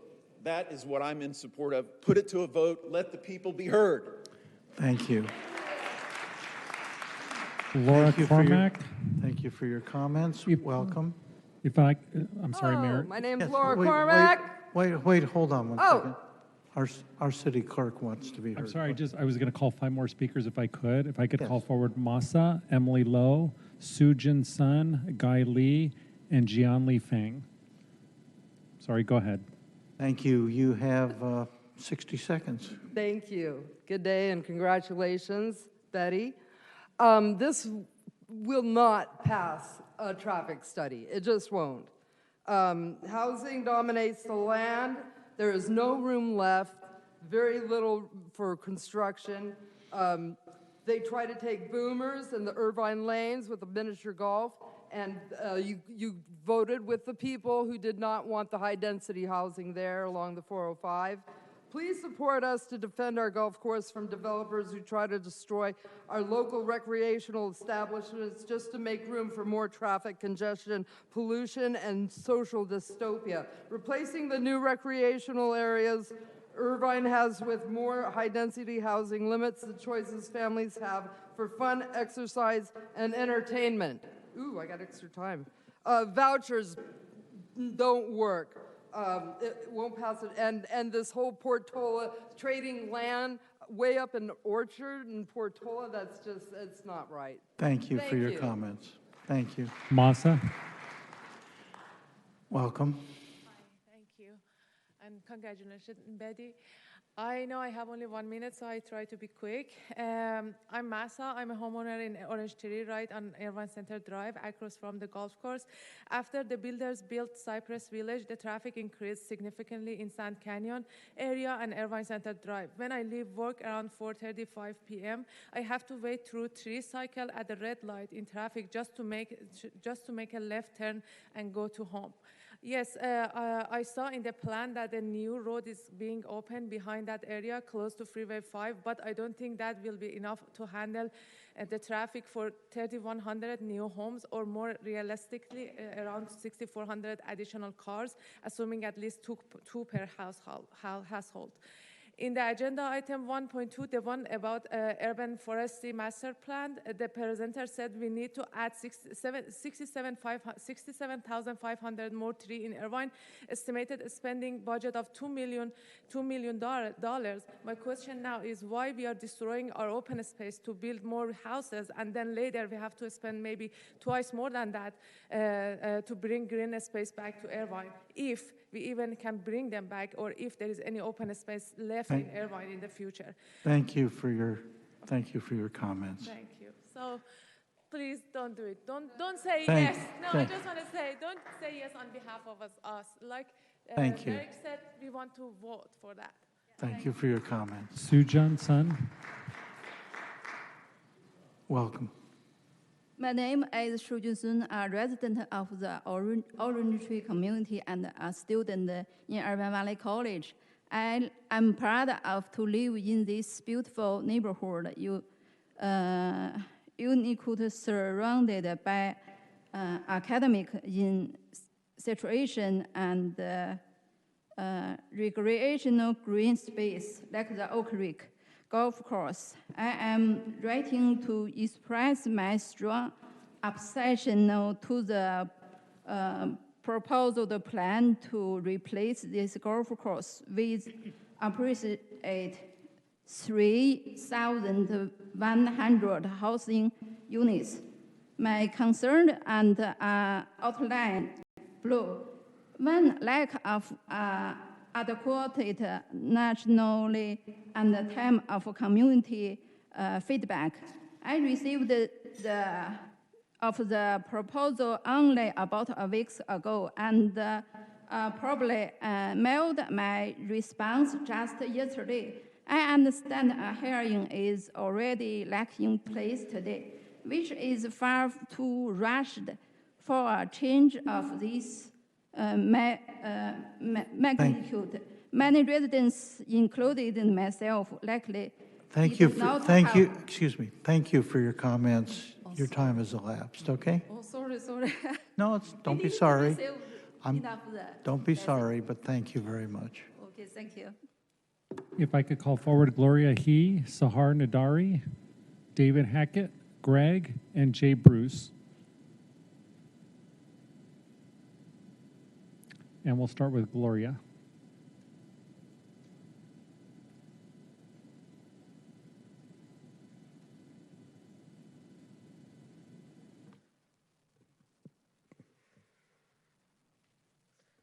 Welcome.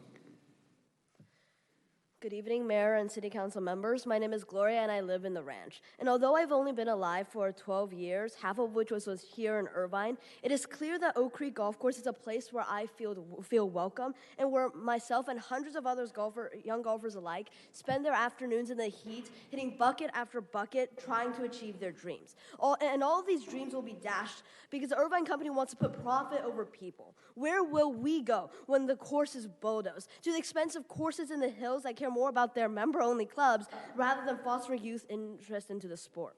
Is profit worth more than a place where friendships are made, where people first broke 100, and where I watched my dad hit 4 balls in a row right into the trees? So I'm asking the council to reject a new residential village and preserve a golf course that I and so many others call our second home. Thank you. Thank you for your comments. Mayor, Could can I Hackett? make a, I'd like Yes. to, point of Yes. order. I think that speaker What's your said point? that she was 12 years old. I'd like everyone to give her another round of applause. And we'll see her running for city council in 6 years. There we are. Welcome. Good evening. I'm Dave Hackett. I'm a 32-year resident of Woodbridge and a golfer.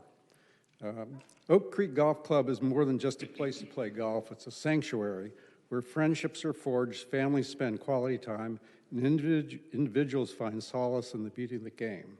I cherish the memories of playing those holes with my kids, grandkids, and friends. Ever since COVID, golf courses have filled up with people enjoying the game. Closing it will push Oak Creek golfers to other courses that are already at capacity. This will reduce the enjoyment and raise the cost, likely hurting folks on a budget like seniors and kids just starting out. Let me just say that I heard Brea mentioned. Brea has 2 public golf courses and, according to Google, 48,000 people. Irvine has 3 public golf courses at 320,000 people. Arguably, we need more golf courses. For example, what happened to the very nice little golf course at El Toro? It's not here anymore. Thank you. Thank you for your comments. We appreciate that. If I could call forward Maxim E., Greg Costigan, Bill Schultz, Nasiba M., and Ruben Franco. And before we hear from our next speaker, let's do a little time check here again. It might be useful sometime before we get to our discussion here to take a brief recess. Also, I'm going to suggest that the balance of the agenda, items 4.2, 3, 4.4, and 4.5, that they all be continued to a different council meeting. Just kind of looking at these items, some of which have appeared on the agenda several times. I think it probably warrants calling some kind of special meeting to dispose of this backlogged items. But I want to just kind of check in with my colleagues. I do think we probably can get this item wrapped up by 11:30 or midnight, but I think this item alone. Is everybody in agreement that just deferring 4.2, 3, 4, and 5 at this time is a good idea? I'm good moving all of it. I see, okay. Let's do that. Let's take a little more public comment. I am going to call for a recess because there's only so much punishment human kidneys can take. But we'll hear from the public now. Please.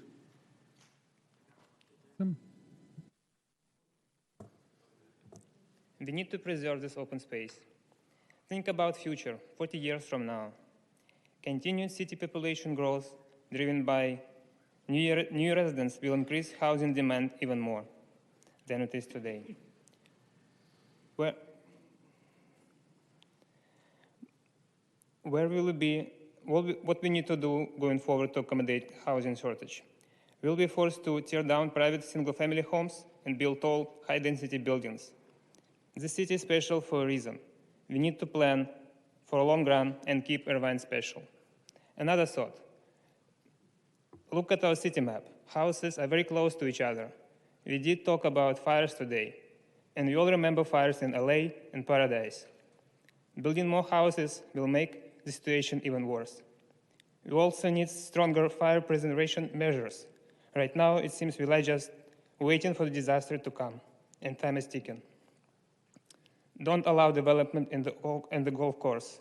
Let's preserve our open space, create natural fire breaks, and keep Irvine safe and livable city for everyone now and in the future. Thank you for your comments. Thank you. Greg Costigan. Welcome. Thank you. To everyone here, I do want to say that golf is awesome. I love golf.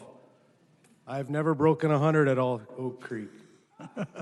But you know what else I can say is awesome? Is housing. I'm a homeowner. I am also a resident. I also pay taxes. I also have a vote, and my vote is yes. And I think the council should consider this.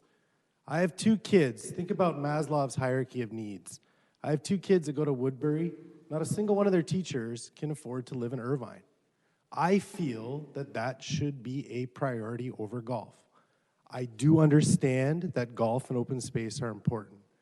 I do want to say that potentially compromises can be had. I'm not on council. I'm not part of the Irvine company. I do think that there should be a discussion and compromise could be had, but I do think that something should be considered because we have a crippling state housing shortage and it's impacting the lives of people, including myself. Thank you for your comments. Bill Schultz. Welcome. Good evening. I have some prepared remarks I'm just going to ignore. I was a former high school athlete, college athlete. I coached high school and college. I understand a golf course being a place for aspiring youth and a place to keep youth off the street and the benefits of athletics and endeavor. I've been a resident, I've been an owner of property in Irvine for 9 years. My son attended IVC and UCI, now gainfully employed and living in an Irvine company, an apartment in San Diego. But I've lived in Irvine 3 years, and I've traveled to 5 continents and 48 of the 50 states. Irvine is the most beautiful, progressive, loving community that I have ever been in. I appreciate it. I'm not afraid to change. What I see here, and I'm out of time, but what I see here, and I think we should focus on. Why don't you take another 30 seconds to wrap it up, if you would, all right? Thank you for that time, certainly. What I see here is not that we're faced with a decision. We're faced with an opportunity, and that is to explore over the next 12 to 14 to 18 months the viability of this effort. And I think we should focus on supporting the memorandum of understanding in order to go through the due diligence that it will take to make a meaningful decision and appease as many of the residents of this great city as we can.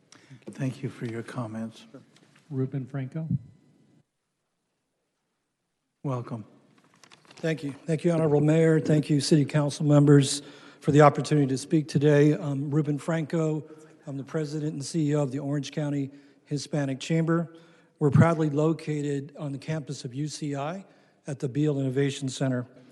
You know, as President, we're writing to show our strong support for this measure. We really think we need the housing, we need the development, we need the economic vibrancy that this development will bring to the region. The integration of an innovation center and public school, library, 300 acres of open space reflects a rare commitment to both economic and human capital. This development creates even more than housing, but it builds capacity. It welcomes working professionals, entrepreneurs, educators, families into community that can intentionally design to grow with them. We're excited about this opportunity to support it, and we look forward to working with you. And want to say thank you all for your leadership. Thank you. Thank you for your comments. It's been suggested to me now by the city clerk that this might be a useful time to take a recess. That's up to you, Mayor. That puts us All at right, the halfway point with speakers. I'm going to suggest we take a 10-minute recess.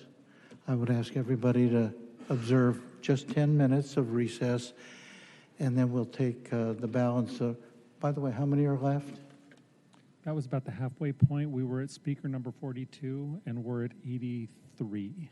All right, then we will proceed with the balance of the public comments, and then, of course, council members will weigh in after that. Thank you. 10-minute recess.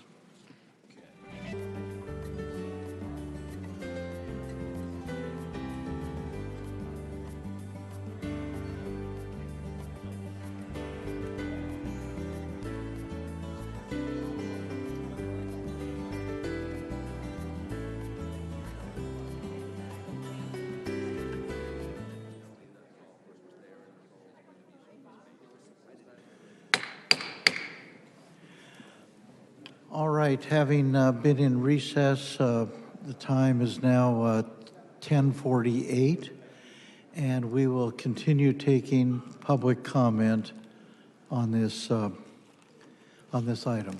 Would the clerk please tell us, do we have people in the queue? We do, Mayor. All right, go right ahead. Thank you. If I could call forward Mary Marr, Laura Borda, Clark Colby, Eunice Chow, and Maria D. And we'll start with Mary. Welcome.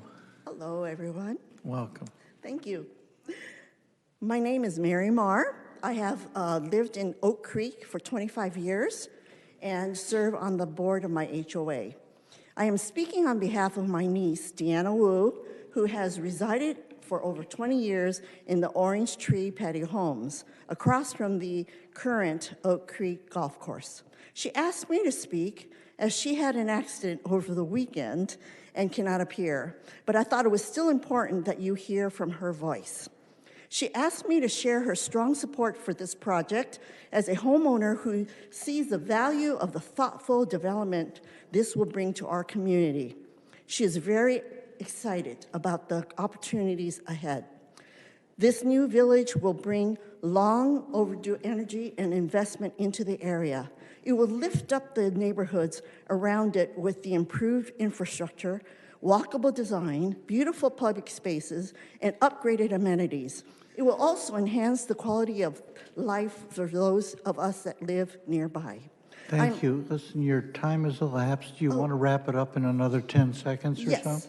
I'm happy that the city is working with the Irvine Company to mitigate and address the possible traffic issues, especially for the residents of Orange Tree. Thank you. Thank you. Clark Colby, and if I could also call forward Austin T., Joseph L. Joseph, Sahar Naderi, Laura Sinanian, and Geraldine Lauren. Please come down and welcome. Thank you so much. Good evening, Mayor, Council. Thank you for your patience and staying awake and giving us a chance to talk tonight. I wanted to give you maybe a slightly different perspective. My name's Clark Colby, and my wife and I are the proud owners of Spectrum E-Commerce Solutions and Brand Marketing Solutions. It's our family-owned business, technology and marketing business located in the Irvine Spectrum area, very close to the proposed Spectrum District Village site. We're currently 15 employees. The company has been around for quite a while, supplying high value, high technology jobs, and we all work in the office every single day, no remote workers. Commuting and affordability are topics that are really important to our team, as you could imagine. 2 of our employees, in fact, live in the Great Park area and really enjoy working so close to home. The rest of the team live 20, 45, 60 minutes away from the office, mostly due to the cost of housing or rent near the office. And as business owners, we're very much interested in the Irvine Company's plans to offer more options in the Spectrum area, especially ones that fit within their budget. Thank you. You're welcome. Thank you. You need another 10 seconds? 10 seconds, thank you. Okay. Anyway, our current and future plans include retaining and attracting skilled and talented employees that want to put down roots and start or raise families in Irvine. Your plans are very much aligned with what we're looking to do, and we really appreciate you listening to what we're interested in and taking the opportunity to consider this MOU. Thank you for your comments tonight. Absolutely. Austin.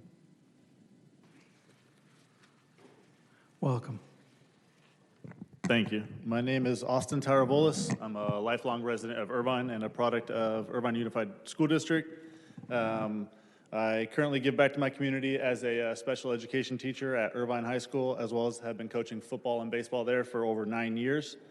The Spectrum District Village reflects what makes Irvine exceptional. Accessibility, open spaces, efficiency, safety, and privacy, all while focusing on affordability at a time when it is deeply needed. Very encouraged by the Jeffrey Open Space Trail, the numerous community parks, the centrally located school, the libraries. As an educator, I'm particularly excited about the Irvine Cares program. work directly with students who are currently living in unstable housing conditions in cars, motels, and the Irvine Cares program would provide essential support to those families. As a young professional, I'm also heartened to learn about the plans for affordable single-family homes. Like many others of my generation, I hope to continue living and contributing to this community, but homeownership is becoming increasingly out of reach. The potential for affordable housing offers hope. Thank you very much. Thank you for your comments. Joseph? Welcome. Honorable Mayor Agron and City Council members, my name is Joseph L. Joseph, and I'm the Executive Director for the Filipino American Chamber of Commerce of Orange County, and we do most of our program in Irvine. The Spectrum District Village represents a rare opportunity to invest in the economic ecosystem that supports everyone, including small, minority-owned businesses. The Innovation Center will serve as a launch pad and accelerate for entrepreneurs, especially for young people and people of all ages, including those from underserved communities, including many in the Filipino-American small business community. Many of our chamber members are multi-generational business owners, parents, children, and even grandchildren working side by side. The Filipino-American community has a deep and growing presence in Irvine, from businesses to education to healthcare. The project honors the presence by creating spaces where community can continue to contribute, connect, and prosper. At a time where small businesses are still recovering and adapting, the Spectrum District Village is a bold signal of hope. Thank you very much. Thank you for your comments. Sahar?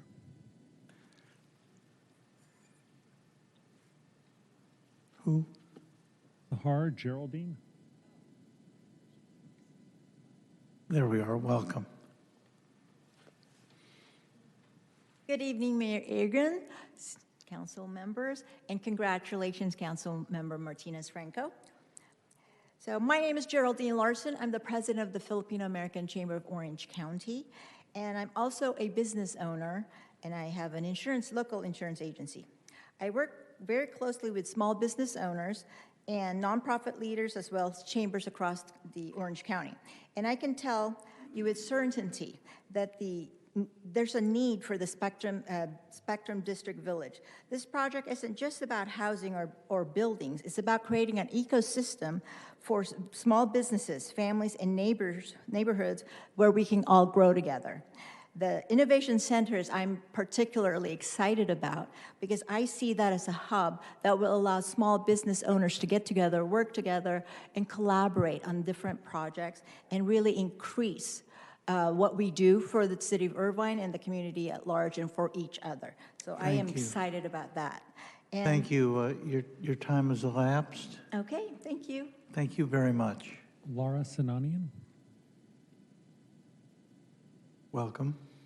Good evening. How are you?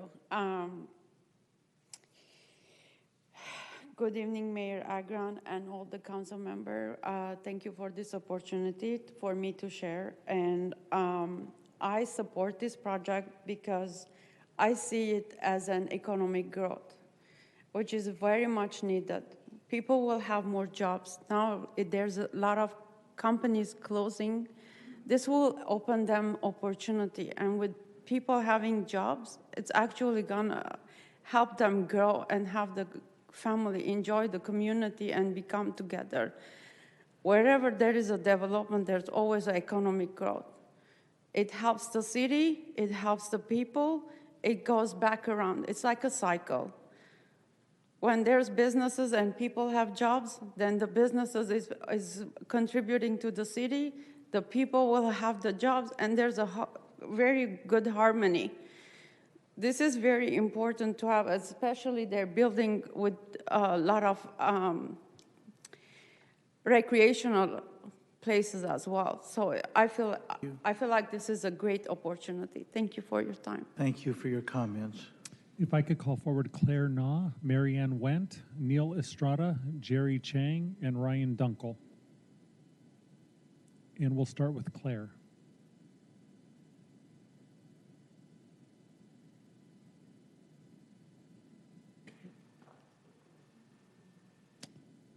Mary Ann?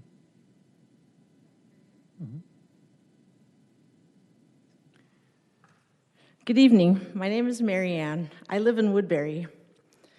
I grew up in Northwood, Irvine, and truly value the thoughtful planning that has shaped our city over the years. I was in the 3rd grade when I moved here in 1979 and thought, where are we? It's all orange groves here. A lot has changed. I can appreciate the care being taken in planning this new community, and I'm especially excited about the affordable housing options and for empty nesters, 1-story floor plans, which are hard to find in Irvine. I support the MOU. It reflects smart, community-based, focused growth, continues legacy of making Irvine a beautiful place to live. Thank you. Thank you. Claire Na? Welcome. Hi, my name is Cleana. I'm a proud Irvine resident and a longtime real estate professional and the vice president of Korean American Chamber of Commerce. Irvine has always been known for thoughtful and a well-planned community, and the Spectrum District Village continues that legacy. With 300 acres of open space, a state-of-the-art library, and new school, this project is more than development, it's community building. So as a realtor, I see firsthand the challenges family and young professionals face trying to stay in Irvine.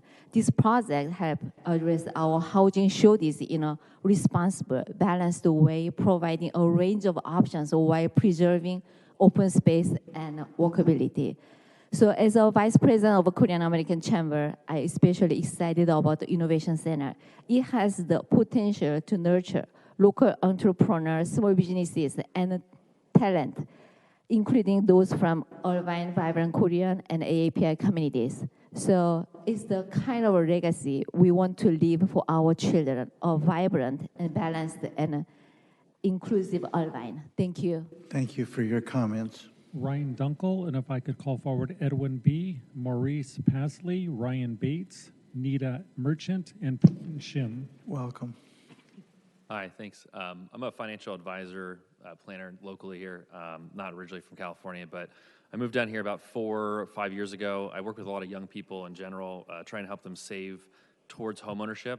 I want to just use a simple example of $1 million, we'll just say a condo, because that's pretty much any new build is going to be $1 million or more.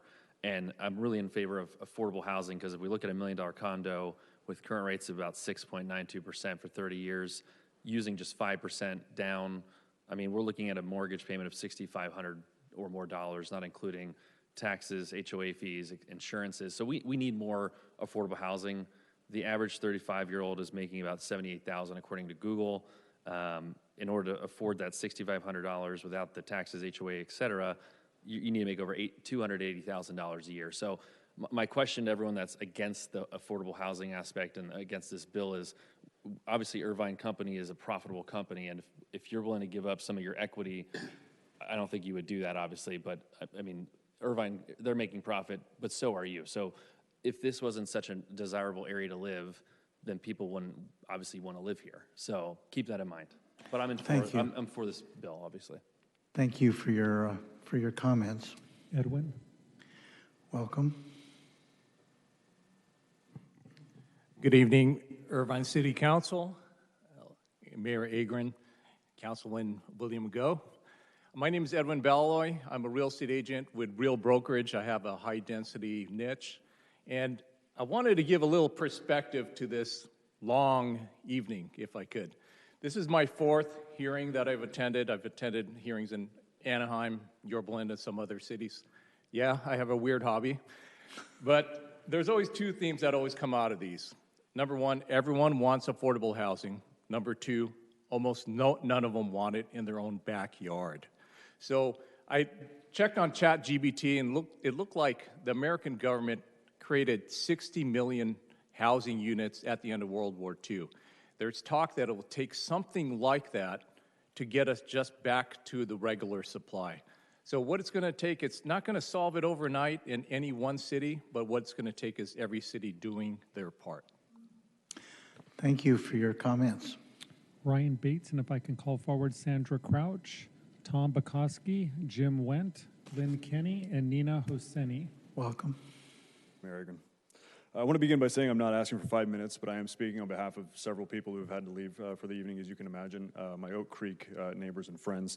The long and short of it is that Irvine needs more schools, homes, libraries, and actually publicly accessible open spaces. They're not nice to have, so these are required. It's our duty as parents and grandparents to plan for the future of our children, and this MOU allows the City and Irvine Company to explore the best way to ensure their safety and prosperity. On a more personal note, without the measure that was voted for 40 years ago, my children wouldn't have access to Oak Creek Elementary, where they're thriving. I really genuinely hope that you'll give another generation the opportunity at that for in the new development. Thank you. Thank you for your comments. Tom Bukowski. Welcome. Thank you. Good evening, Mayor Agron, City Council members, and Carl. Real quick, back in 1985, I camped out for about a week just so my family can get a house here in Irvine. There was lots of enthusiasm, excitement about this new area. And, you know, back then I didn't realize really what Irvine would grow and develop into, but it is a community for families. And, you know, I support this MOU. I support the first step going forward and hopefully getting more housing. Housing is needed. And what a wonderful place to raise a family. And I think this would provide young families, any families, just a great opportunity. I mean, the other speaker mentioned that we need housing. We do. And that's one reason why I support this. So thanks for your consideration and have a good night. Thank you for your comments tonight. Sandra. Welcome. Thank you. Good evening. I'm Sandra Crouch. I'm a 35-year resident and an executive at the Chamber of Commerce. This project will help alleviate the current trend of exponential growth in housing costs by providing more housing options for families, young professionals, and the workforce our local businesses rely upon. The only way to have more housing is to build more housing.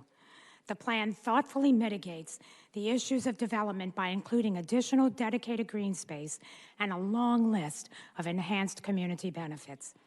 In addition, for Irvine to remain a leader in economic growth, we must lower the barriers of entry for businesses.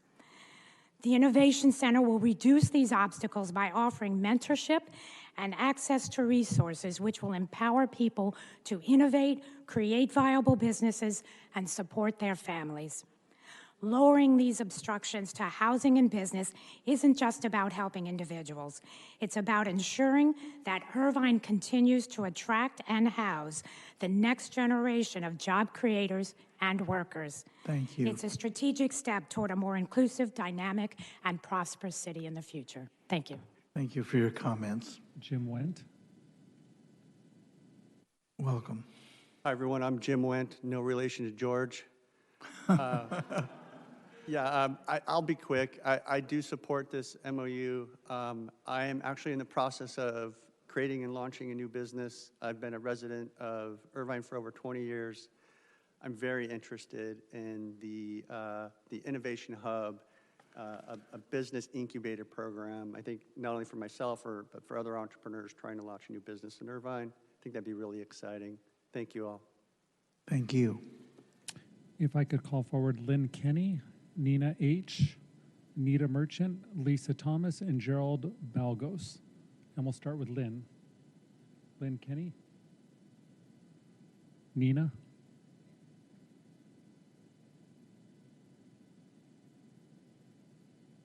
Welcome. Thank you. Good evening. My name is Nina Hosseini. I've been a happy Irvine resident for the last 30 years. I'm here to voice my strong support for the Irvine Spectrum Village District. This development will not only provide affordable housing and job proximity, but also foster a vibrant local economy where innovation and culture thrive. It's a smart, inclusive investment in the people of Irvine. Thank you for your leadership in supporting thoughtful growth and that benefits all. Thank you. Thank you for your comments.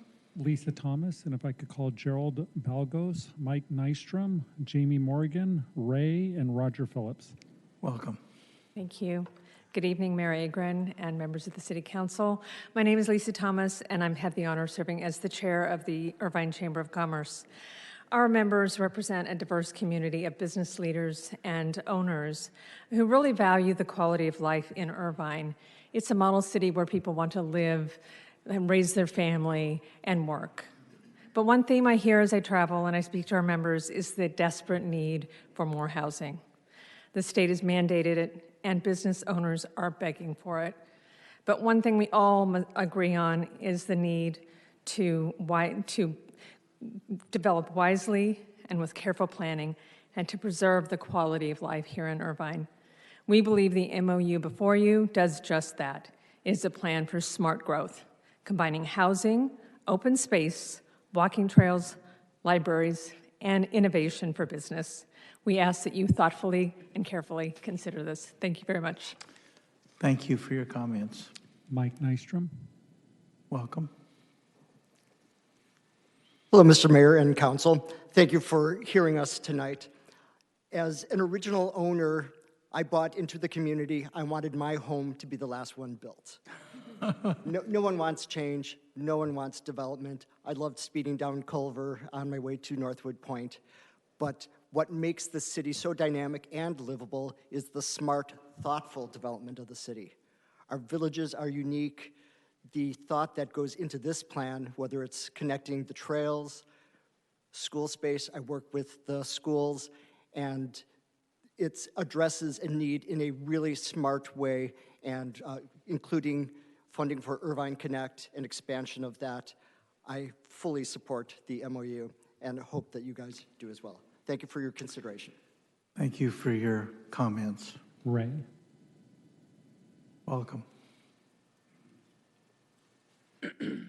Good evening. My name is Ray Perello. I've been a resident of Irvine since 1982, first as a renter and then as a homeowner, and still a homeowner.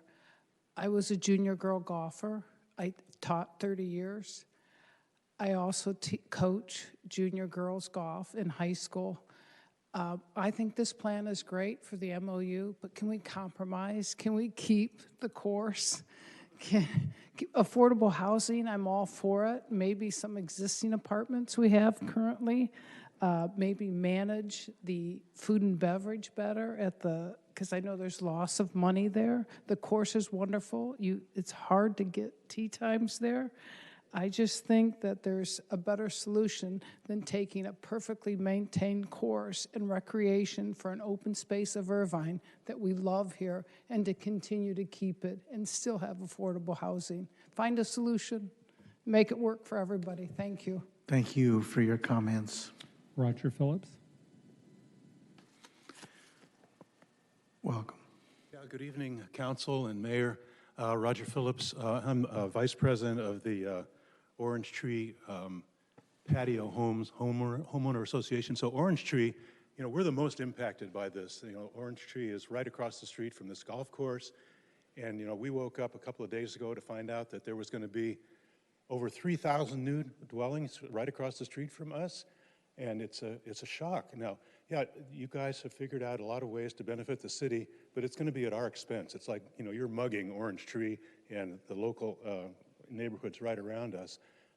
Some previous speakers said, yeah, everybody wants housing, but not where they are. And so that's where we are too.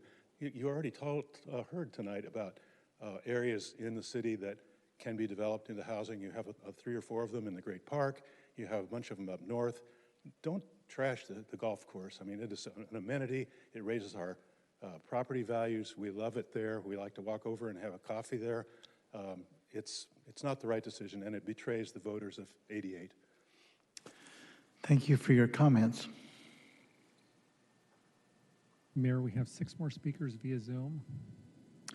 All right. Our next speaker is from Kennedy Commission. You may unmute your mic.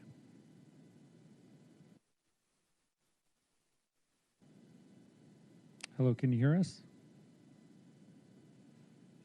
Our next speaker is Jeremy. Jeremy, you may unmute your mic. Yes, hi there. Jeremy Ficarola. I'm a Cypress Village HOA resident. I'm also on the HOA board as board president, and I'm in strong support of this project, of the MOU. I really like the component of funding a portion of iConnect.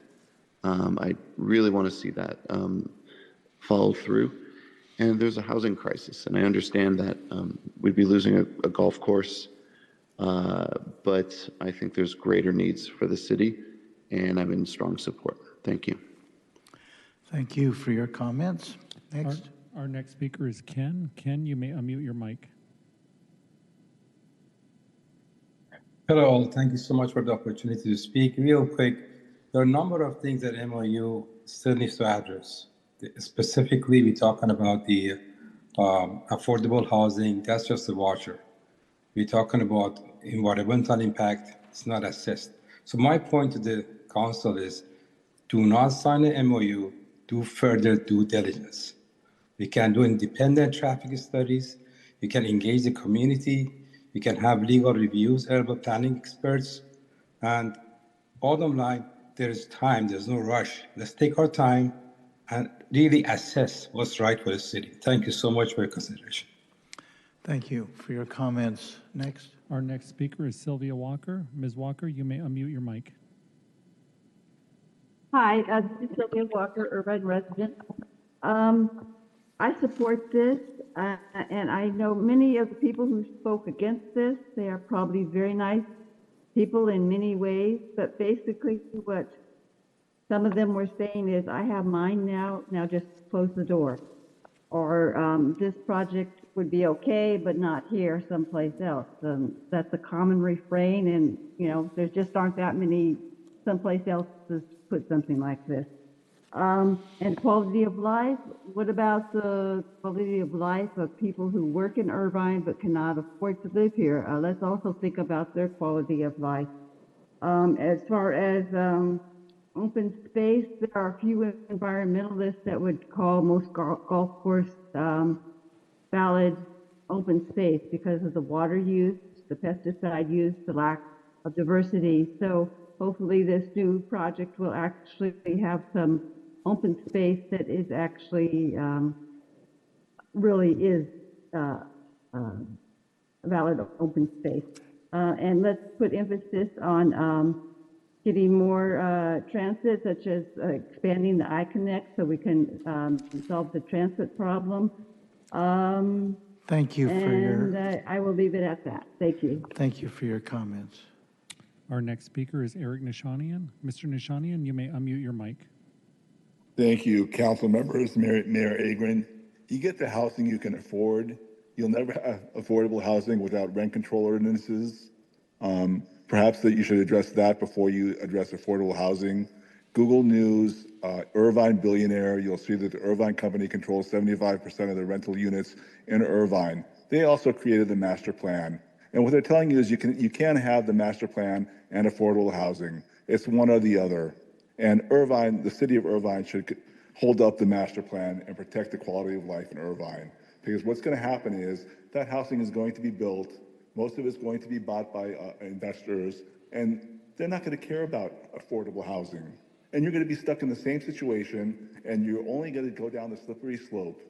Next, it's going to be parks, and then it's going to be open spaces. And then you'll have blight to go along with the homelessness and the hunger that apparently we have in the city. Really think it through, guys, because the Irvine company, they're the only show in town, and they don't care about the master plan. They sold the city on the master plan. They'll sell it away on affordable housing. Thank you for thank you for your comments. Our next speaker is telephone number 462. 462, you may unmute your mic.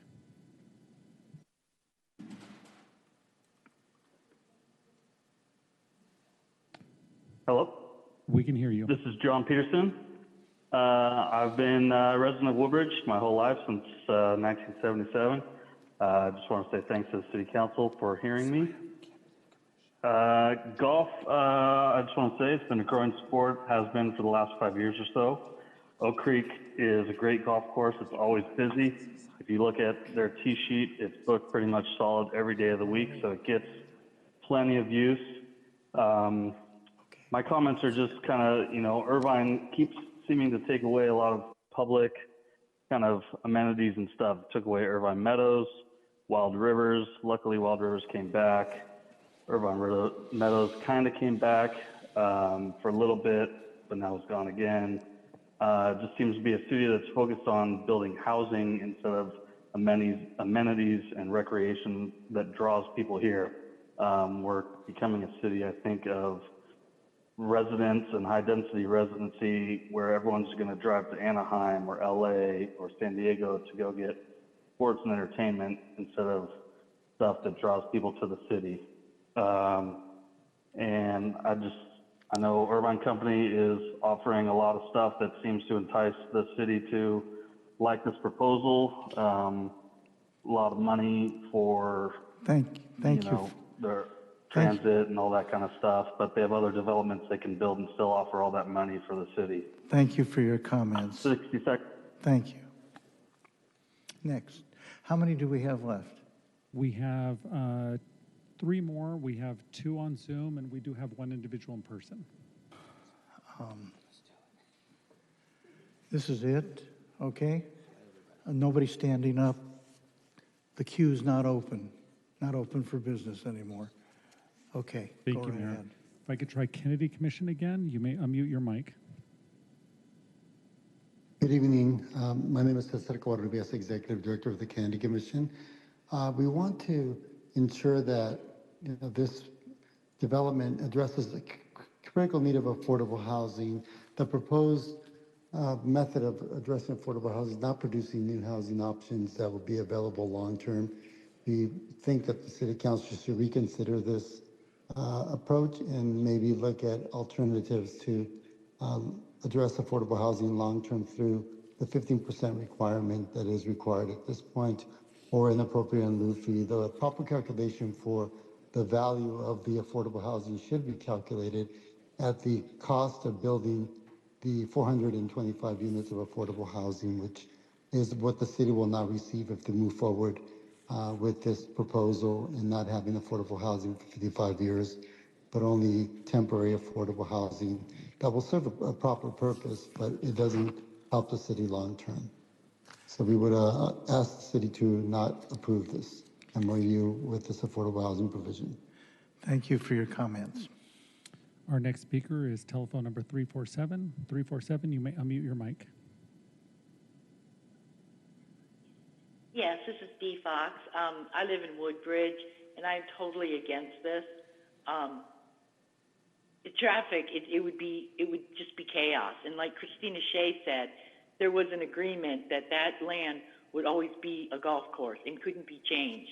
So I don't see how the city manager or the city attorney can sit there and find a loophole now. That just sounds very sneaky to me. And the Irvine Company, the way they went about this whole thing is very sneaky. I didn't get anything on this, and I live real close to Oak Creek. So I just don't even see how you can even do it legally. And I think, Larry, you pretty much know that because you were one of the ones that made it to where it couldn't be touched. So the other people, the real estate people and other people that are for it, they don't live around here. They have no idea. You want to talk about quality of life? You would ruin our quality of life. Thank you. Thank you for your comments. And last speaker is Harris. Harris, you have 60 seconds.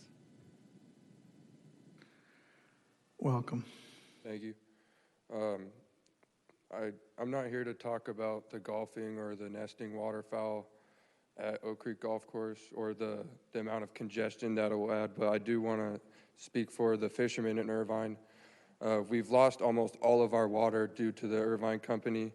I can't even take my son to Woodbridge Lake without getting harassed by the Woodbridge Association. Irvine Regional, you're fishing shoulder to shoulder while people drive geese paddle boats over your line. Irvine Lake, my son can't even make the walk because he'll get heat exhaustion. Oak Creek's the last place I can take my son fishing and not get harassed by anyone. It's an amazing piece of nature that hundreds of fishermen, hundreds of high schoolers go to. after school. It's one of the only places that kept me out of trouble in high school to stop me from doing drugs like other kids overdosing. I was there fishing until the street lights came on. Thank you. Thank you for your comments. And that is all, Mayor. That concludes the public comment.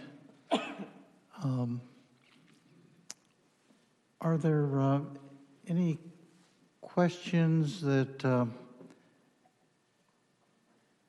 council members have? Otherwise, we'll take comments from council members one at a time. I did want to raise a question with staff. I don't see anybody else who wants to ask a question of staff. Oh, there we go. But let me start it off here just for a moment.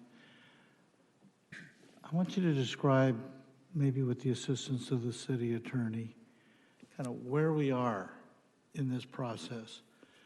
What is an MOU and what is it not? To get some real clarity as to what we're actually voting on tonight, if indeed we vote at all.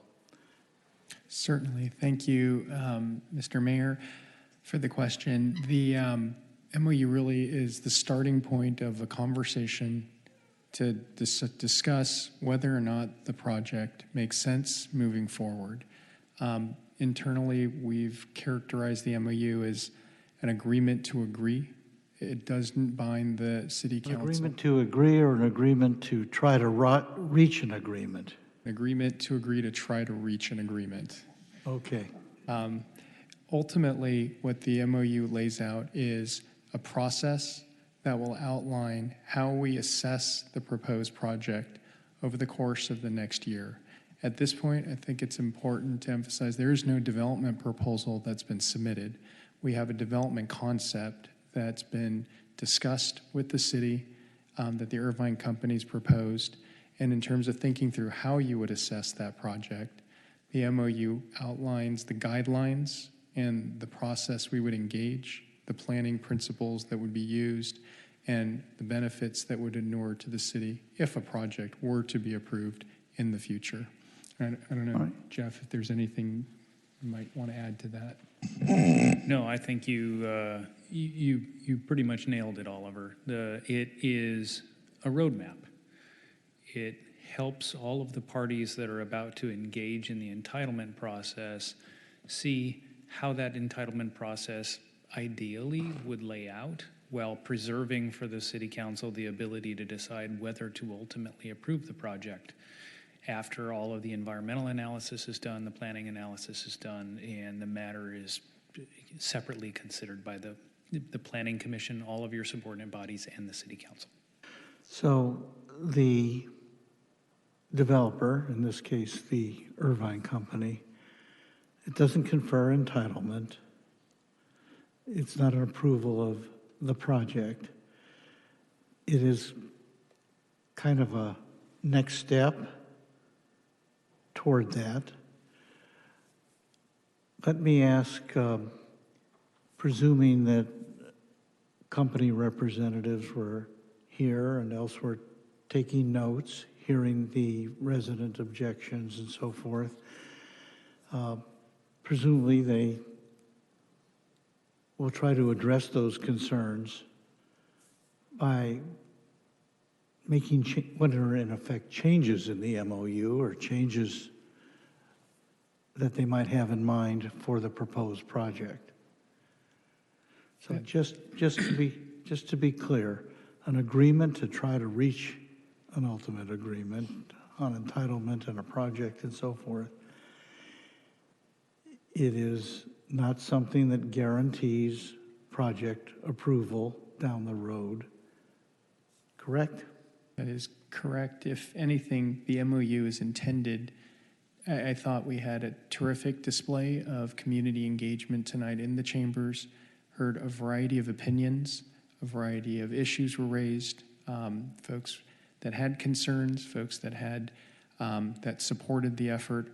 All of that feedback is initiated because we've announced we're considering a project. And I think it's just important to reemphasize We don't have a project proposal yet. We know of a concept of repurposing the identified project site, having for sale units, having some apartment units. That's all we know at this point. None of the applications have been submitted. We haven't done any reviews yet. It's really, the MOU is intended to announce there's a conversation happening. Let's understand what the inputs are as it relates to the concerns related to the project. And over the course of the next year, if the council decides we want to have this conversation publicly, approval of the MOU initiates a year-long process where an entitlement application will have to be prepared, environmental analysis, traffic analysis, impact analysis will all be coordinated and assessed and presented and discussed. And over the course of the next year, the council, and to Jeff's point, all of the council's subordinate bodies will weigh in on their opinions related to what's being proposed. And one last part of that, presumably, in this case, the Irvine company, the developer, will be including reaching out to the community to try to address their concerns, at least if they know what's good for them, right? That would be our expectation and our experience with the Irvine company.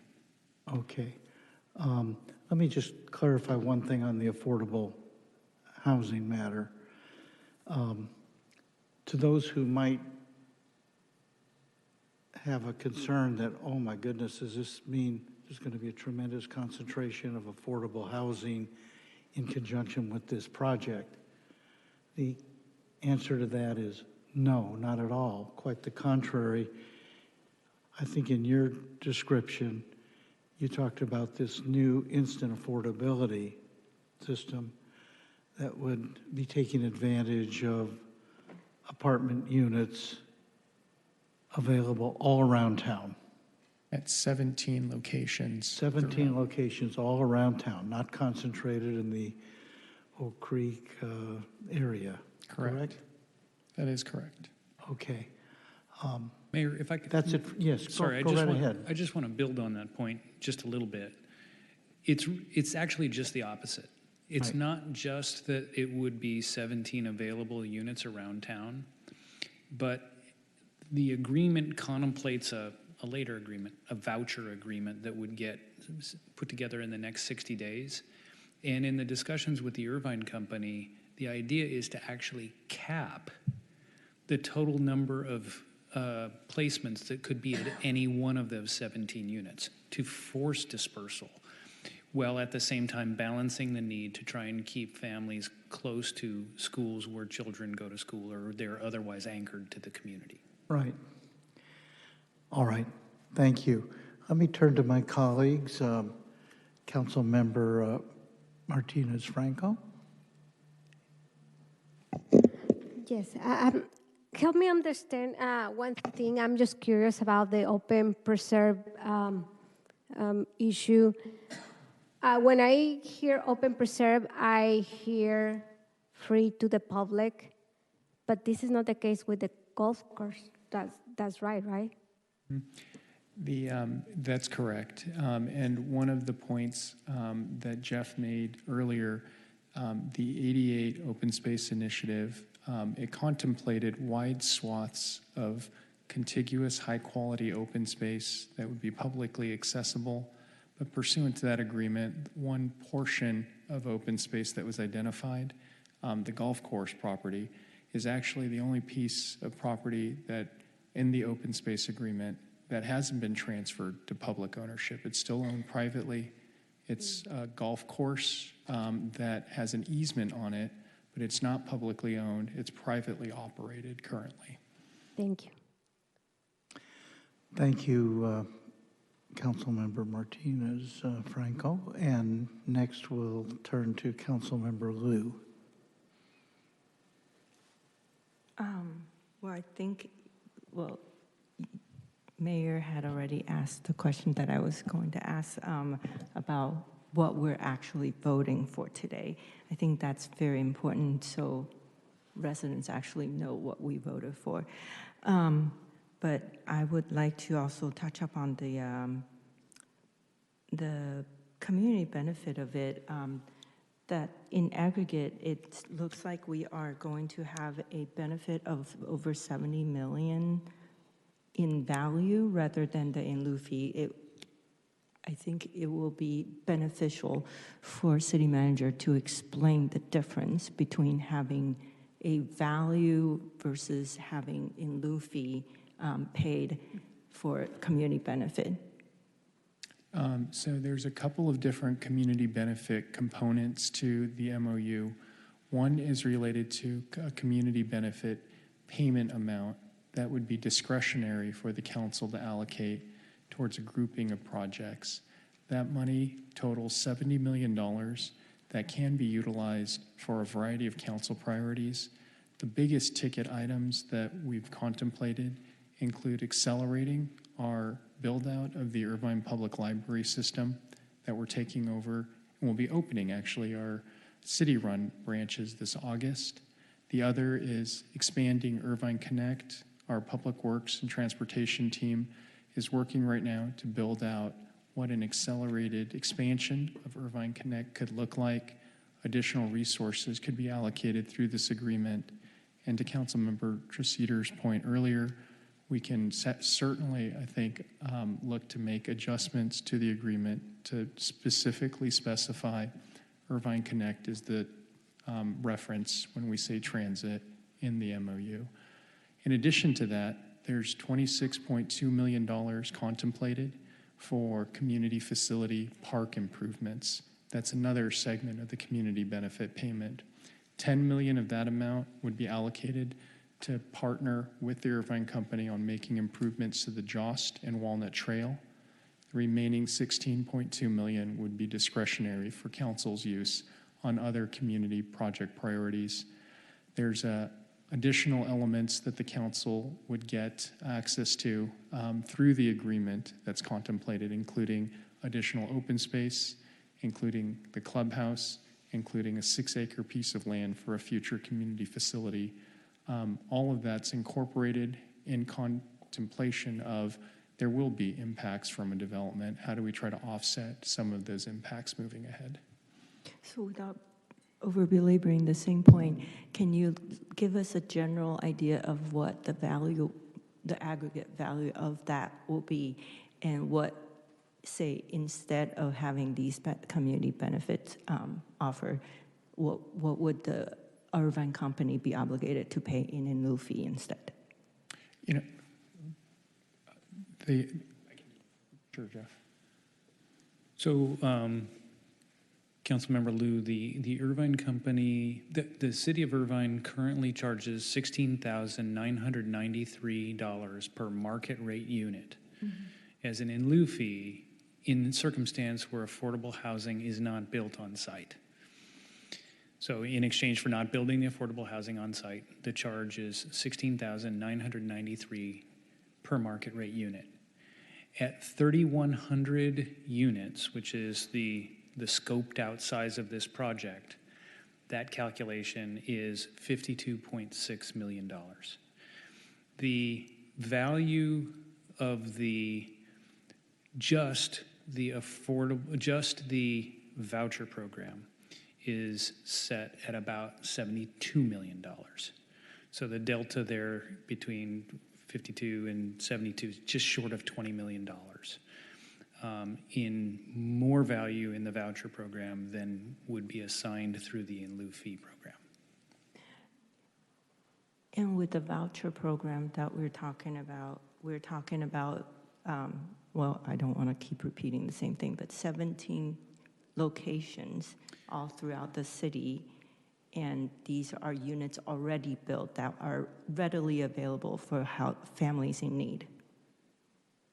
Is that correct? The agreement, yes, correct as to the 17 locations, correct as to spread throughout the city, and the agreement contemplates that the placement window should be about 14 days between identifying a suitable candidate and getting them placed into a unit. And I understand from the MOU there is a timeline on how how many vouchers are available, so I understand that there is a progression as the project moves on along or negotiation moves on along. So thank you for answering all the questions. Thank you. Let's see, Councilmember Treceder. Thank you. All right, I appreciate all the discussion here and all the public speakers for staying late to voice their opinions. I am in a bit of a bind here because I very much favor more housing. Housing is a human right. I also feel that it's important for us to provide it here within our city to make sure that our teachers and first responders and other caretakers can live within our borders. So I would like to support this because, again, favor more housing. I am a little bit concerned about this voucher program. And from what I understand, Irvine Company, they negotiated with our team from this. Wait, who was on the negotiating team for the city? There were a number of individuals at the staff level engaged, Jeff, myself, members of our community development team. Pete's been involved in the discussions. Yeah, okay, thank you. So it sounds like the Irvine Company negotiated with our negotiating team in good faith, and we're operating on the understanding that this is what the council wanted, the voucher program. And I do have some pretty major concerns with it, however. The speaker from the Kennedy Commission outlined several of those. For me, it has to do with the contrast between what's being contemplated in this MOU versus our inclusionary housing ordinance. Our inclusionary housing ordinance requires 15% of new housing units to be allocated to affordable housing. I myself think that is too low. I much prefer the recent MOUs of about 21% or up to 30%. But even with 15%, I think we're not getting a very good deal here.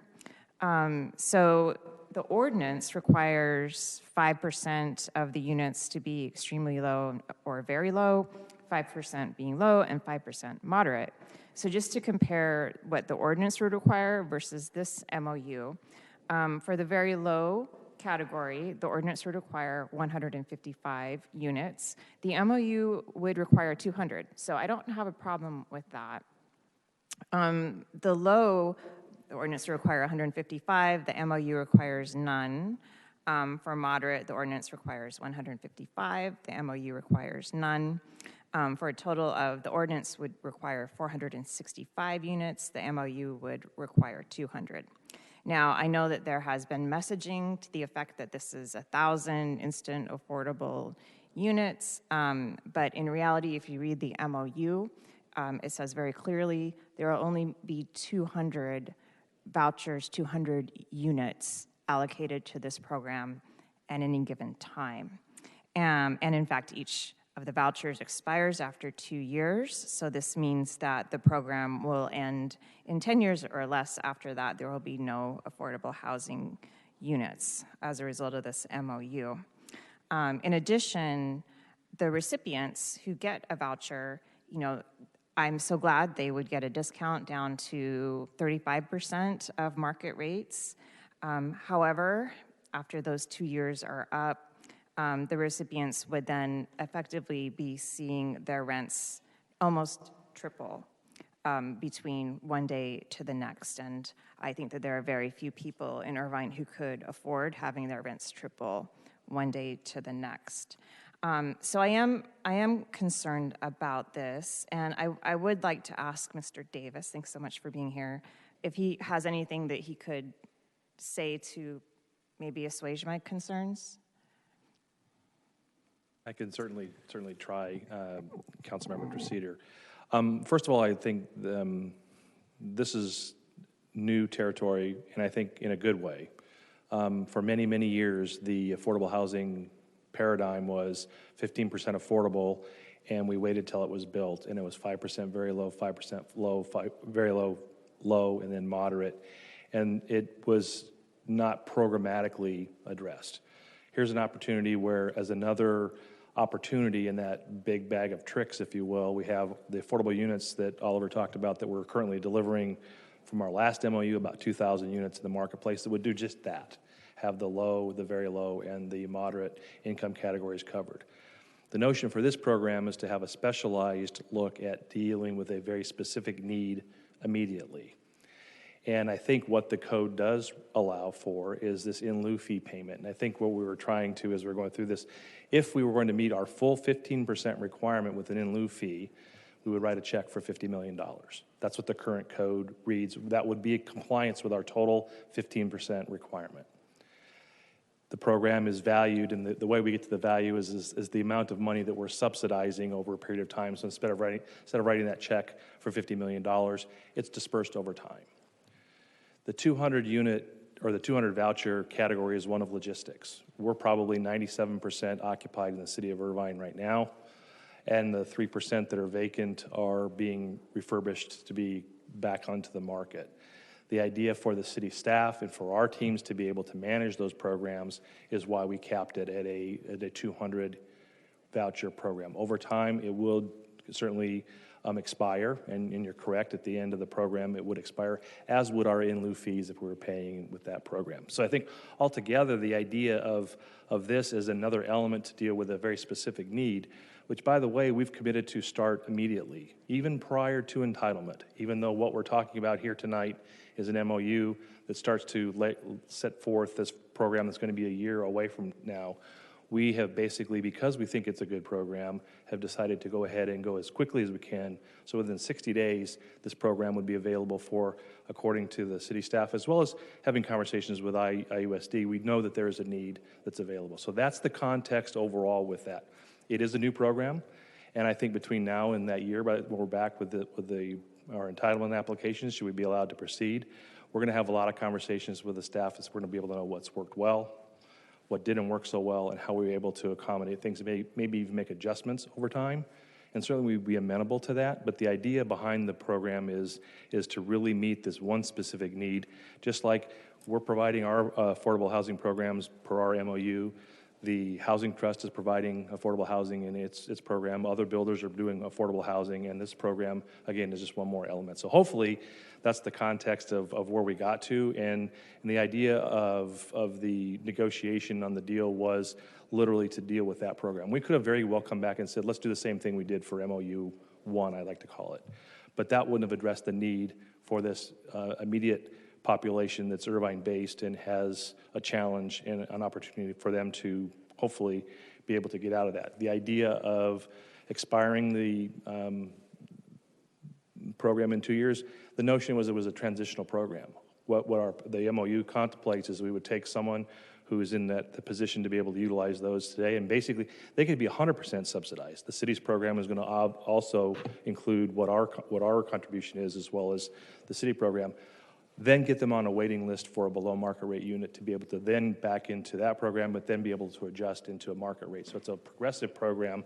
I don't know all the details of the city's support services, but that would be the idea of the program, to go from immediate need to more longer term, below market, subsidized affordable housing in our traditional sense, and then hopefully be able to return to market as you go over that time. So there wouldn't be that waterfall that says, hey, you're below 65% below, and then you're going to go to full rent that next year. The idea is to capture that through the program. Oliver, unless I missed anything, that was our understanding of where I think the city wants to go. Okay, thank you so much. I appreciate that. So to the extent that you could bring, instead of the cap at 200 to 465, yeah, I'd be thrilled with that. Not sure. I mean, at any one time it'd be a higher number. Yeah, 465. That would be what would be the units required under the inclusionary housing ordinance. Well, we have 1,000 of the vouchers, so it's more than the 4 to start with. So it's a higher number to start with. But logistically, for us to be able to get folks into those 17 communities, not go over those caps, be able to coordinate that's a difficult. I think we can certainly have that conversation. Again, if the plan's not working, we have more folks than we can have vouchers to use for, we can have that conversation with the city team and look for that. But for right now, based on all the input that we have from our And I have a whole group that works, not me, I don't, it's getting late. There's a whole group at the Irvine company who does work with our under or below market housing programs, and they've given us pretty good conservative direction on where we need to go. So that's really kind of how we landed in that kind of sweet spot. But we can certainly have those conversations between now and the time of entitlement. Okay, perfect. Thank you. Thank you, Councilmember Treseder. I think Councilmember Mai was next. You haven't spoken yet, have you? No, excellent. Why don't we turn to Councilmember Mai and then Councilmember Martinez Franco. Thank you, Mayor. So this is a beginning of a discussion. This isn't the conclusion of the discussion. City Manager Oliver Chi, I wanted to just address something I heard here that you guys were negotiating, your city staff was negotiating, and this is kind of the first that we've heard of this. I think that we, as the elected officials, should be in these negotiations as well. So I would appreciate if we were included on these conversations with any developer in the future. I'm not a fan of traffic. I've heard a lot of people here over the past 5 hours. I hate traffic. I'm not a stranger to the area either. It's not my district, but I live on the border of the district. I know the shop owners there. I call them my friends. My kid went to the Taekwondo place when it was under Master Do, if you guys remember that. I know when I need to get to the Spectrum, I need to leave a half an hour earlier during traffic hours. So I'm no stranger to the area. My wife went to IVC. I own a storage unit right behind Oak Creek there as well. But I also understand that Irvine Company owns the property. What I want clarification also from the city is that this 88-1, I mean, we're just opening the discussion here, but these are things that are going to come up. Can you clarify also, if we're opening the discussions of this MOU, you talk about the entitlement process. We're not going to be talking about this, we're going to be talking about this in 1 to 2 years. Is that a correct time frame? It's going to have enough time for the public to talk about this. We're going to be able to talk about this. Go ahead, Jeff. Councilmember, or Vice Mayor Mai, you're correct. The agreement sets as a goal 1 year, but also recognizes that in the end, it takes what it takes. It won't be sooner than 1 year. Okay. Another item here is that people aren't talking about the RENA requirements, the state housing mandates that are on here. I mean, we're mandated 23,000, a little over 23,000 units, and I don't see people up in arms. I mean, this is 3,100. We have 7 times the amount that are going to have to come into the city, and people are not having the same amount of energy, fighting this. I mean, we have the right to fight this. I mean, the public has the right to fight this, and we should, but we can't because our hands are tied, and that's something that a lot of people, it's not addressed enough here. I really believe that Sacramento is out of touch with Irvine. Sacramento doesn't care if we're Irvine or LA or San Diego or anywhere else. I mean, they're forcing us to do this. So I would hope that people have the same energy going after Sacramento, about this as well. You guys haven't talked about if we don't follow this and if we fight it and we fight the state, which other cities have done, what happens? I can't think of a city that won fighting the state. Can you talk a little bit about local control and a little bit toward that? What happens if we do try to fight this? As it relates to the state housing requirements? Yes, in general.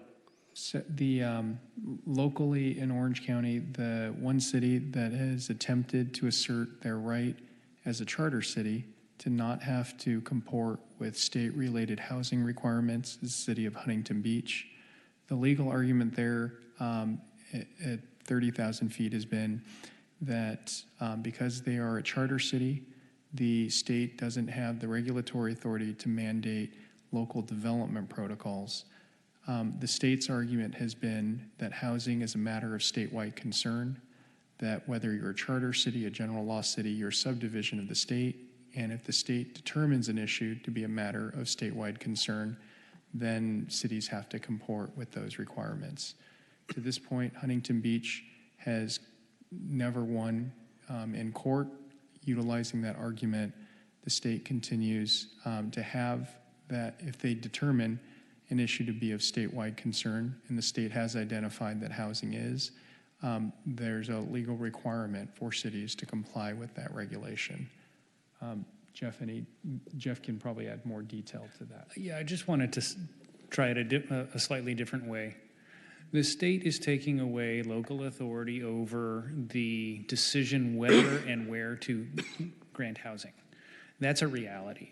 So do we have tools available to us today that, given this specific Oak Park proposal, we could make difficult in the near term? Yeah, absolutely. But in the long term, the reality is coming to us. A whole bunch more units are going to come to the city, and you can choose whether you're going to master plan, as the city has historically done, proactively, or not. And if you choose not, then it'll probably be forced upon you in a different way. Got it. And, you know, that leads me to the other point, is that we don't want to lose that local control. And, you know, it's no big secret that Irvine Company is not a big fan of me, and, you know, other companies aren't a big fan of me, because when it comes to corporations, you know, I kind of stand with the people, and I get in trouble a little bit for that. But I feel that Irvine Company is best equipped and has the most interest into building something that is, you know, meets the standard of Irvine, and they do have a vested interest in it. So thank you, Jeff, for your presentation here. I hope that you'll take in consideration to all the comments from the public here tonight, online, and what you'll get in the future. I look forward to more community engagement instead of just at a last minute, hey, you guys, we got this coming. And I know it's just the beginning of the conversations, but I would hope that you guys would take in consideration the neighborhoods and the community.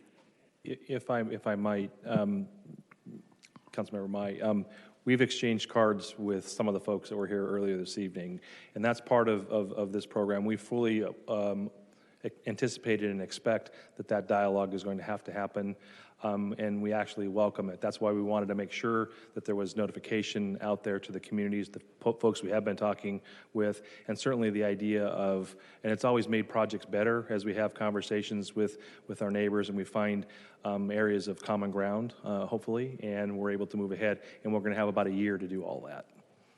Great. And since you're standing there as well, I just wanted to, hopefully you can do something about the traffic, because that's going to be a major concern for everyone around the area. I mean, it's impactful to everyone in all directions of the city as well. Yeah, we have some thoughts in that regard, and because we don't have that level of application before, you didn't want to get into all that, but it certainly is part of this program with roadway extensions as well as the contributions to the transit program. We're fully aware of where the city's going and are supportive of those efforts, and hopefully we'll be able to include those, incorporate them into this project as well.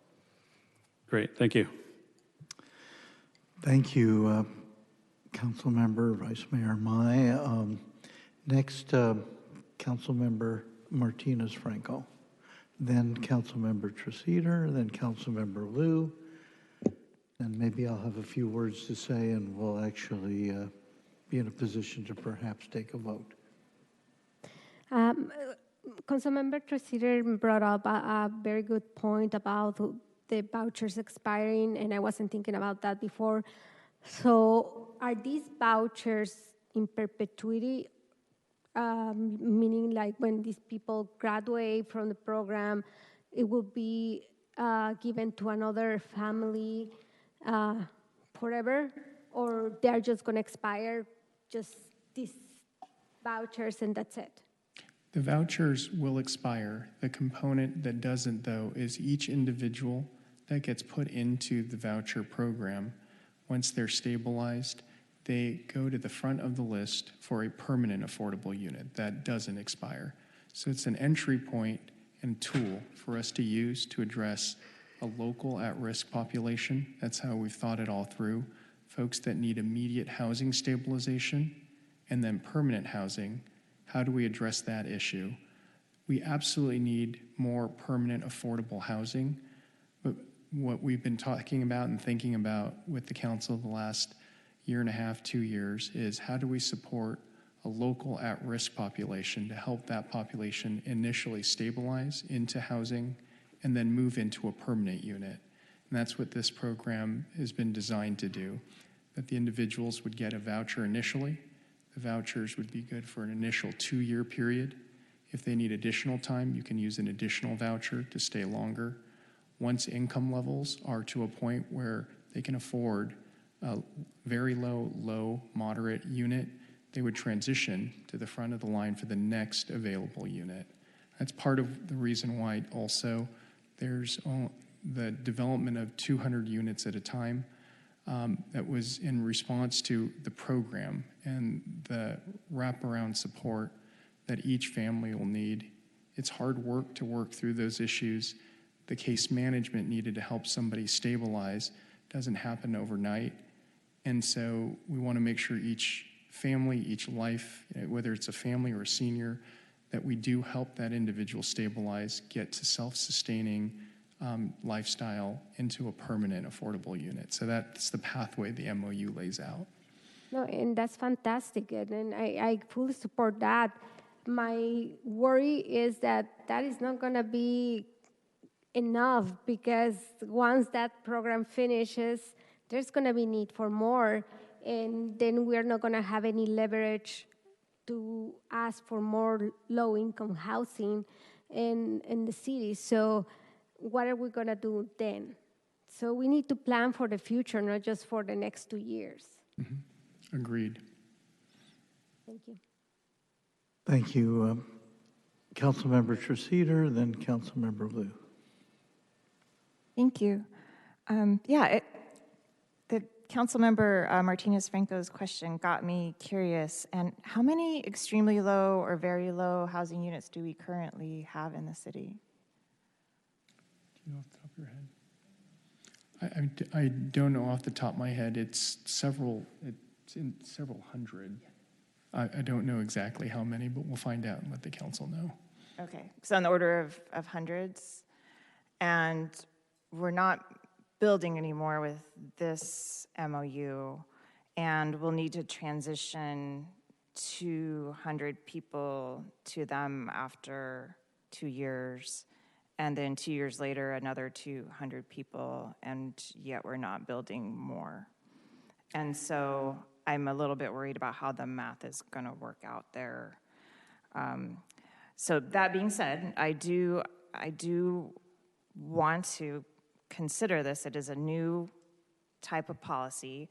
I know that the mayor campaigned on this quite a bit and spoke on it at length in his State of the City address, and so I can see why the Irvine Company would be trying to accommodate that. But there are just so many questions because this is a new potential policy that we could use, and I need to see how this would work compared to even just using the inclusionary housing ordinance, what that would mean, have a side-by-side comparison there, not just with the number of units that I mentioned, but the larger picture, all the benefits mentioned in the MOU. I haven't had much of a chance to really go over all of this with the relevant stakeholders. And I am concerned that we might back ourselves into a corner that we're not intending to because we have made this arrangement. So I'll just say that I do have concerns about this. If it were up to me, I'd rather just have the inclusionary housing ordinance used with some workarounds to make sure that the folks who really need it can get into housing in priority.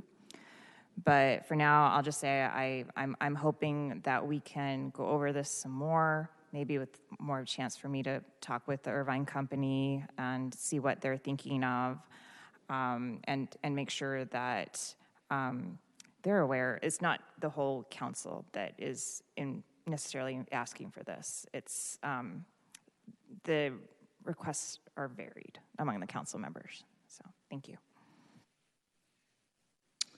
Thank you, Councilmember Liu, then Councilmember Go. Thank you. We do have a housing crisis. This is not deniable.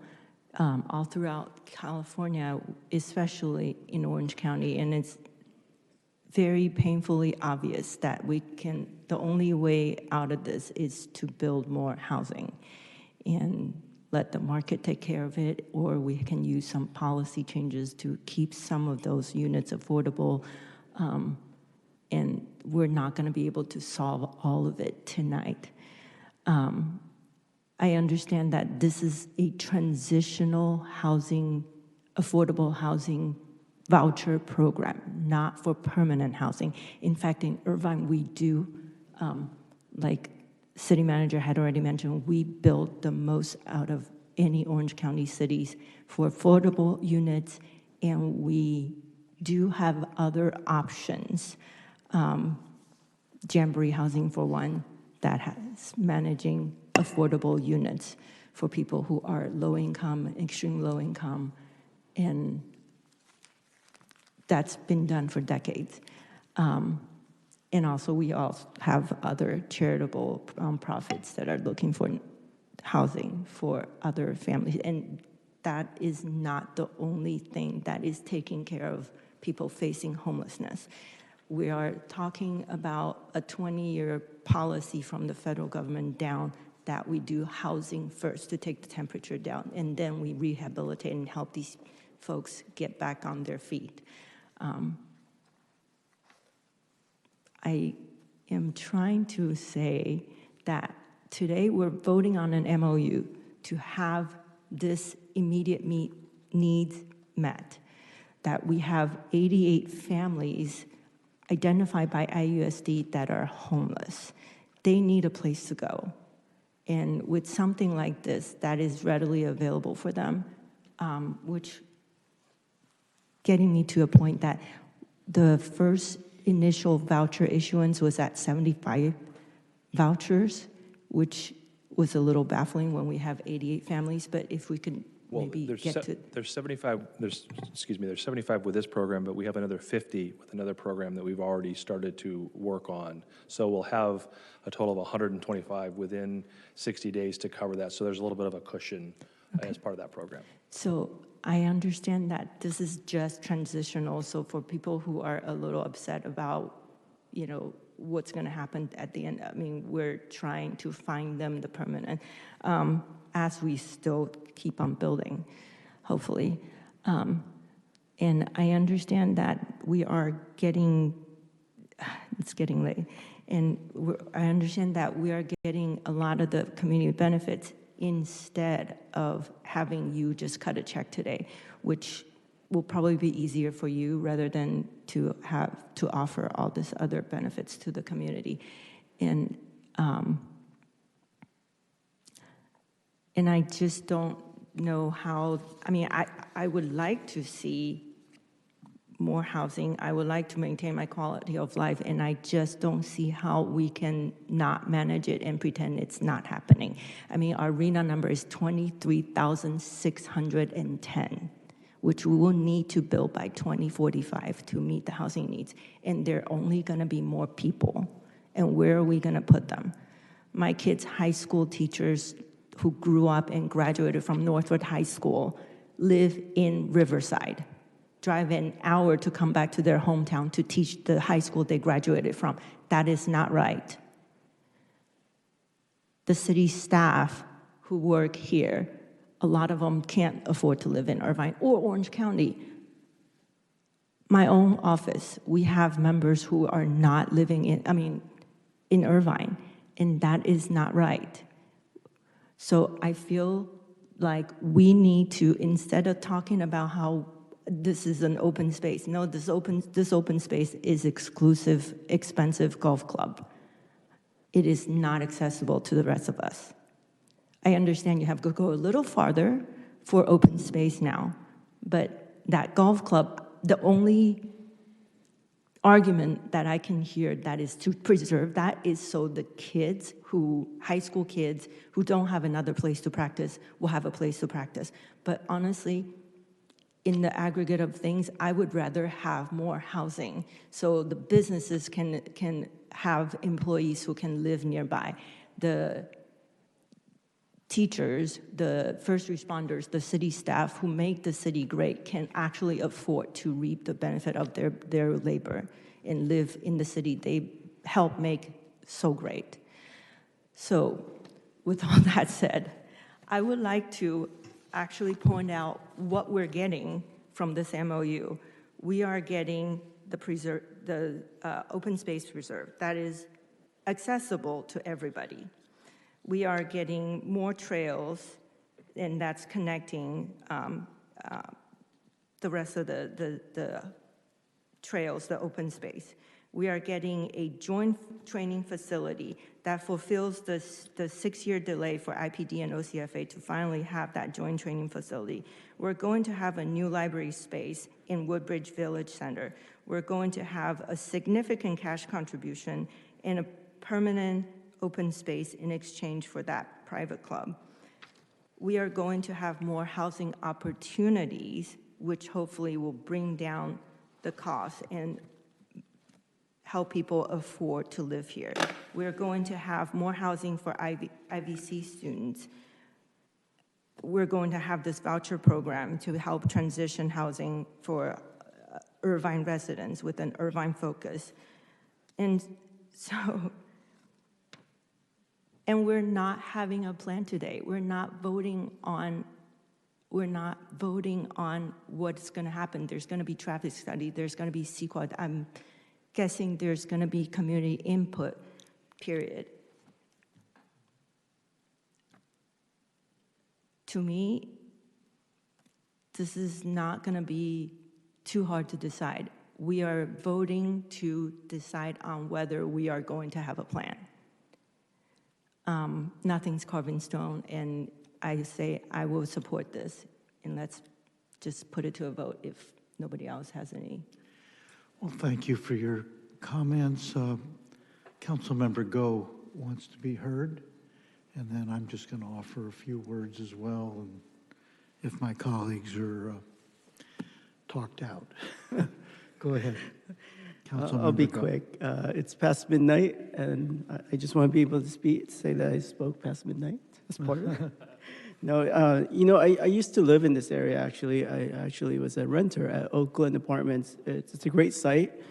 It's so central to everything. It's just going to be such a good addition to the villages here in Irvine. I just want to make sure, and I point out, that we get support from city staff as well as the Irvine Company. The Walnut Trail ends right there on Sand Canyon, and I know we've already got plans to get that over to the bridge, but I do know the Irvine Company owns quite a bit of the land alongside that route, and if you guys could give us some of the alleyways to get us over into the transportation corridor, I think to relieve traffic and make it viable for people to not, add more cars to the street as much as possible. That's an important route, and really putting a focus on that will be well appreciated. And as well as I'm working alongside OCTA, obviously we want infrastructure, working on the freeways widened. 405 is already being widened for the most part, and then the 5 next to it we just spoke about today. Any support, that could be given all around to get our transportation infrastructure beefed up before this project goes into place. Sand Canyon's a bit of a mess right now, so I'm trying to clear a lot of that up. I know we've worked well together through the years. We could definitely do quite a bit more in doing a lot more of these project-based, and with the cooperation of the Irvine Company and the 3,000 new residents, we hope that there's a happy balance. I mean, traffic is gonna get worse. That's just the sheer numbers game. But we can definitely surely mitigate it, and that's my ask. Just let's focus on that ahead of time before people start moving in. Thank you so much. Thank you, Councilmember Go. Maybe I'll just offer a couple of comments at this point, and I think we can move to a vote. I've been taking notes. It has taken 50 years to get to 5,100 affordable housing units, relative permanent affordable housing. 50 years. In my State of the City remarks, I said we should double that number, and we need to do it in the next 5 years. And with stuff that's in the pipeline, and with this MOU or something like it that is enhanced, including this instant affordability program, we can get to 10,000 households, affordable households, affordable housing units. In my State of the City remarks, I also said that no school child in Irvine should be homeless. It's just ridiculous in a community this blessed, this wealthy, to have school children who are homeless. So in addition to the IUSD, I'm interested in TUSD, but this is something we can take care of by the end of this year, by the end of this calendar year. I think we ought to be able to declare no Irvine school child is homeless. In addition, as Councilmember Liu pointed out and others have pointed out as well, these urgent benefits, urgently needed benefits, come right up front, right up front. We front load it. If we really have an affordable housing crisis and a homelessness crisis, well, let's address it with an urgent program. And that's what we can do. And, you know, in my thinking about all this, and maybe this program does require some further thought, modification, adjustment, because it is a novel approach. My thought going into all of this was, my goodness, this community is fortunate enough to have the principal land developer, namely the Irvine Company, own and operate, manage as well, 35,000, soon to be 40,000 apartment units. So we actually have a chance entering into a deal with the company to access those units on an immediate basis. I've been through all these inclusionary housing programs and everything, getting nonprofits involved and finding some land separate from the market rate development. All of that takes so long. It takes years and years before those units become available to people who urgently need them. This is a way we can, with a yes vote tonight on this, at once address the most immediate, urgent problems with respect to affordability and homelessness, and keep people from slipping into homelessness. We can address these issues right away and then move on to affordability and building new units and so forth. I think other issues that we all recognize, the whole traffic issue, the connection between traffic and the remedy to worsening traffic is the iConnect system, the Irvine Connect system, and immediate expansion of the system, or something close to immediate, concentrating particularly on the center city. That would, I think, provide so much relief for people throughout Irvine, as well as those impacted by this particular project proposal as it emerges. Also, open space. I think Councilmember Martinez Franco touched on a very important point. The Oak Creek Golf Course, as beautiful as it is, and as valuable as it is as center city open space, it is not publicly owned. It is open space that is not free for people to use, as compared with what is outlined in the MOU. The open space that we would be getting far exceeds the size of the Oak Creek Golf Course. It's about double the size of the Oak Creek Golf Course or more, and it would be free. And of course, if we're smart about it, we will provide easy access by all people in the city to be able to access it.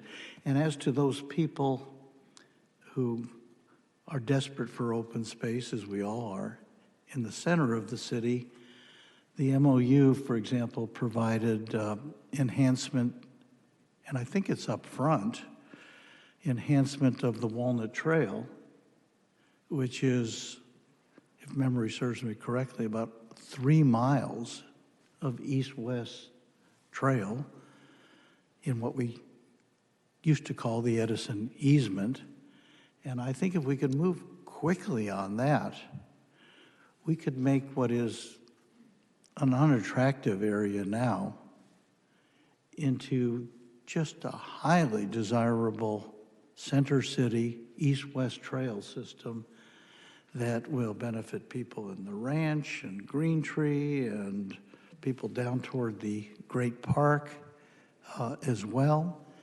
And the sooner we can start on that, the better. So I view this whole MOU as a good start toward what I hope will be a good project that we can all be proud of, trying to reconcile our various competing interests, concerns that we all have, and so forth.